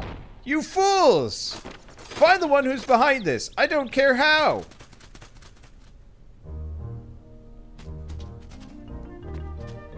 Quit dawdling. Alright. Oh, right. I forgot there's that there. Man, I don't even remember how to get up there.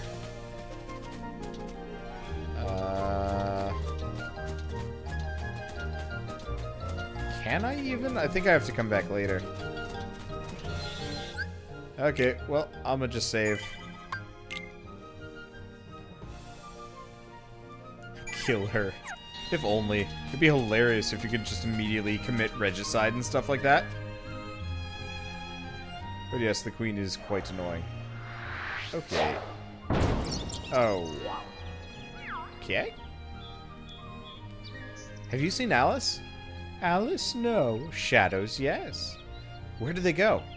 This way, that way, does it matter? left, right, up, down, all mixed up thanks to the shadows. Step deeper into the forest to the deserted garden. You might find shadows in the upside down room. Alright. Yeah, there's the big dudes. I remember the big old belly men. Getting my butt kicked by them. I forgot they had like the... I forgot they had the... Yeah, I forgot they had the weird wrappings around.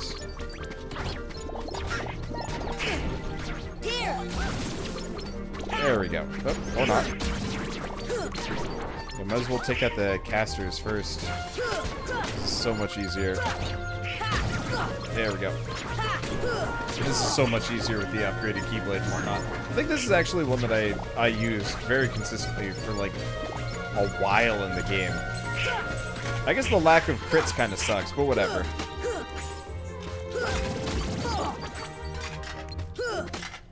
Come on. This is gonna completely invalidate the Keyblade we get from here. There is nothing wrong with that.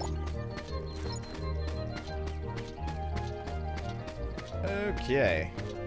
So there's the there's the boulder. Now that I'm thinking about it.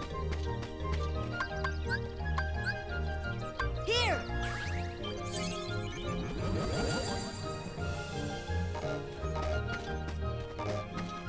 Okay, so we want to move this. Oh, that's the trick.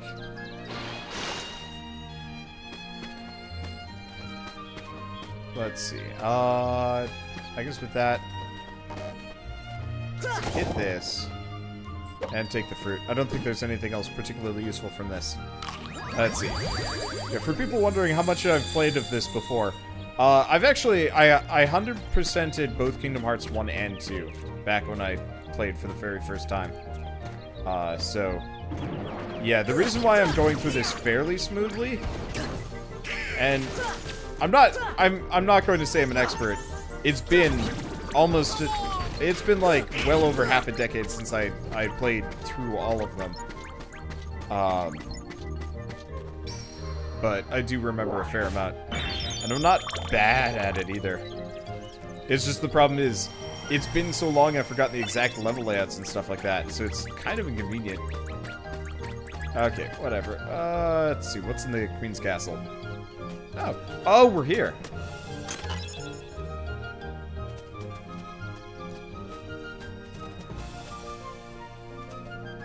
Okay, that's not actually that useful. Well, that's fine. Let's see. What did I say? I played at a friend's house and could never play again. Okay, so, I've played Kingdom Hearts 3 times in my life now, separated by, hilariously enough, 7 years apart. I played it the first time in 6th grade.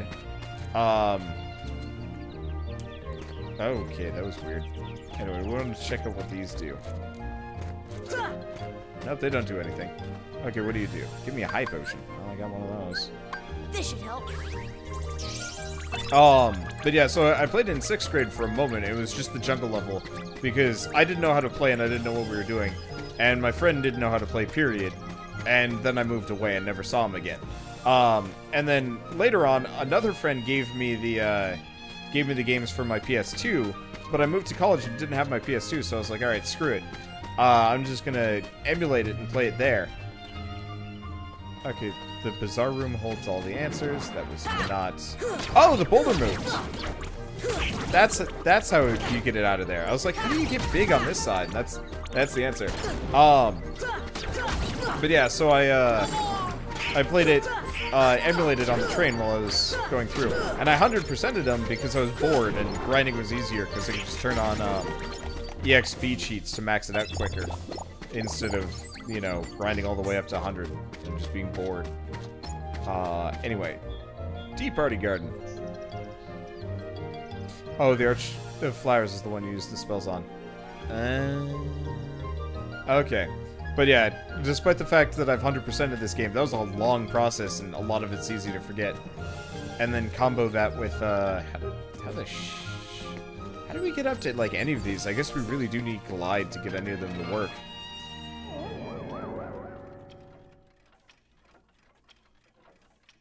They're hiding somewhere, and the Momeraths outgrabe.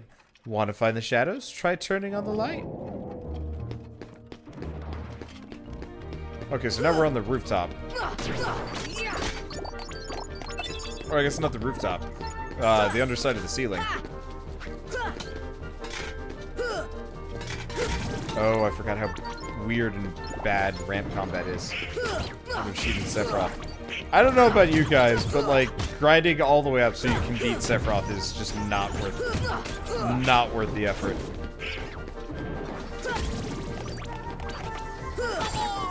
Like, it was a fun boss and he was hard as shit. Like, that was Dark Souls prior to Dark Souls for sure.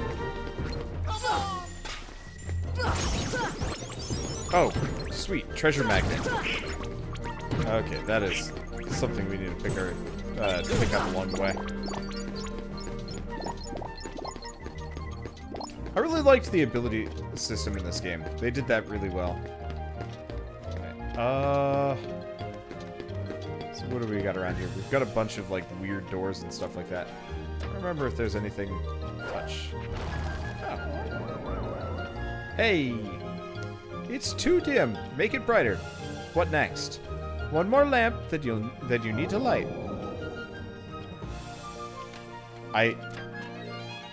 Sora, I think you could have figured that out pretty easily. Anyway. All the lights are on. You'll see the shadows soon. They'll arise in this room, but somewhere else. The shadows might go after that doorknob too. Anyway, okay, so what? Release. Oh.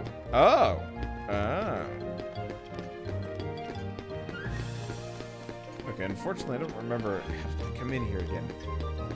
It's probably this one. Yeah, if that's Tea Party Garden, then we probably go back this direction.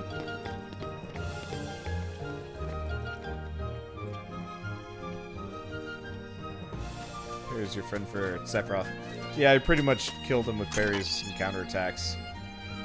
Alright, so that's both of the... No, we still haven't gotten the one on that other side. Alright, well I think we want to just go back this direction, yeah? You'll have a better view from higher up.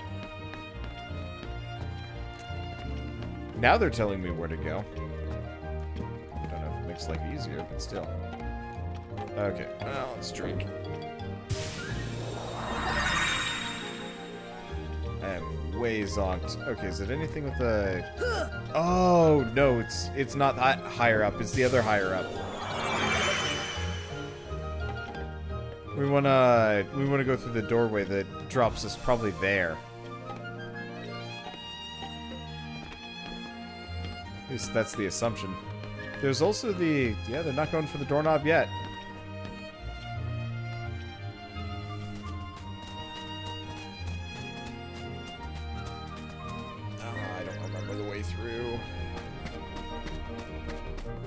Okay, so there's the weird mushrooms. Actually, I couldn't think of it.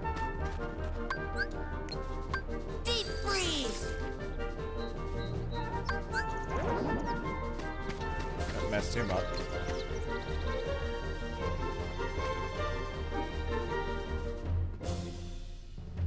Deep freeze!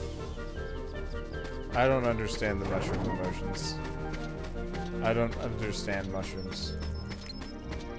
Okay, magic. Strike here? Heal! Nope, they didn't like that.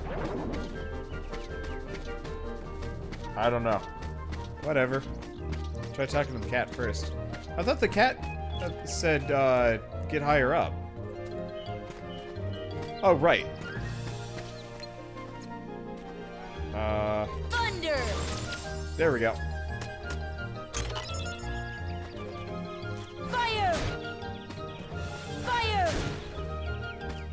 I guess that's what you're supposed to do?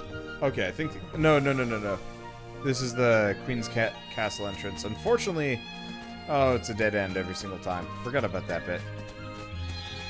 Okay, well, it's fine.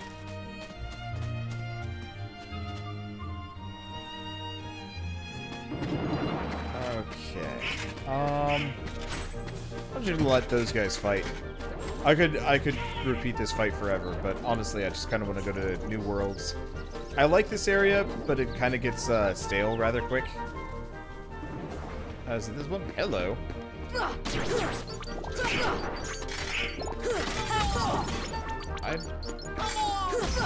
So the bizarre room got legit bizarre. Well, new angle to explore at the very least.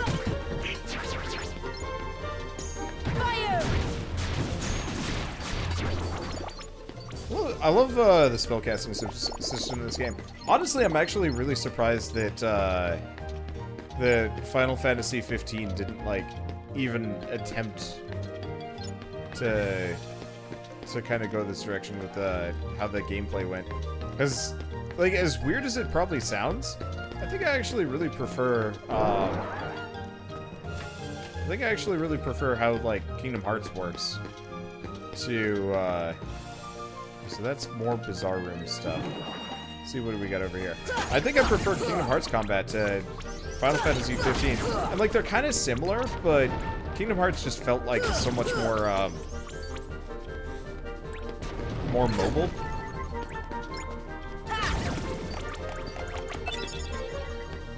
I always felt like really good.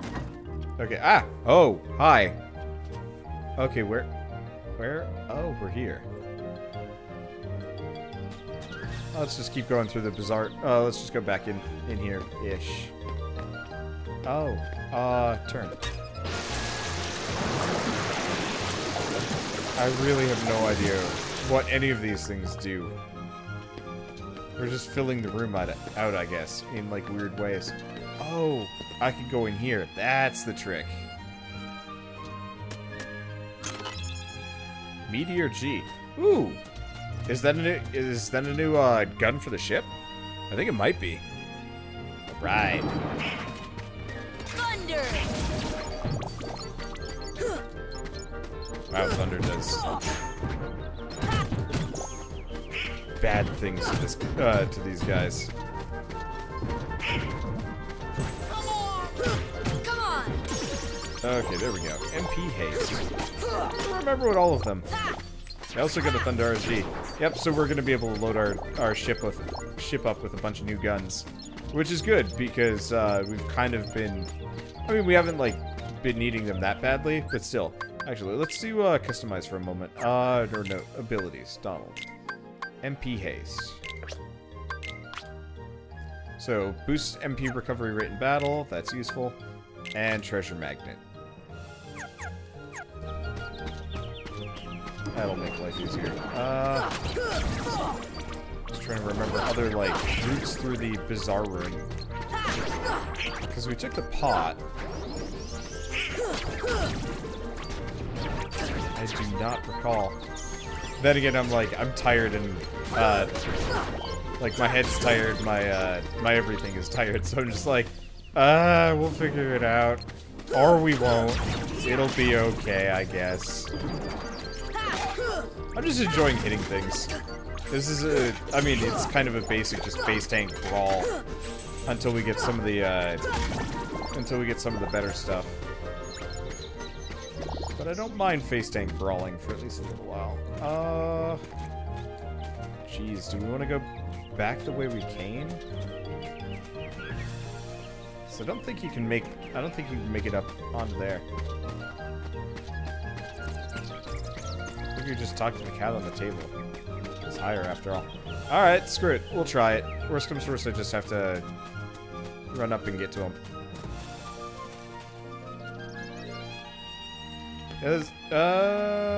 Oh yeah, he is actually up there.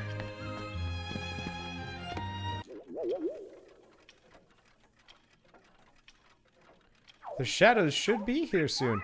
Are you prepared for the worst? If not, too bad. Yeah, you're right. So the extra stuff is just acceleration.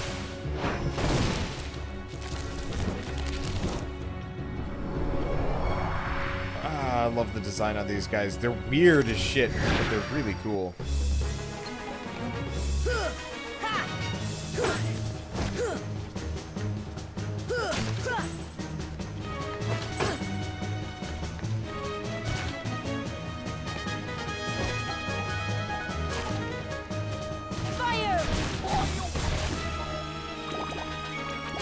Okay, looks like going fire seemed to have done the trick to some degree. Come on, Dogville.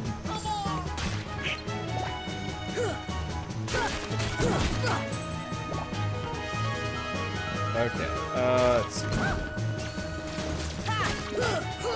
Does this thing have like a weirdly high-pitched voice? I think it does. Okay. Where am I? Oh, there I am. I went too far. Oh, it's like a... It's like a... Oh, shoot. What are they? A conductor. Thunder! Okay, well that seems to have stunned it or done something. Thunder! Aha! Come on! All I have to do is just repeatedly hit it with lightning spells and be good.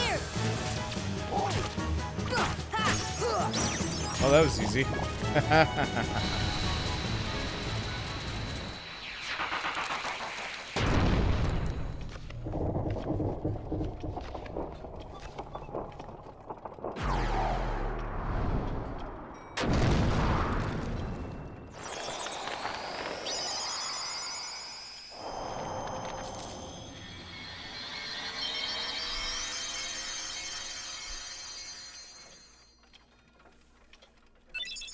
We got Ifrit's horn.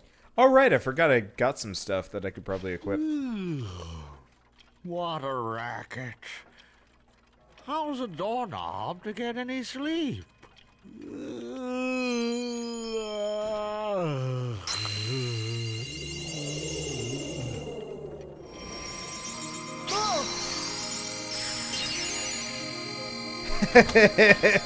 Oh, I just realized, because we did the jungle first, this is where Sora learns how to close doors, but since we did the jungle first, we get this kind of weird sequence breaking thing where he already knows how to do the keyhole nonsense.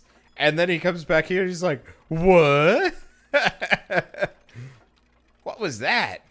You hear that? Sounds like something closed. Another gummy. Looks like the one from the jungle. Okay, so they changed that at least. Let's get it checked out in Traverse Town. And a Navi G piece. Okay, so that's how we get to the new zone. Splendid! You're quite the hero. If you're looking for Alice, she's not here. She's gone, off with the shadows, into the darkness. No. Let's go back to our gummy ship. We might be able to find her in another world. We gotta go to a save point to return to our ship. Oh, that was mad easy.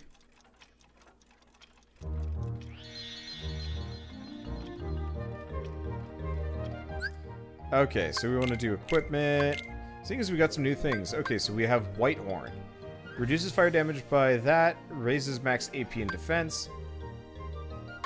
And raises strength, defense, and AP. Okay, well let's do Donald and then Goofy.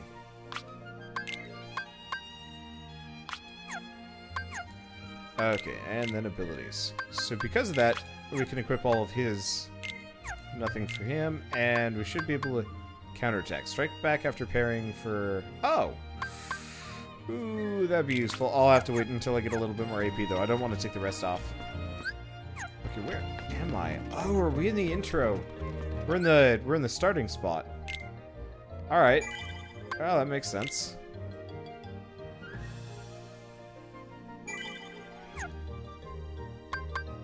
Gummy ship. There we go. Okay. I guess let's go back to Traverse Town. I guess I probably should have actually... should have updated my ship design. Oh well. Not the end of the world if I don't. Oops. I've already done this one before, so it gets kind of stupid easy. I'm not even bothering with the parts. Seeing as we're not getting weapons right now from any of these, it's kind of... It doesn't feel particularly worth slowing down. I'm just gonna mess with it. I'll add a gun when we go to the new area, because we're gonna be going to a new area fairly soon. Mainly, I just forgot stupid wheel is kind of the best, though. I think later levels will actually drop guns for us, and that's how we get some of the that's how we get some of the like better builds and stuff like that. I think at least. I can remember. It's been too long. It'd be nice if I had like a booster that I could like use whenever we're like hitting one of these like empty points where there's no enemies around or anything like that. It'd be nice. If I remember right, there's like a way to get a spin going or something. Maybe it's in Kingdom Hearts 2, but you do like a spin and your shots fly everywhere. And that might also be like a completely different. It might be a completely different game. Now that I'm thinking about it, I don't remember. Things give you more points. Yeah, but is there... Oh, right. The higher your score, maybe the better items you get. Whatever. Okay, so we got a couple of things to do around here. Okay, so we should probably go back to the... Does the accessory shop even have any more accessories?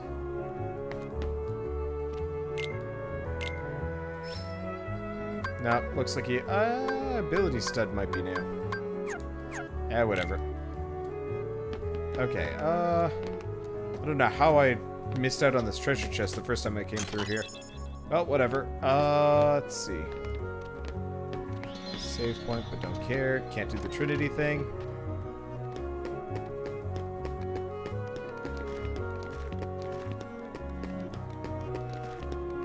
Still closed off, alright.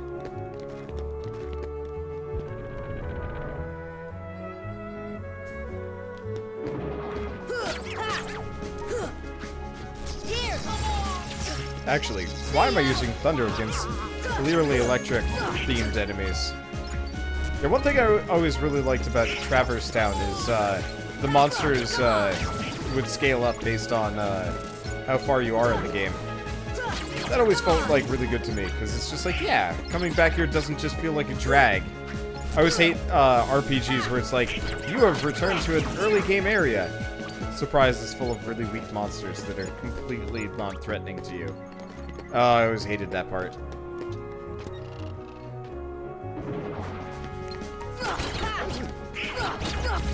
I did forget just how many of the dudes would hang out here, though. How do you like your hotel? Filled with creatures.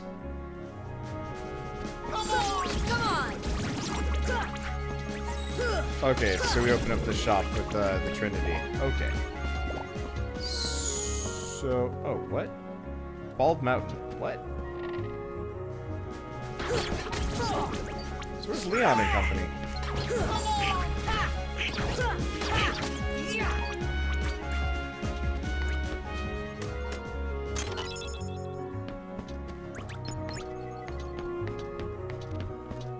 Because they were in here originally, yeah?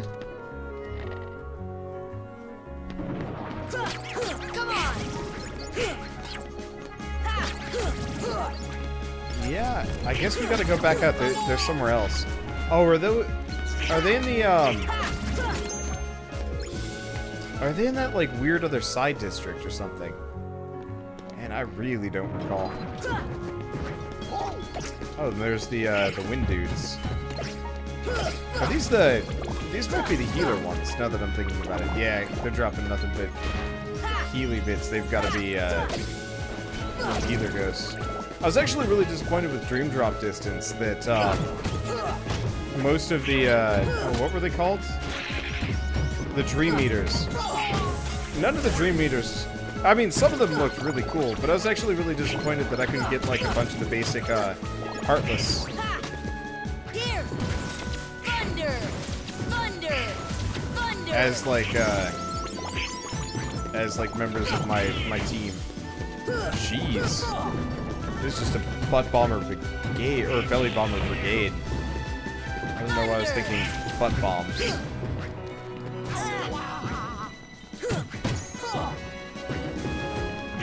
Unfortunately, they turn on a dime, too, which is kind of a pain in the ass. Come on. Makes them really hard to kill. Come on, Donald, stop. Unfortunately, Donald is in, like, pure, just get beaten around mode. Since he has Mana Rage, this should be easier.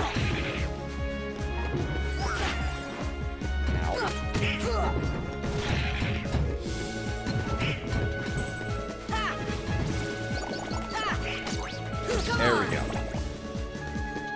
I wonder if I, you know what? I probably, is this AI still set to not cast spells as much? Because if it is, I might as well just change it. Customize Donald. Oh, yeah. I'm just gonna have him constantly casting instead.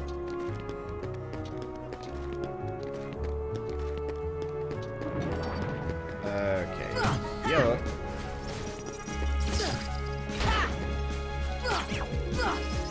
Yeah.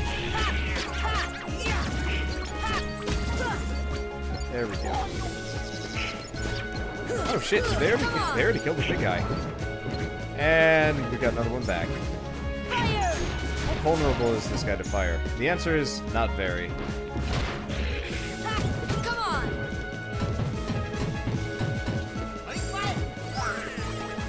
Well, Goofy makes it look easy. All we need is like some kind of stun move. I don't know if we learned any of those. Let's see if I finished Olympus yet. No, I haven't. I was probably gonna swing by Olympus on the way out. Come on.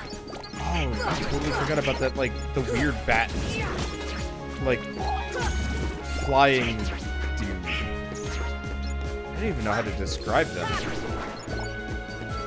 They're, like, kind of bat-wing dudes, but they've also got, like, they've got, like, propeller hats.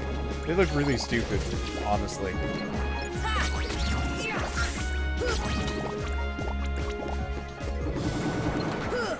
Jeez, how many enemies do you have around here? Can't wait until we can get some more, spells along the way. Hey, come on, come back. There we go. There might also, I know we get Glide as like one of our maneuvers, but I don't think that's the one. Okay, nope, it's not the vacant house. Where am I supposed to go?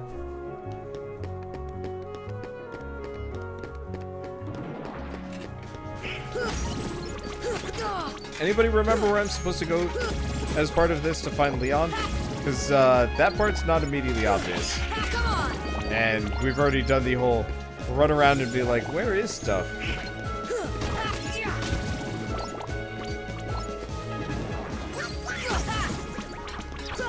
It does kind of feel like Blizzard is better than Fire. Could be wrong. I don't know. Fire door. Shit, where? You mean around here? I'm trying to remember where the fire door is. Because I got a lightning door. Or a lightning thing.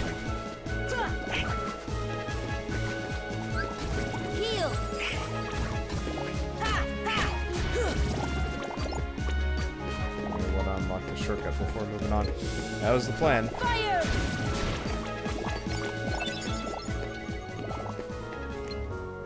Thunder!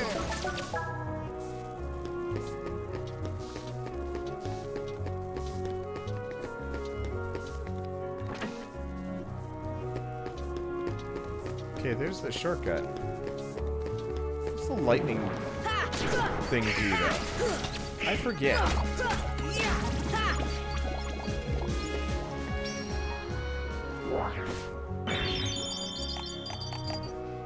Here's a bunch of goodies. Anything else? That doesn't look like it. At least these enemies are fairly easy to just beast through. What's this? The camping set. That would have been bad. Oh, this fire door. Currently closed off. Fire! There we go.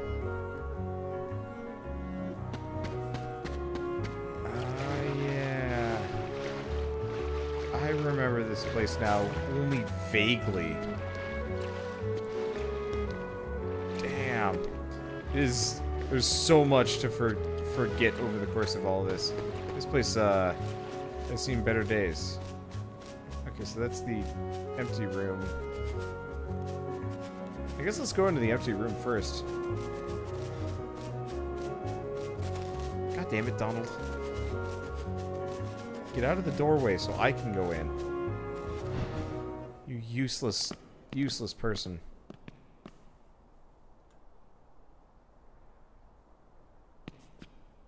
There's something about this musty place.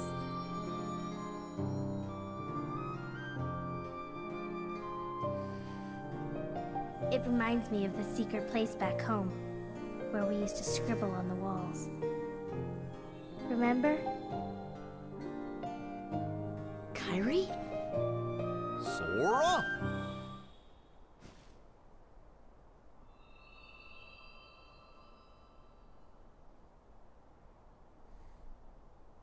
Well, well.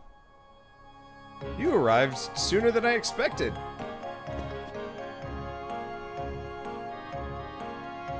What? You knew we were coming? Of course. Are you a Heartless? You didn't look like one. Oh my, no. My name is Merlin. As you can see, I'm a sorcerer. I spend much of my time traveling. It's good to be home. Your king has requested my help. King Mickey? Yes, indeed. Donald Goofy. And who might you be, young man? I'm Sora. Ah, so you have found the key. What did the king ask you to do? Just a moment.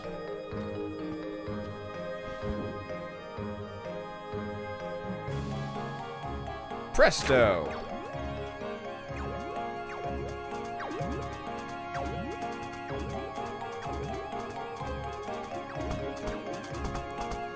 Isn't there the, like, more intense-looking Merlin that shows up in, like, the second game? Like, they went with the more angry-looking version of him? There now. Ahem. Your king has asked me to train you in the art of magic. We can start anytime you like. Let me know when you're ready to begin the training. Oh, and one more thing.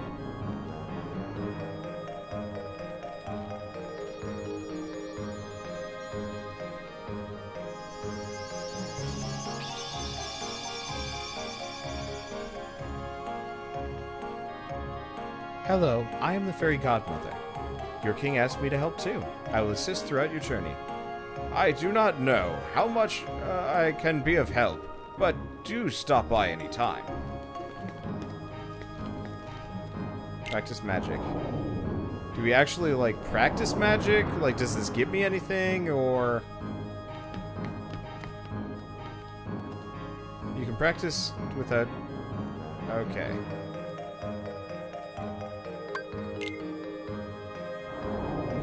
So that's just so we can learn. But we don't actually get any benefits for it. Then what's the point? Okay, what about the Fairy Godmother? Oh, talk to her regularly for summons. My world has disappeared too. Thank you. Yeah, that real helpful, old lady. Alright, so we're done. Is that it for this spot? Well, that was... further. Yen Sid, there we go. Yeah, I forgot that there was actually two different wizards. I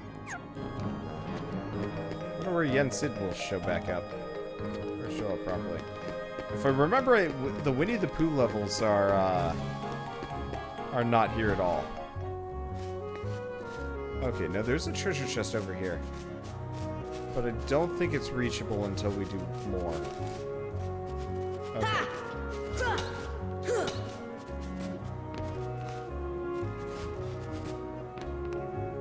I think I need something else to get up there too.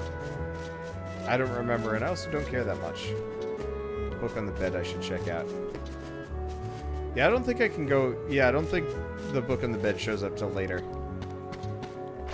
Oh. Shit, was there a blue trinity next to me? Well, if I can get past my moronic compatriots and these rocks...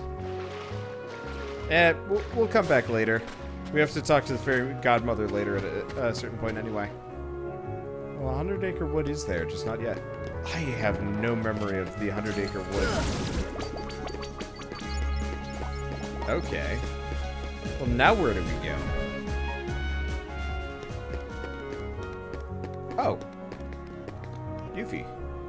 Leon's probably at the underground cavern. He trains there often. You know, the channel in the... Oh, you know, the channel in the alleyway is connected to the cavern. Okay. Thank you. That'll make it a lot easier. What's up with you? Nope. You're nothing useful. Okay. I'm finding as this night goes on, I'm like sinking further and further into my I'm sinking further and further into my beanbag chair. He's comfy. Anyway, I don't really feel like fighting these guys. Not for the moment. Let's just pop into the alleyway and go from here. I will do grinding when I want to. Mainly against significantly less mobile enemies if I can manage. I guess I'll fight him as I go by. These guys are only worth 3 EXP though, which is a bit hard to deal with. I love the little like black mage wizardlings. I don't know, they're really classy design. Like it's totally just a Final Fantasy 9 black mage, or I guess 1 technically. Now that I'm thinking about it, I forgot the black mage design goes all the way that far back. Okay, so she said underground cavern here. Currently closed off. Ah!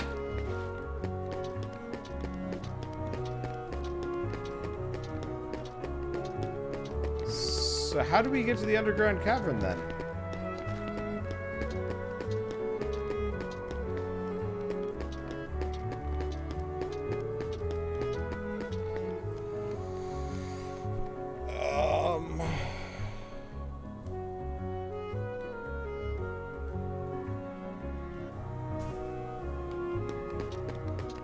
Do we just go back to the red fire door?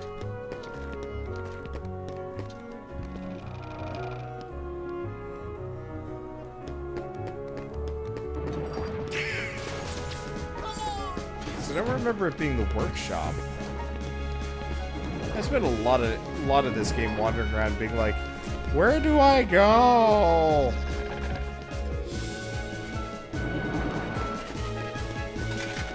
I guess I'll just head back for the fire door. No, there's nothing there. I think there's also something to do with the fountain and some other stuff. I totally forget. This isn't the underground cavern, though. This is the mystical house. Well.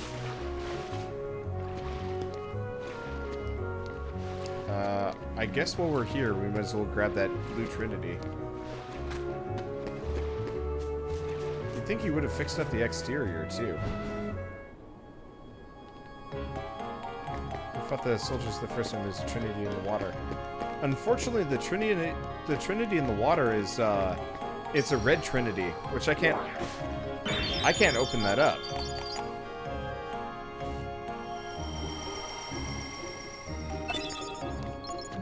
Well, we got a Mega Ether, which is something I'll probably never use. Okay.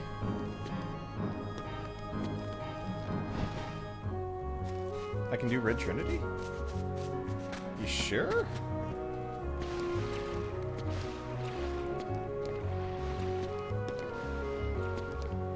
Oh, I got the Red Trinity ability from Tarzan. Oh. Man, I completely glossed over that fact. I gotta give Donald credit. That lightning move destroyed them.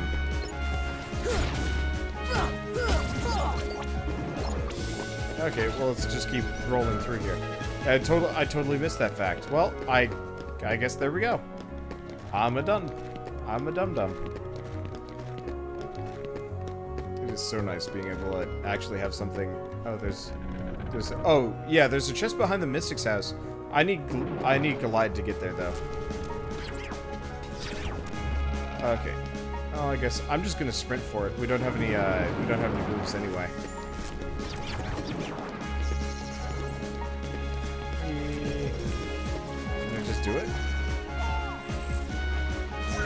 Maybe I have to get out of combat first. Damn it.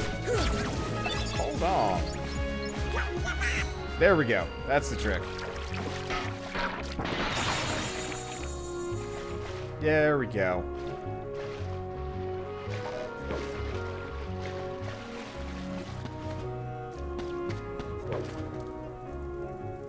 So, you found the keyhole. Yeah. The keyblade locked it automatically. Good. Every world among the stars has a keyhole, and each one leads to the heart of that world. There must be one in this town as well. What do you mean? It was in Ansem's report. The Heartless enter through the keyhole and do something to the world's core. What happens to the world? In the end, it disappears. What? That's why your key is so important. Please lock the keyholes. You're the only one who can. I don't know. Seeing other worlds would probably serve you well. Yeah! We gotta find your friends and King Mickey. I guess you're right. Okay. Hey, Leon. This gummy block's different from the others. Do you know what it's for? Huh. Ask Sid. He should know. Wait, Sora, take this with you. We got Earthshine. This stone holds some mysterious power. I've been carrying it for luck. I want you to hold on to it. How do you use it?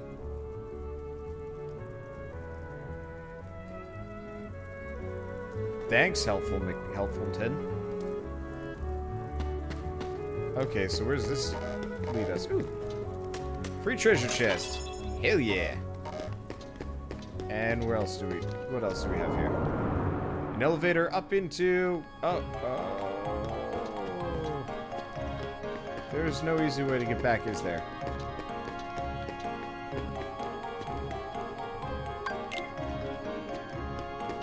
Huh. Now we go to the fairy godmother. Okay. Oh, you're right. Nope.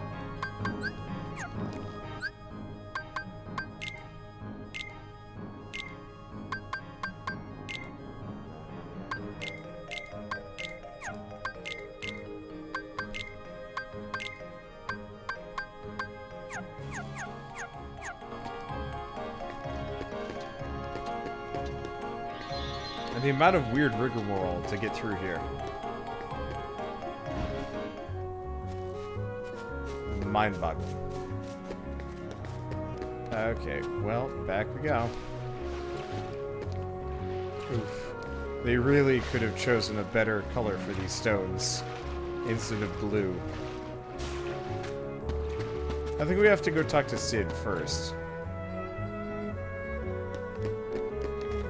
So we'll try that part.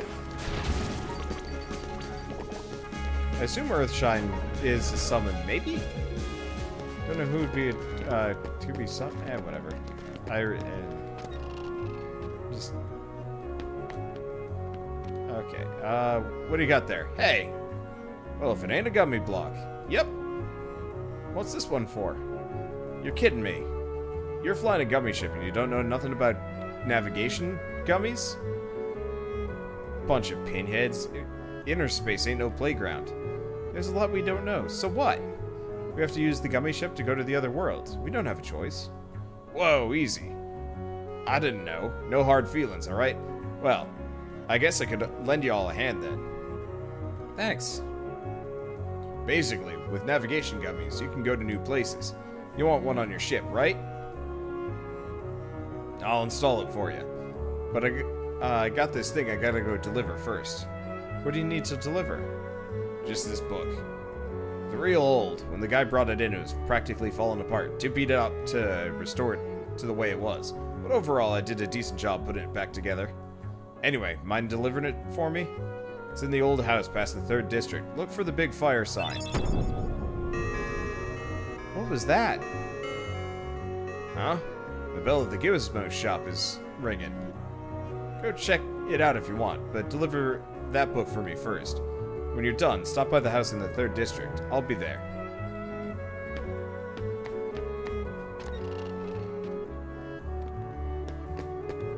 Oh, you can't get Simba yet because I've broke the sequence really hard. Well, whatever.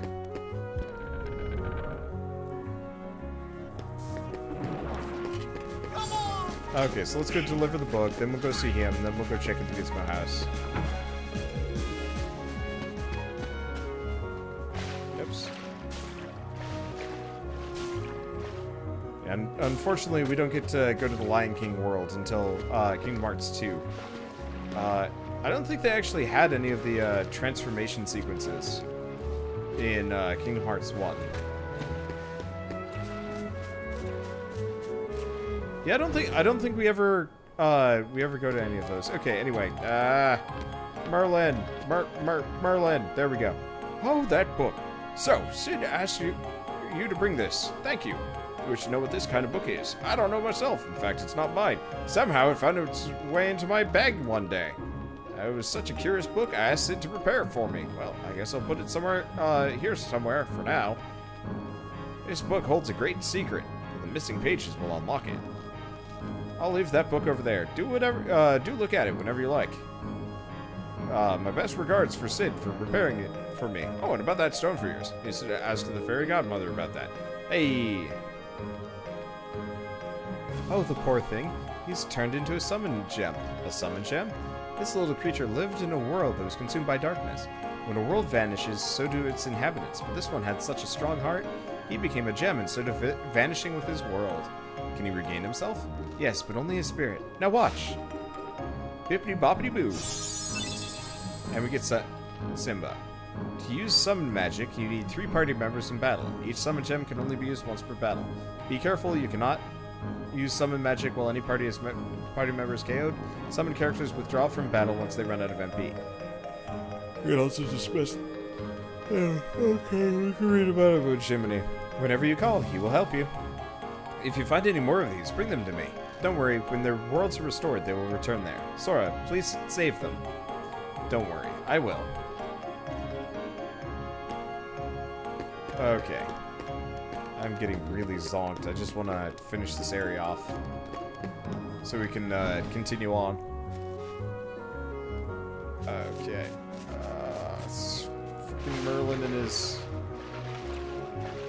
dumb moving rock things that are almost impossible to see. I just want to get out of here.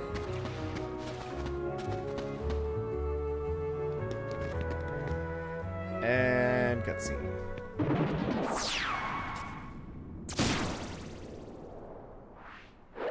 There you are. What's going on? Riku! Hey, cut it out. I'm not dreaming this time. Right? I hope not. Took forever to find you. Riku! Wait a second, where's Kairi? Isn't she with you? Well, don't worry. I'm sure she made it off the island too. We're finally free. Hey, she might even be looking for us now. We'll all be together again soon. Don't worry. Just leave everything to me. I know this...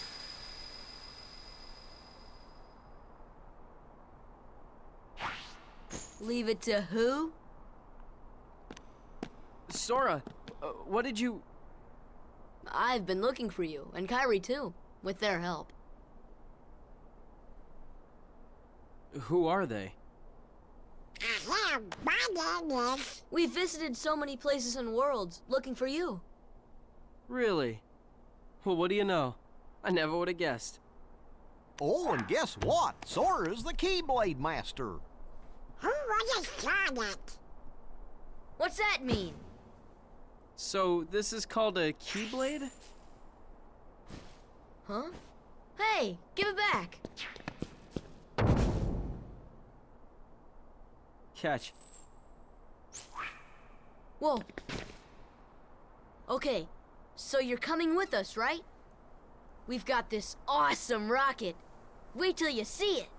No, he can't come. What? Forget it. Oh, come on. He's my friend. I don't care. Oh, he's gone. Riku? Nice going. Oh well. At least he's okay. And who knows? Maybe we'll run into Kairi soon, too.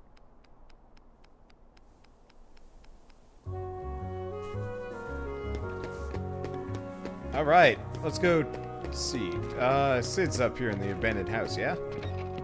Or the small house. Guess they moved in. You guys ever hear of Maleficent? Nope.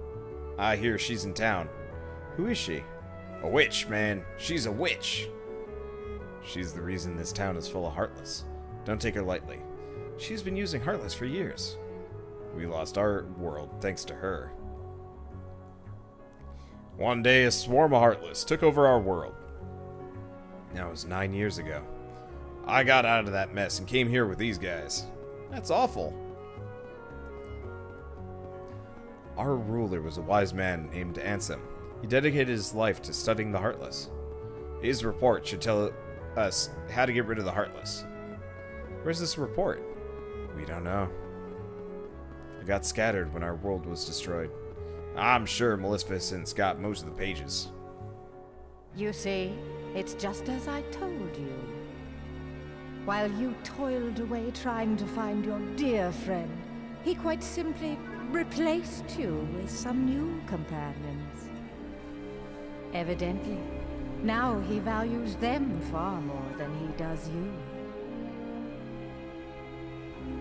You're better off without that wretched boy. Now think no more of him and come with me. I'll help you find what you're searching for.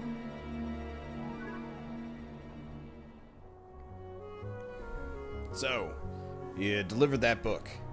That navigation gummy's installed and ready to go. You find another one, you bring it to me. I threw in a warp gummy for the heck of it. Hey, warp! Now you can jump to worlds you've been to before.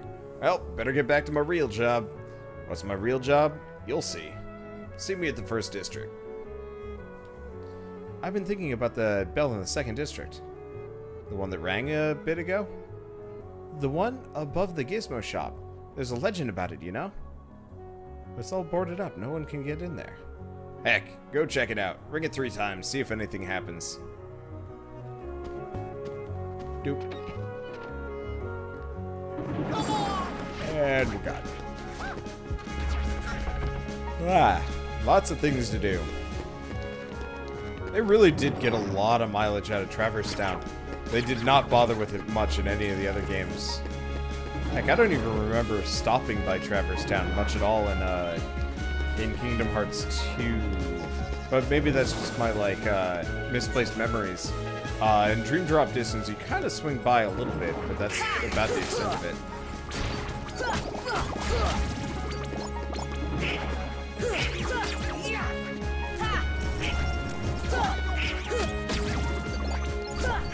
Okay. Come on.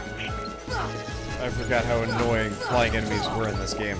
Because I don't have the verticality that I did in the, you don't get the verticality in this game that you do in, Kingdom Hearts 2. So it's a little bit harder to navigate. Okay, what do we have around here? Kind of checked out. I guess I should probably help.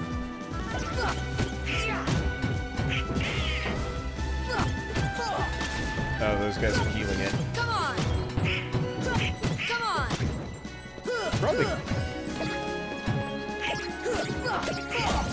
Should probably actually kill them before they just make this fight unbeatable. Okay, there we go. No, don't hold on to the thing. We got stuff to do. Ooh, the Terra Chain. Come on. Not the most useful, but I can chuck it on Donald just so he doesn't die. I have half a temptation to call him Dolan. He is healing me though. I will give him credit for that. He is actually doing his job. I was kind of expecting him to be comically useless. But I guess he's not terrible. Oh, I did not know you could I did not know that you could beat the tar out of the, or not beat the tar out of.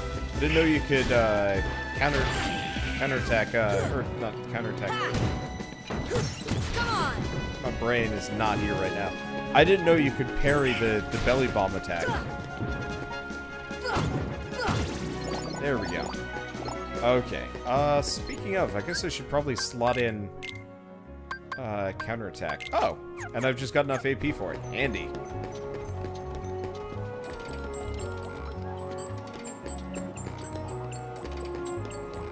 Okay. I want to go up here. Nope. Wait, we want to... Why am I failing miserably at this? Okay, here we go. Did I push it down? I can't tell. Okay, we did push it down. Man, the camera in this game is a thing of awful. I forgot how bad it was. Okay, I think we're done. Can I go up the ladder?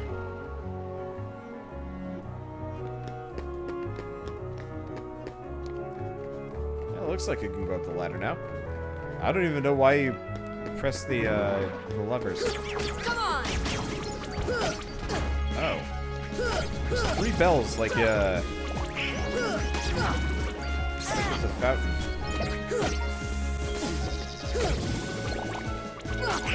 Okay.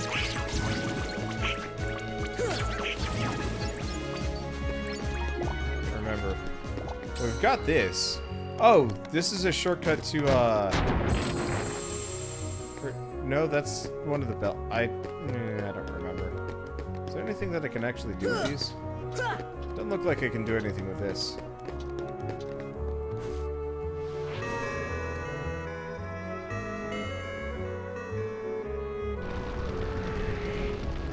Why is that on fire now?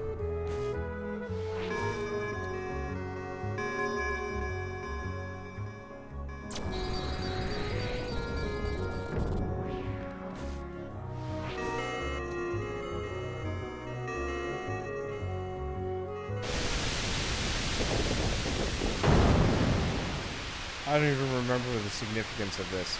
Oh. Oh, right. I remember now.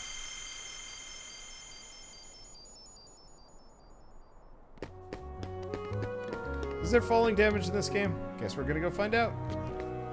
Heal. Goofy. Donald. There we go. This feels like boss fight time. Oh, it's this bastard again.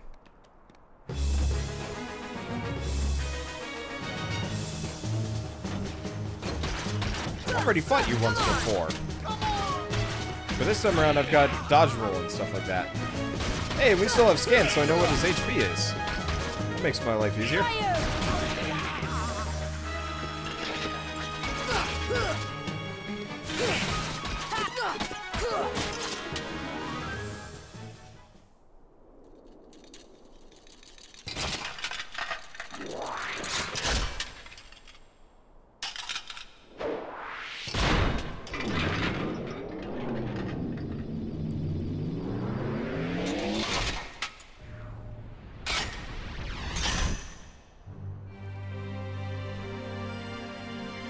Has anyone ever told you you look ridiculous?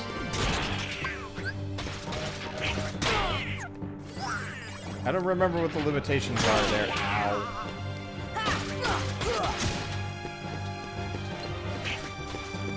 Alright, I don't have any,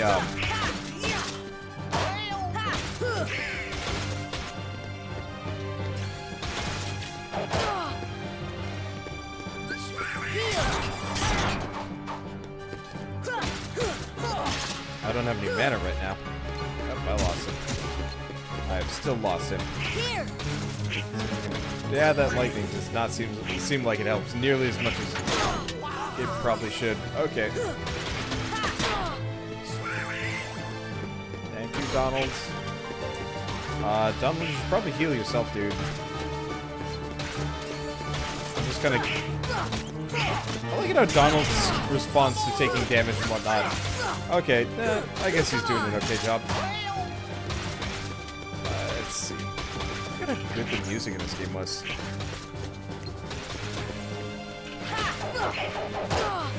Ow. Cheap shot from the back. Okay, now we can summon. Let's summon Simba.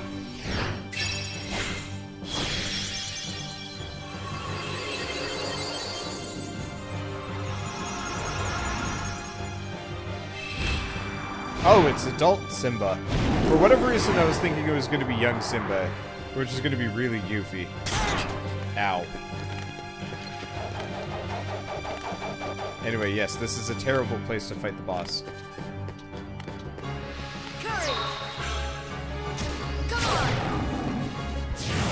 I don't know what that did. My assumption is nothing. Hey, Heliorbs. Okay, well. Oh, he's got, like, weird, like, belly cannon mode. That is goofy looking. Ah! It's homing! Goofy!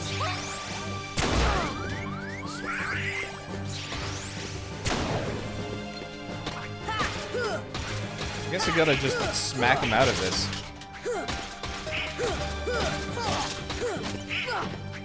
I wasted it. Man, I don't even remember how the summons even work in this game.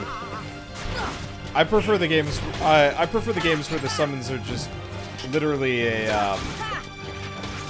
They're literally just an attack, and that's the extent of it. Uh-oh. This should help. I guess I could try. I could try pairing it. I think I got it. This should help. I'm not entirely sure. Pairing projectiles is not exactly a strong suit of mine. In any game. Parrying in general is not something I'm particularly good at. I master it if I really need to. But otherwise I generally give it a pass in favor of just wailing on things.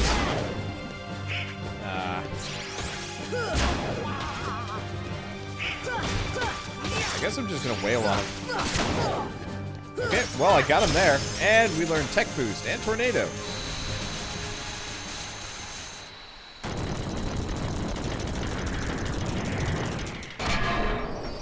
Bonk. I'm legitimately curious whose hearts these Heartless I'll go for. We obtained the power of wind and we learned Arrow. Hey.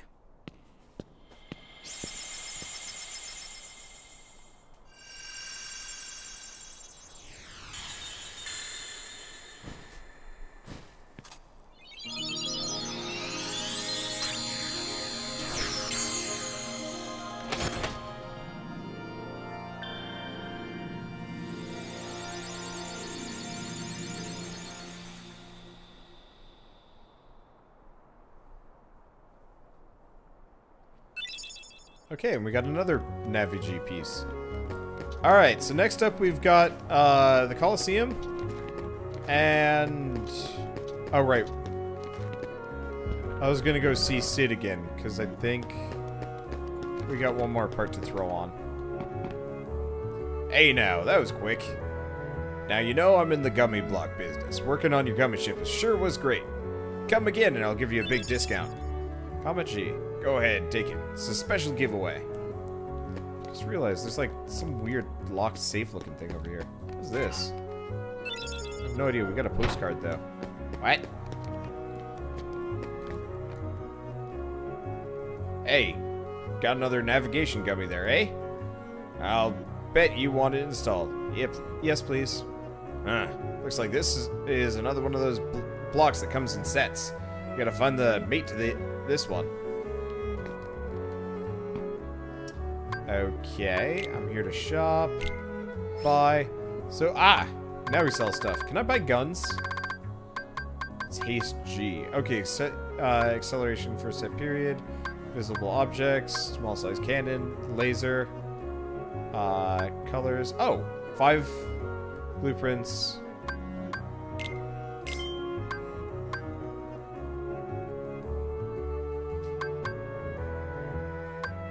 Okay, so you can't carry that many gummies, so we've already maxed that one out. Okay, what do we want to get? Small size laser. I'm not using my money for anything else. Okay. Well, let's see, what do we do next? Should we put a postcard in a safe? Dude, I have no idea. Let's see. I think this... Stop. No, stop. There we go. We've sent one, and we get a cottage. I'm not sure how we're carrying it. That is confusing. Alright, let's see if we can go back into his shop. He might leave. Mainly, I want to save. I think I got everything, right? I think I did.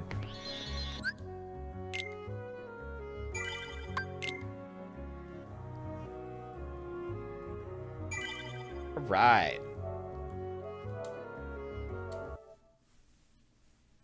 Okay, guys, if it's not immediately obvious, I'm gonna be stopping here.